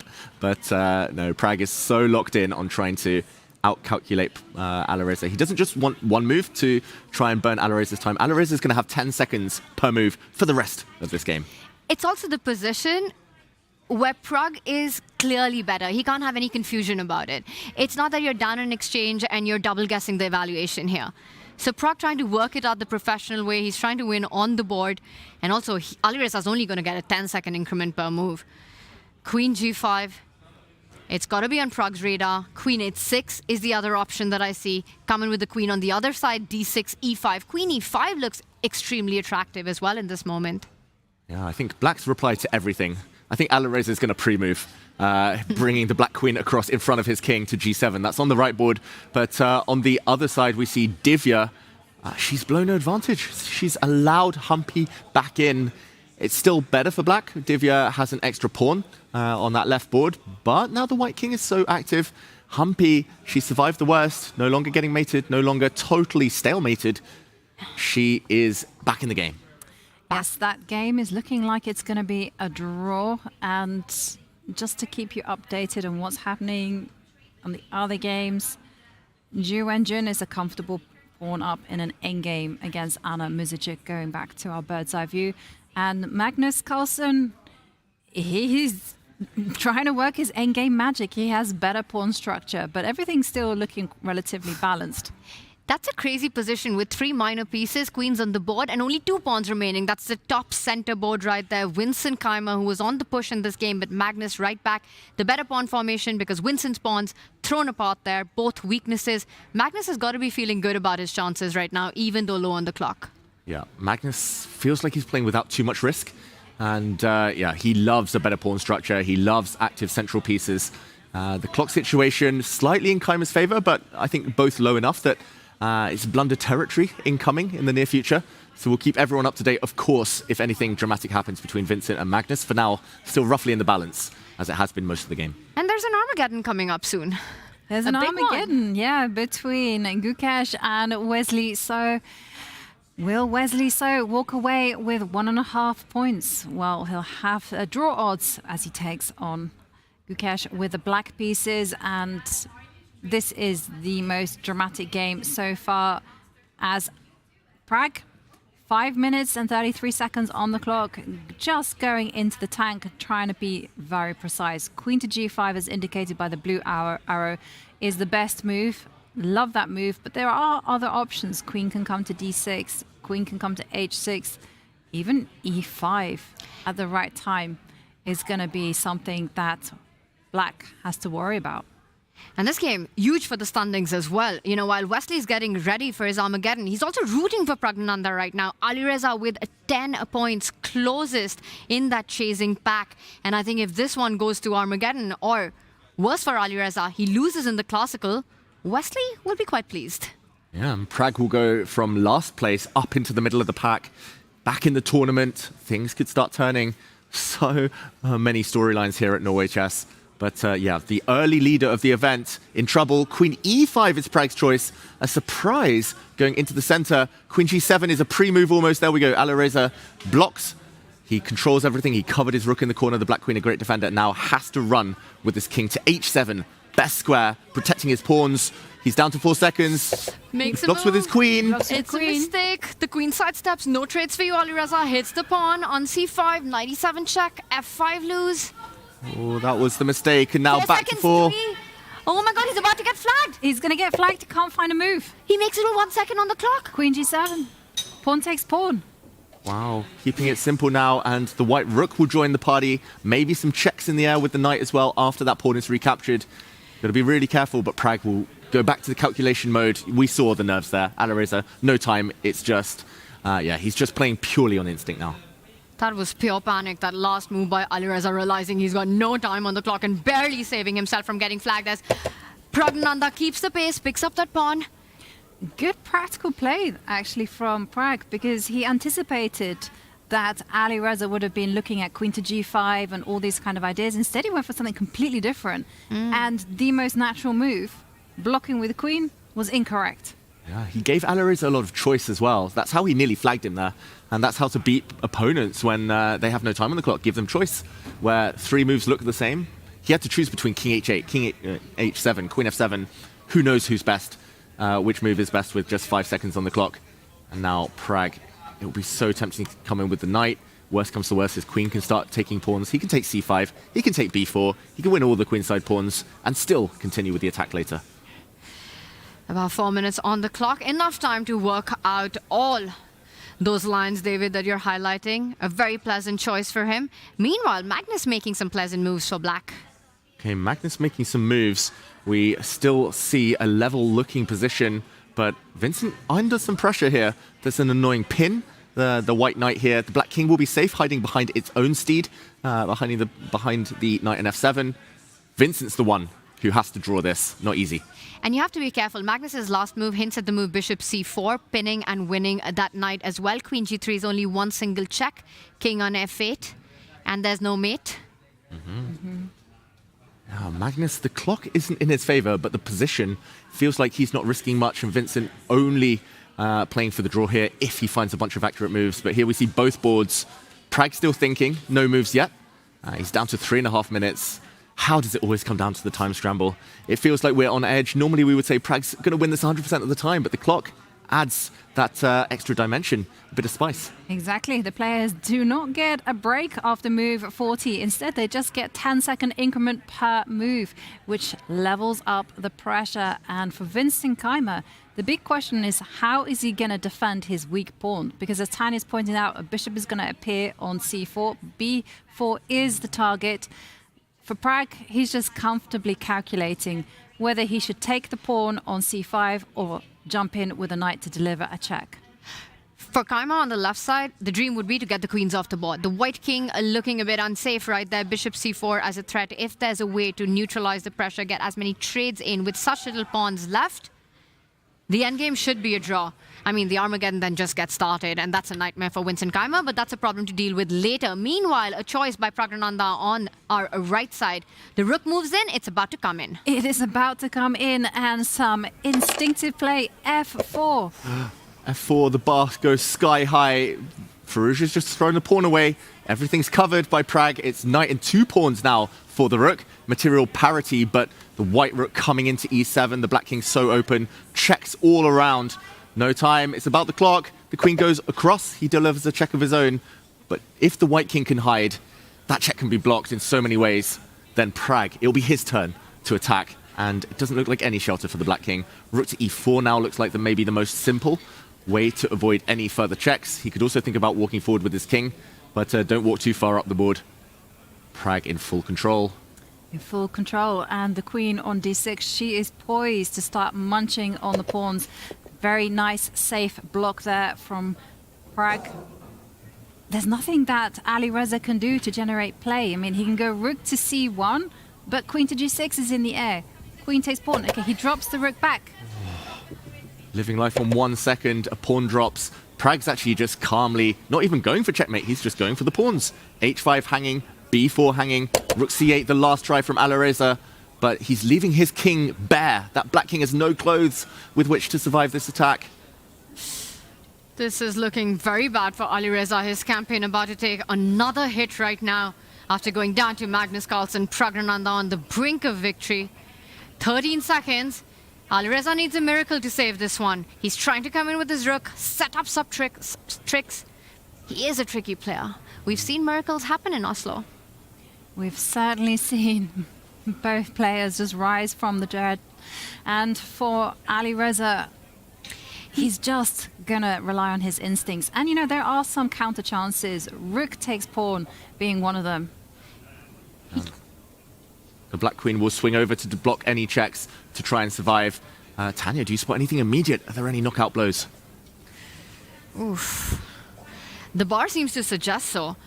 The fact that Prague is thinking, I'll say one thing. If Prague comes down to the 20-second, 10-second territory, we're talking blunderfest all over again. Alireza will be right back into it. Alireza may be the more confident of the two in bullet territory. So Prague has that one extra minute. He does have a few checks he can give in the near future. He can, at the very least, trade off some queens. He plays queen f5. Very impressive control type of move there. The White King is going to hide out on h3, where there will be no checks. Alireza takes the pawn because what else? But now, the White Rook's been released as well. But now you could force a trade, right? Queen c8 coming in. I'm pinning your queen. He goes the other way, puts it on f7. And there are ideas of knight going to e6 to block that trade, David. Prague only has one winning move now. Only one to keep the advantage. He has to give a check with his queen. That is the only check in the position. He will find it. Queen trade, not enough for an advantage. He has to play this move. He does play this move. Comes in with a check. Alireza's sneaky. He's setting up rook a2, double up, and a checkmate on h2 as well. Prague gives a check, gains 10 seconds, and that's it. He resigns. Praggnanandhaa takes a win. Praggnanandhaa takes the win. He was about to win the Black Queen with his rook. And wow, what a result. Huge for the standings. The player at the bottom of the table gets a win and moves back into contention. In the meantime, still action elsewhere. Action as the clocks tick down between Vincent Keimer and Magnus Carlsen. Magnus with just 20 seconds. And although we're in an endgame, not too many pieces. Okay, looks like it should be a draw. This should be level, but Magnus, he's trying to win a pawn. He's trying to win eventually the b4 pawn. Vincent locks up that side of the board. That could be the clincher. Cemento, as Peter Lecker would say right now. White covers the dark squares with the queen. The pawn and bishop control the light squares. Magnus now facing a fortress. Vincent looks like he's about to clinch a draw. And Fortress is the name of the game, as we also had a draw between Humpy Canary against Divya Deshmukh. So we're going to be seeing another Armageddon.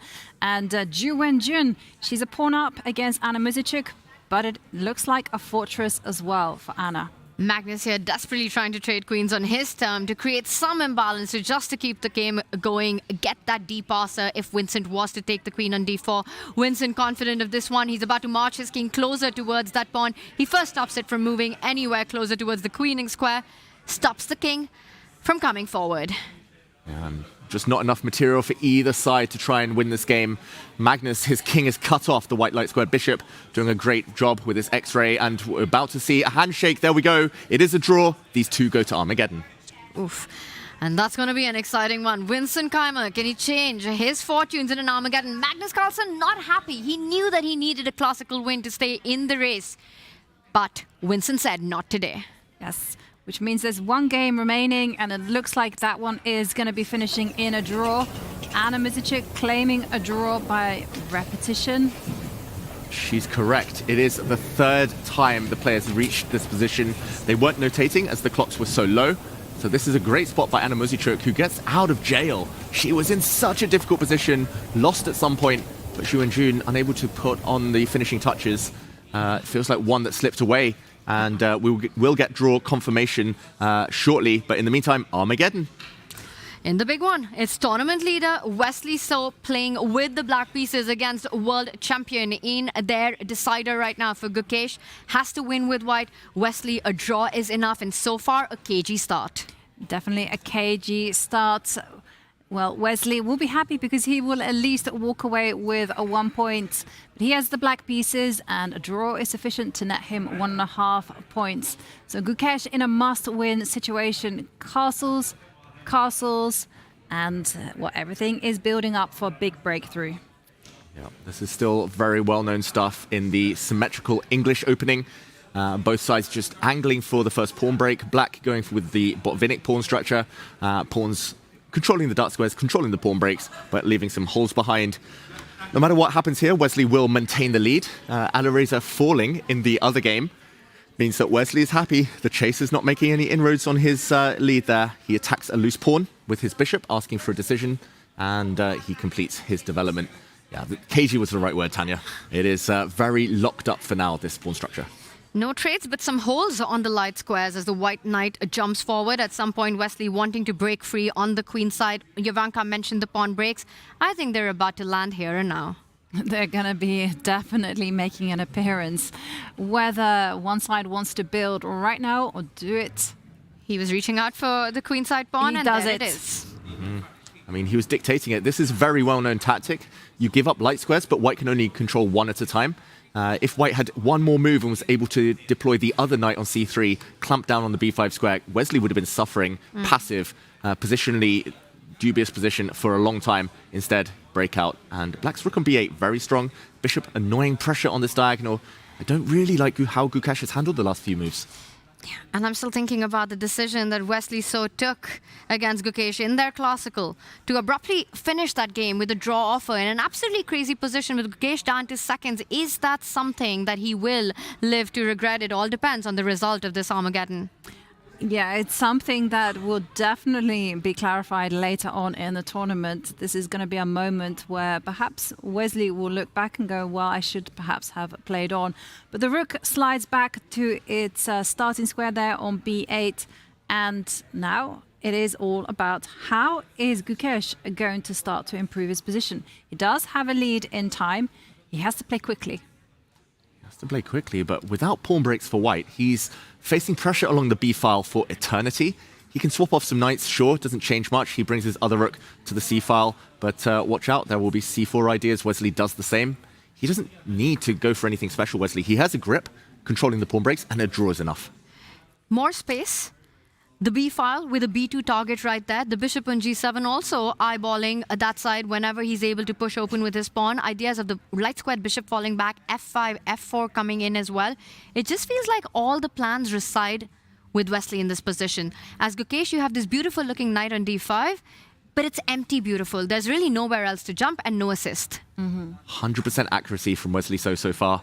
Literally 100 on the accuracy bar. Bishop to e4 played, asking for a bishop exchange. But Wesley, this is a move he wants to play anyway. Strange from Gukesh, because f5 might just come with tempo now. But this was his idea, to free up his queen.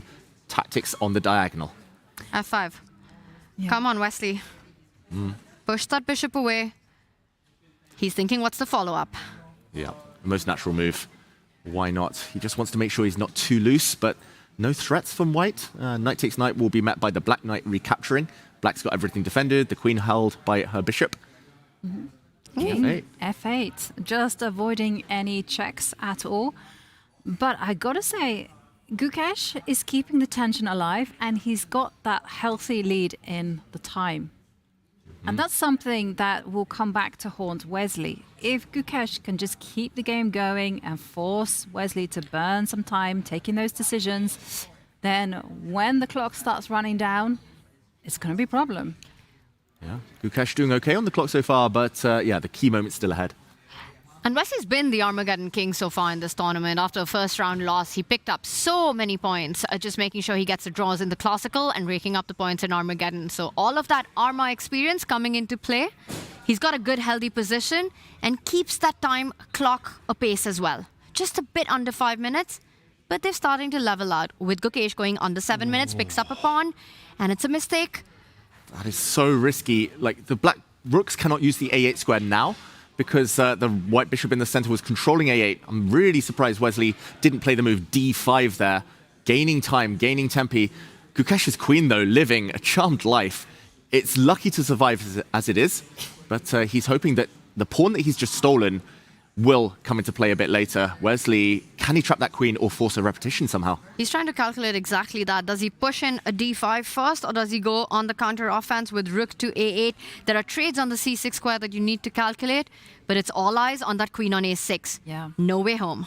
And Gukesh being very brave. He's relying on the fact that if you push d5, the c5 pawn is vulnerable. And he's also relying on the fact that the queen can go back to a4 if needed and escape to the d1, c2 square. Run away. Run with the queen. The queen needs to flee. Forest, run. But first the bishop. I'm surprised he's even thinking, like, surely he's going to step back. There aren't any other tactics. Is he choosing which square? But g2 looks like the most natural by far. He does it. It's on the board. Wesley now. I'd say he's about to go rook a8. And for Gukesh, you do have that b5 spot to run to. Attacking c5. Coming in with the check on the black king. That's Gukesh's only plan. He has to get that queen out of dodge.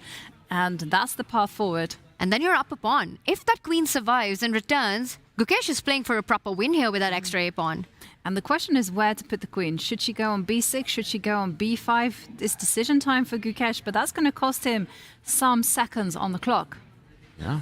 Feels like the next 5 moves are critical. Either Gukesh comes out a pawn, maybe even 2 up, 2 to the good, and then he just wins the game. Or we might see a repetition, the white queen constantly hit, or maybe Wesley gaining some material, the white queen forced to give itself up for some pieces. Queen b5 played, queen hitting the pawn. It's hitting the pawn, and Wesley's probably regretting the move king to f8 because that pawn hit comes with a check right now on that strangely placed king. Yeah, and if the bishop were able to use f8, the white queen would be trapped. Like rook to b8, queen takes pawn, and if you could switch around the black king and its bishop, then the queen would have no way home. So Gukesh using that opportunistic tactic to survive with his queen. Wesley reaching the 3-minute mark now. Still about a 3-minute difference on the clock. So Gukesh keeping that pressure going. A must win with the white pieces in the Armageddon. And I think you have to take that bait. You have to pick up that extra pawn. And Gukesh did it as quickly as he could. Not spending time calculating. He said, I have to win this game. I need to take the decision. We see what happens later. But where is the queen going to go to once she's attacked by the rook on a8? Okay, rook b8. Ooh. Oh, but now queen a4. Or queen takes pawn even. Take it with a check and then run. I mean, there's other pawns. There's more pawns up for grabs in the center, unless black's going to block with the knight. But then the white queen should be able to escape. There we go. Gukesh does not shy away from baits. He takes them. He asks you to prove yourself with every pawn you want to give on the board. Big advantage for Wesley. So the best would have actually been to move the king away a few moves ago, just to make way for the dark square bishop to hit c5. That was difficult with no time. Now there's no way to catch the queen. Rook a8 continuing the attack. White can survive a bit longer, maybe even b4 now, and out via h4, swinging across. He hits it. Ooh, you can play queen b5. I was going to say there might be tactics with rook takes c3, but then the white b pawn takes, and the rook protects its queen. Ooh, that's a really nice idea. A very nice resource. And suddenly, Gukesh's rook on b1 doing a wonderful job on that square. Queen b5, offer a queen trade. Queen b4, pin the knight as well. Two tempting options. He does go for the idea. Wesley trying to keep as many pieces on the board. No trades for you. Yeah, and still asking the question, how is the queen going to find salvation? Because she cannot step 2 squares backwards because she gets in the line of the bishop. How much of it? Maybe you just move your knight away and say, I want some rook trades in right now if you're Gukesh. As many pieces off the board, the easier it gets to survive. Onslaught on the white queen. And let's go right into the playing hall. Actually hear the audio from the players just hitting the clocks. Just feel the tension alive in the playing hall. Wesley clearing his throat. He means business. He's trying to ask for that repetition, but the queen does escape. There's no way to continue hitting her now because the knight is pinned and she's going to flee to h4. She can run to the other side of the board, creating some threats. Safety. 2 pawns up for Gukesh. Oh, he doesn't go for it though. He does keep it on the left flank right now, but it's going zigzag and going all the way back home. And then who's stopping the b and the a pawn going up? Yeah, nothing stopping it. Gukesh taking that big risk with his queen, grabbing the pawns, but the pawns weren't poisoned, and yeah, he's done a fantastic job of hiding, of navigating all the pitfalls. He's home. The queen has found safety. Wesley 2 full pawns down. No compensation. No compensation, but some hesitation there from Gukesh as he recaptures on e3 with the bishop. And well, question time. 14 queen moves by Gukesh in the game so far. Picks up 2 pawns, lands right back from where it started, and with a winning position. 14 out of his first 32 moves with his queen.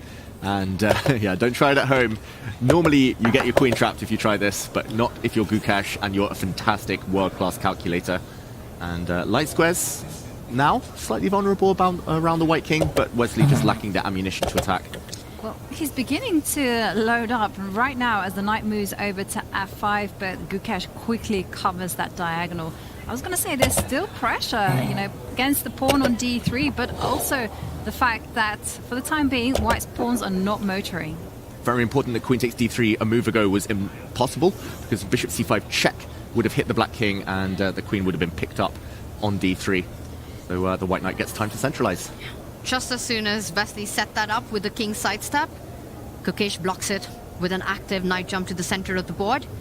And how's he going to continue? He wants to push those pawns, but for now, the way Wesley's rooks are lined up, it's not easy to get b4, a4 up the board. Not yet. He needs to be patient. He needs to build up, maybe improve the position of one of White's rooks in the near future that can come up to the 7th rank. Maybe you can stop at some other squares along the way. He moves in with his bishop. Another great move, posting up 2 very active pieces. And Wesley, when in doubt, push the h-pawn. Very logical. Gukash blocks. Blocks it instantly, keeping pace on the clock as well, up to minutes right now. Can centralize the queen. Rook a5, Wesley steps up. Is Gukash about to give up one of the pawns and just start marching up the board with the b-pawn? And Wesley is not happy with the way he's played this Armageddon. Yeah, I'm surprised he didn't shake his head earlier because it went wrong a long time ago. Wesley's fighting hard now. But if he does win one of the pawns back, there might be a glimmer of hope. b4 would defend the 2 pieces that are currently skewered against each other on the 5th rank, but a3 would fall. Wesley, maybe he's trying to play mind games here, get under Gukash's skin, and Gukash finds a brilliant move. Doesn't need to react to his bishop. The knight coming into b4, then c6. That is a deadly fork. Unstoppable. Nice move there as well. Going backwards in order to go forward. How to handle that family fork. You can't do it. The black knight, wherever it goes, will get captured to defend that square. You can move 1 piece out now, but 2 pieces will still be there, ready to be forked. This might be it. Wesley's down to 45 seconds. Gukash, his best Armageddon of the tournament so far. So close now to victory. Gukash very close to victory here. Close to walking away with 1.5 points. But for Wesley, the clock is ticking down. Big threat. Oh, bishop b6. Nice. Comes in with a skewer tactic. You take that, the knight about to jump in. The rook hangs, he picks it up with a check. And the knight's landing. David, he's going in with the queen. Oh, beautiful move. It's not a mistake. He's chasing the black queen around. He wants that exchange. He's hitting f7 now. He's the exchange. Rook for bishop and 2 pawns up. That beautiful deflection tactic with bishop b6. The clincher. Wesley desperately retreating his queen the whole way back to d7. He just realized that that pawn was hanging. First about to put it on d6, then finds his way forward, but it's not going to help. Gukash ready with the response. Wesley now got 5 seconds on the clock. Losing position, about to get flagged. Oh, Wesley hangs his rook. Game over. Handshake. Gukash takes the win. Gukash takes the win, walks away with 1.5 points, but for Wesley, he still remains at the top with 12.5 points. What a game, what a match indeed. As we listen to the players.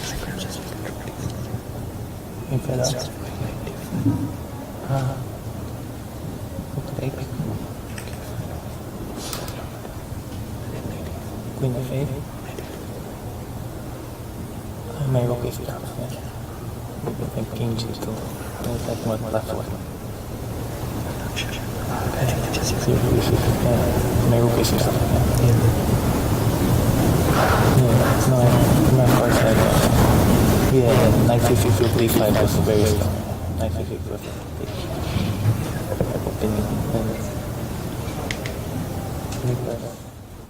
And as the players analyze, well, we are going to go on a very short break. But during the break, we are going to be playing an interview with Magnus Carlsen. And the big question that we all want to know is, will he apologize to our very own David Howe for misplaying his opening recommendation?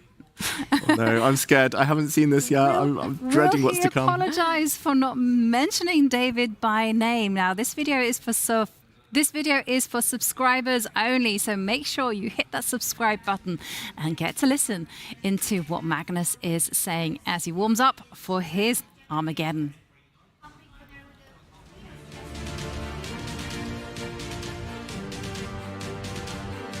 At a confession, you mentioned about this move bishop to d7, and I guess you just learned who was the person that you talked to.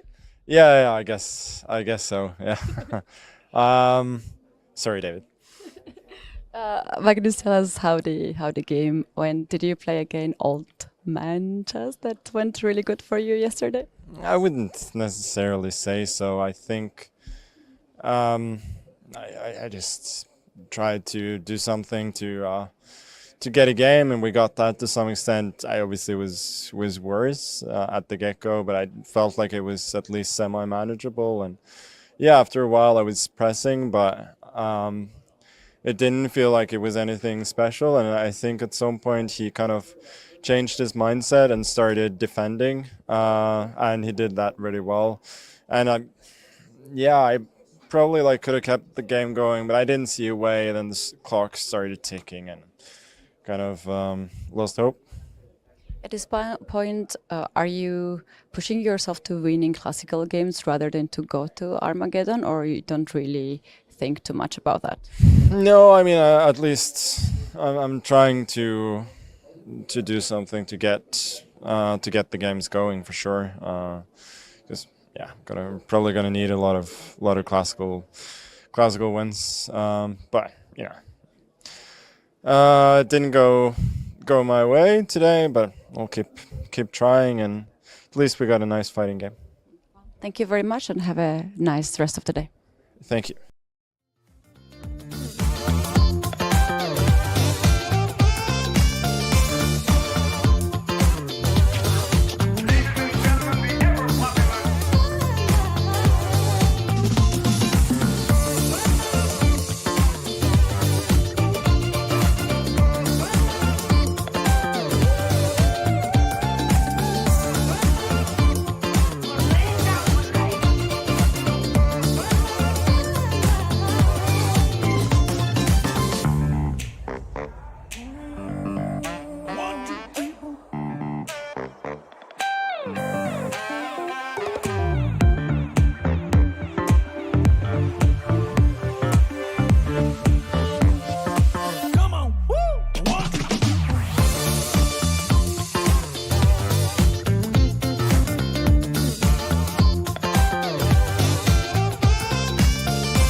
We are back and it is Armageddon time as Armageddon kicks off between Vincent Keimer and Magnus Carlsen. Also, we have Humpy Canary against Divya Dashmukh. Both of those Armageddons are in process right now.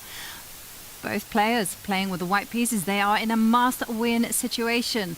And as we get the audio of what is happening live in the playing hall, let's hear those players slam those clocks.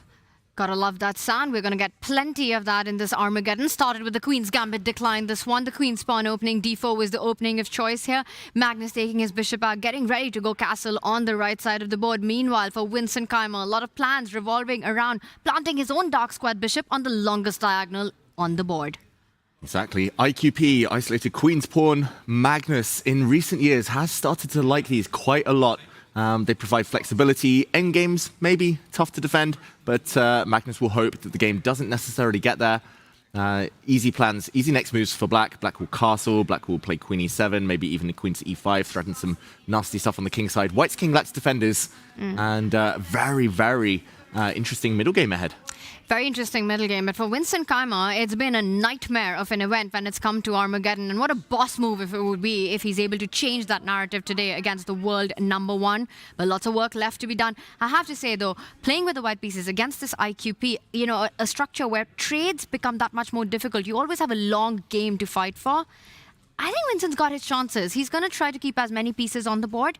He's happy with no trades. All the minors there so far. Castle, bishop b2 quickly. Get that bishop out. Rooks come out. So you believe, Tanya, 6th time lucky. 6 Armageddons. Saying, David Howell. That's what they say. Exactly. He's lost 5, Vincent, of those Armageddons. 1-1 classical, but number 6. It's the charm. It could be the charm. Magnus, I do believe there's a positional threat, though, at least in terms of the match situation, making a draw. Knight takes knight now would force either a pawn to recapture and symmetrical structure, equality, or the white queen taking in the center would allow the bishop to hit with bishop to e5. This is a very well-known idea, so Vincent probably should react to this. I'm not sure how, maybe retreating his knight, but Magnus with a threat. The other reaction we need is from David Howell to Magnus's apology earlier on. What do you have to say about that? Not accepted. I can't believe he forgot it. He forgot me. How could he? Yeah, he needed to do a little bit more than just say sorry. I feel maybe buy David some drinks.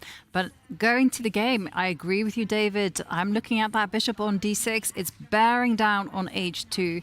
Knight to f3 is definitely something that I would be considering. But he goes knight takes knight. Get those trades in. A draw is good enough. More pieces off the board, the better your chances. Put that bishop, hit that queen. Okay, and the big question after the queen retreats or slides across, I'm not sure exactly where the queen will go, is whether Magnus can break. Can he get d4 in? Normally with an isolated queen's pawn, if you can push that pawn forward and throw off the opponent's coordination, that tends to be a big success for Black. So can Magnus do that instantly? And if you don't, the white rook will line up on the D line, making sure that doesn't happen in the future. Magnus instead takes out the other bishop, getting ready to put his rook on the C line. Is this the moment that Vincent finishes development harmony by playing the rook next to the king over to put pressure on the IQP? Yeah, most logical move. Don't take that pawn, though. No, don't do that. Oh, you can actually. Ooh, taking that pawn, yeah. Then Black should not take it back because there would be checkmating ideas with the queen against g7. But Black would have played bishop e5 and the tactics would have worked out in Black's favor. The tension between the dark squared bishops now, with a knight in the way, yes, but the tension is defining this middle game. That was actually a really nice sequence of moves. And bishop to e5, not giving Magnus a chance to pick up that pawn. But how are you defending it? You really don't want to retreat with your bishop on e6. What bishop would that be? Doing no good for Magnus. He takes a pause, also asking himself the question, firstly, is knight takes pawn a threat? With all the pieces hanging, bishop takes bishop coming in, how scary is knight takes pawn? Big question. I don't think it's currently a threat. The Black Knight will recapture, and due to the tension with the bishops, it's likely a rook would land up on e5, protecting whatever happens to the d5 pawn. Maybe a knight ending up on that square, but how to pass, how to throw the move back to Vincent. He uses his rook. You can use your rook. Vincent can use the bishop to pile on the pressure on d5. All plans in these pawn formations revolve around getting your pieces against that d5 pawn. Bishop f3, asking some more questions. Bishop f3 is such a nice move as well. It's also setting up defensive possibilities of the zigzag formation with pawns on e3, f2, g3, h2. And this will keep the white king intact and allow white to start focusing on putting pressure on d5. Yeah, I love that it deters the black knight jumping into e4 as well. I think Magnus might struggle to get that in. I love the fact that after bishop f3, the white knight, where does it want to be? It wants to be in front of the isolated pawn, blockading it, so it would have a path via e2 and to get to d4. Dark squared bishop trade helps white. That's best, the black's best minor piece right now. Black's worst minor piece, probably the light squared bishop. So ideally, Vincent wants to leave just that piece on the board, trade off everything else. And it's the most natural move in this position. We're all screaming for it. What's deterring Vincent Keymer from making it is he's calculating what happens after bishop to g4. If bishop f3, the bishop slides over, you're pinning it against the white rook, you trade that off, Magnus's pieces are coming closer towards the white king. We see bishop f3 played. And Magnus now, no time on the clock, just 3 minutes and 19 seconds, and it's ticking down. He has to take a quick decision. He jumps in with the knight to e4. Well, very thematic. And only move appears. You can take that pawn, and you should do it. Big advantage for Vincent Keymer. Did you see him eyeball Magnus there? He just made eye contact, staring him down. He's like, wait, you've miscalculated. And Magnus has miscalculated. He's going for his queen. Or is he? No, he doesn't call the bluff. He trusted Magnus there.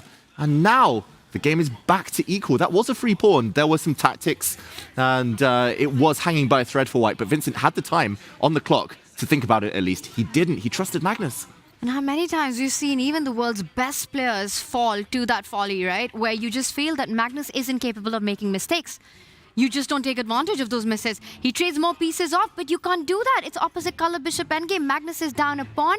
But this should be enough to hold right now. If the rooks are off the board, it's an immediate handshake. Yeah, and the thing that's going to be concerning Vincent is his king safety. Because if that king gets checked on the G line, it's going to have to hide in the corner, and Magnus is going to force a perpetual. So bishop d4 would invite that idea that Jovanka is mentioning. Also, Magnus ready to challenge on the c-file right now. I think he's solved all his problems by giving up that pawn. Yeah, Vincent, he could have won a pawn in a clean way without opposite color bishops landing. He saw this. That's why he played so quickly there. He saw that he could win a pawn, but the sting in the tail was the fact that Magnus now locks in the white king for eternity, and Vincent now pushing pawns desperately. Magnus is going to give his own king some luft, some air at some point, and then the black rook is coming in either on the d-file or via the g-file, and he's going to be able to force at least a draw. The opposite color complex bishops. Huge drawing tendencies here. And you've got double pawns to boot. How are you even making a passer? It's a faraway dream as Magnus immediately gets active. The bishop on h3, not only an attacking piece, but guarding against any back rank checkmating ideas. The c8 square under control. Yeah, I mean, how is the white king going to unravel itself from its cage? It's not happening. It's never, ever getting out. It's just back rank checkmate. And Magnus here, he's just got all the time in the world to open up pawns, open up his king, and improve. And that was such a strange moment by Vincent Keymer, right? Because you see that trade and you know that Magnus is solving all problems. You end up going into this endgame. Where are you fighting in a must-win game? A draw with white is as good as resigning in this position. Had Vincent only taken a pause, he would have seen that queen takes pawn works. Just rushing past that decision as Magnus keeps getting more and more active. And Magnus just keeps the king in its cage, relocates to a2, and now he just introduces the king into the game. It almost feels like Vincent is the one who should be bailing out, because the pressure against white's king is so great. There's no plan of improvement. Yeah, there's just nothing to do.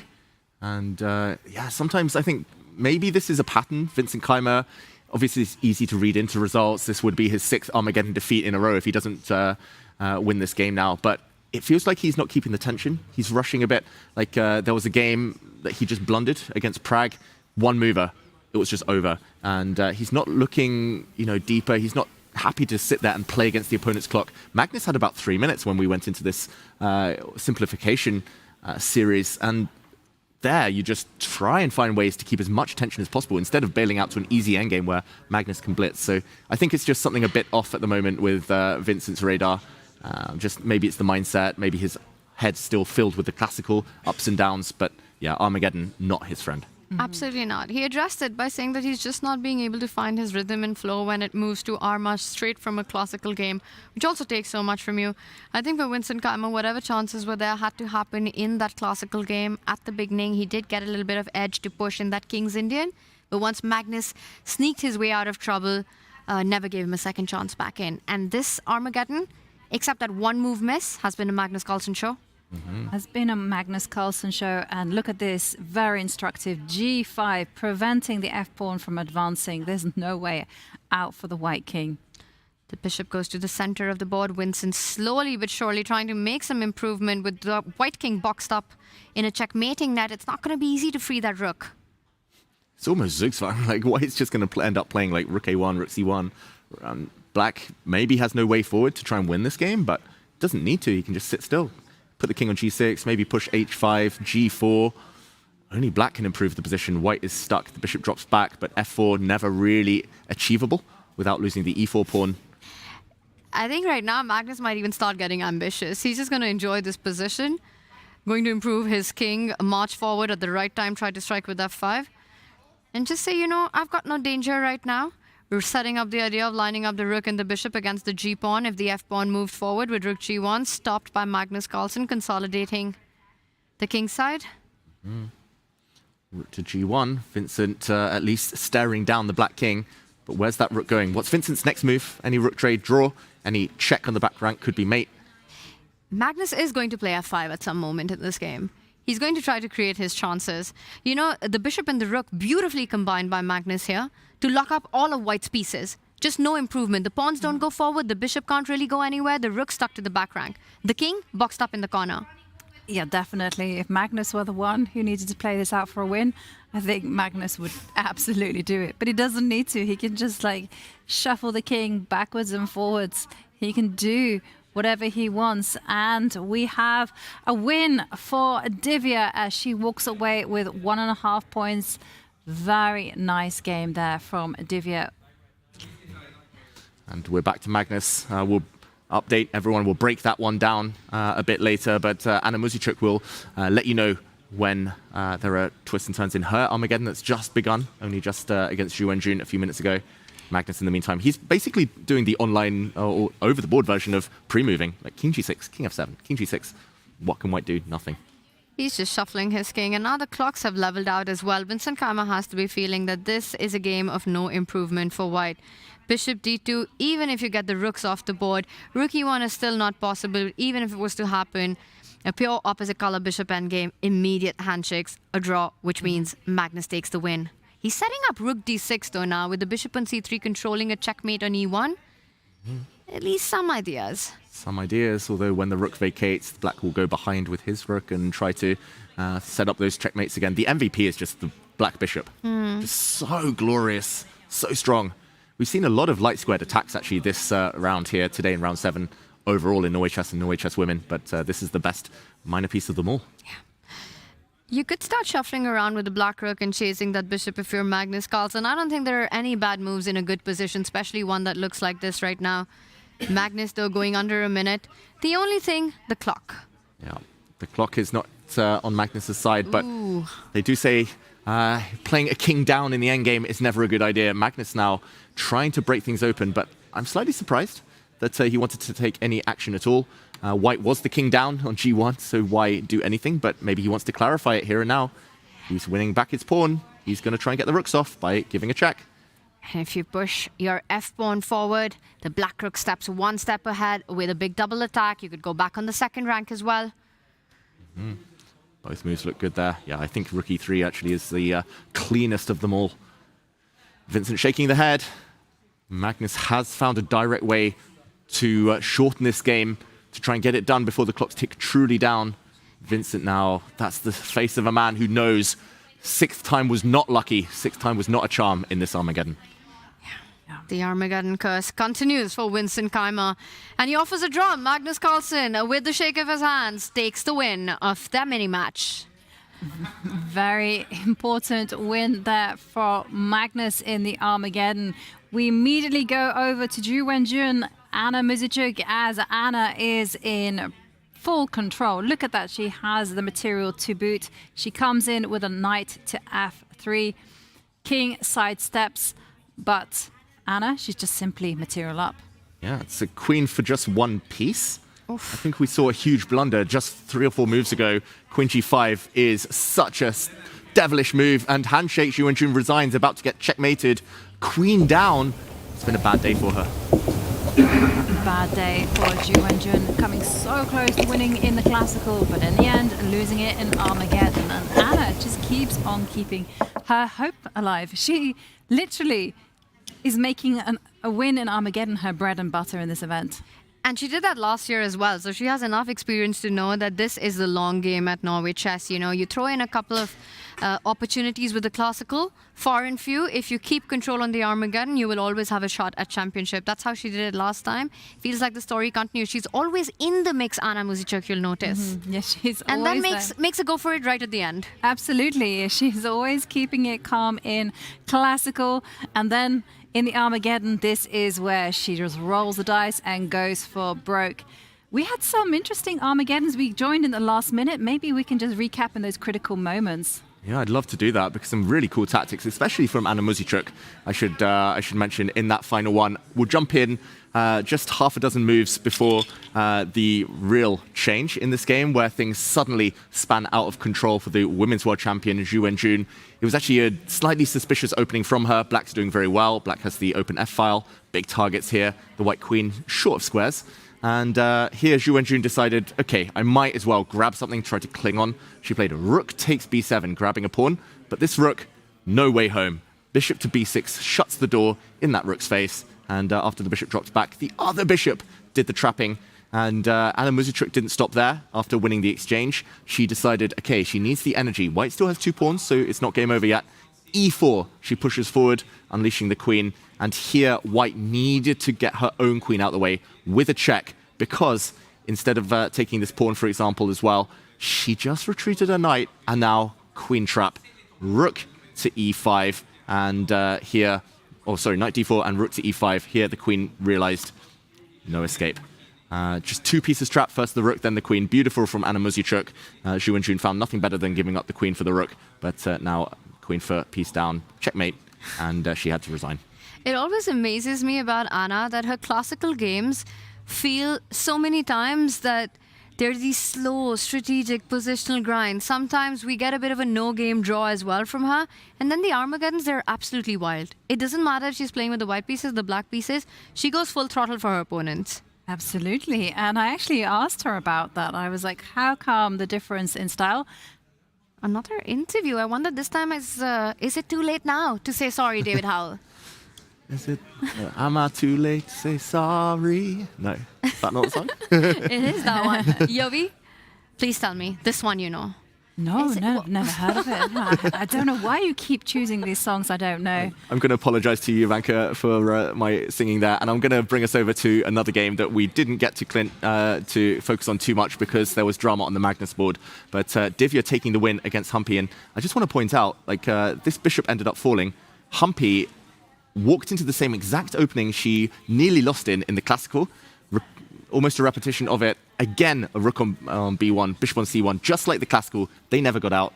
That bishop ended up getting pinned. Apparently, the final blunder was around here from Humpy Kanaru, allowing the black knight into c2. She should maybe have been striking out with moves like g4, but h3, allowing the knight in, and the black queen swapping off. Here, it was just Forktown, and yeah, Humpy looks like her Achilles heel this tournament has been these sharp openings. Benko Gambit, Blumenfeld Gambit, Divya rewarded for her courage.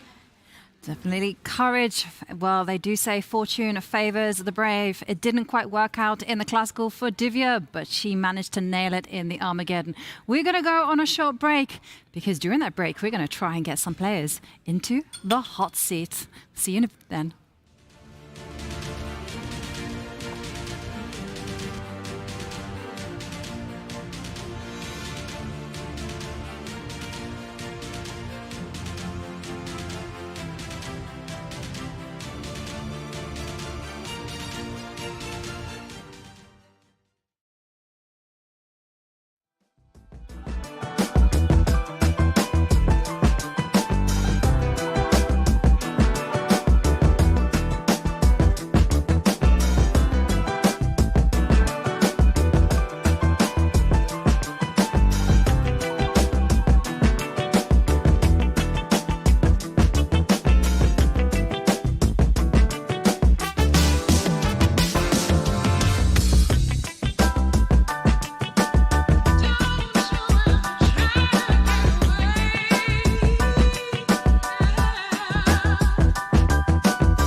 We are back, and it has been an eventful day here for round 7 of Norway chess.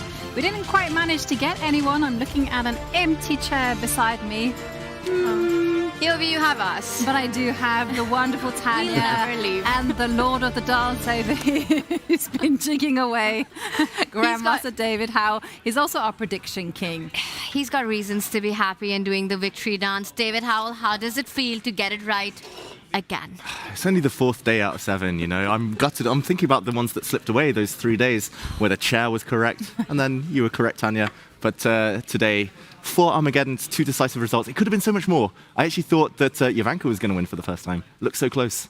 I honestly thought I had it in the bag, but then I've been thinking that quite a few days. But the players, they just keep favouring David and Tanya and the chair and not me. So I'm kind of a little bit unhappy. Don't lose hope, Yovi. 2027. Always look ahead. I mean, honestly, if we get kind of victory dance performance we did from David during the break, I'm okay losing the prediction game to him every time. And I want to know how chat did. Did you predict that there would only be 2 decisive classical games today? Yeah, I mean, what a day. It could have been, I actually think, 4 or 5, the way the games were going. But in the end, it was the likes of Wesley agreeing a draw prematurely. That meant we had all those Armageddons. Yes. And we didn't quite manage to get Magnus in the hot seat, but we did manage to get an interview. So let's check it out. How the Armageddon went? It was alright. I think I played a little bit too slow in the opening, probably not so great also, but at a certain point I think he might have missed an opportunity to win a pawn in a better way. And after you know we exchanged everything, there were opposite color bishops, but his not only is my bishop caging in his king, but I think what also he might have missed is that it's also protecting against checkmate on c8, which means that he's just in a bind and there are no chances. So that meant that all of a sudden time is not an issue at all. So that was nice. In general, would you prefer to play Armageddon with white pieces or with black pieces? It's depends.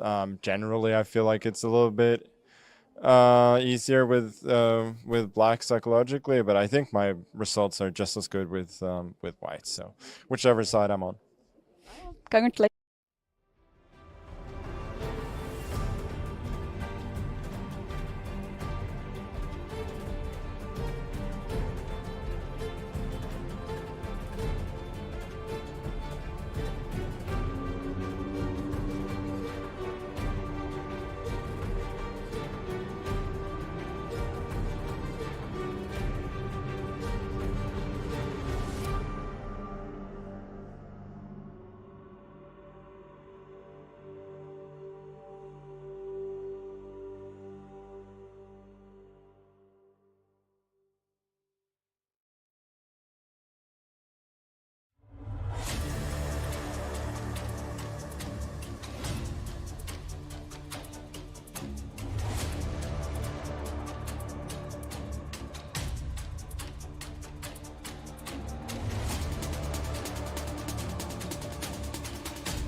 Points. It still feels like it's a free-for-all, though. Anyone can take it, right? I'm going to point out that in the women's section, the gap is much wider. You've got the top Bibisara here at 12.5, Humpy really struggling at 6.5. But if you go to Norway chess from Wesley So to Gukesh with 3 points for a classical win, it's still anyone's tournament. One classical win completely changes up the leaderboard for Wesley So. 2.5 points at this stage. It's still bigger than what it implies, because it's still only one classical win that could change that entire narrative as the finish line gets in sight. Exactly. 3 rounds remaining. Let's take a peek at what lies ahead tomorrow. And, well, okay, we are, as always, being treated by the best matchups in the world. And Tanya, David, which ones are you most excited for? We'll get those pairings up in a sec. I'm especially excited about Magnus Carlsen. There we go, against Pragnananda. Prag in great form today. His winning technique against Alireza, sharp, smooth, looked in control. And Magnus has been resurgent in the last couple of days. That's going to be fun. Wesley So against Vincent Keim, I think, as well. Vincent will take some risk with Black, wanting to win, to try and catch up with Wesley. And Wesley tends to play best when the opponents are going straight for him.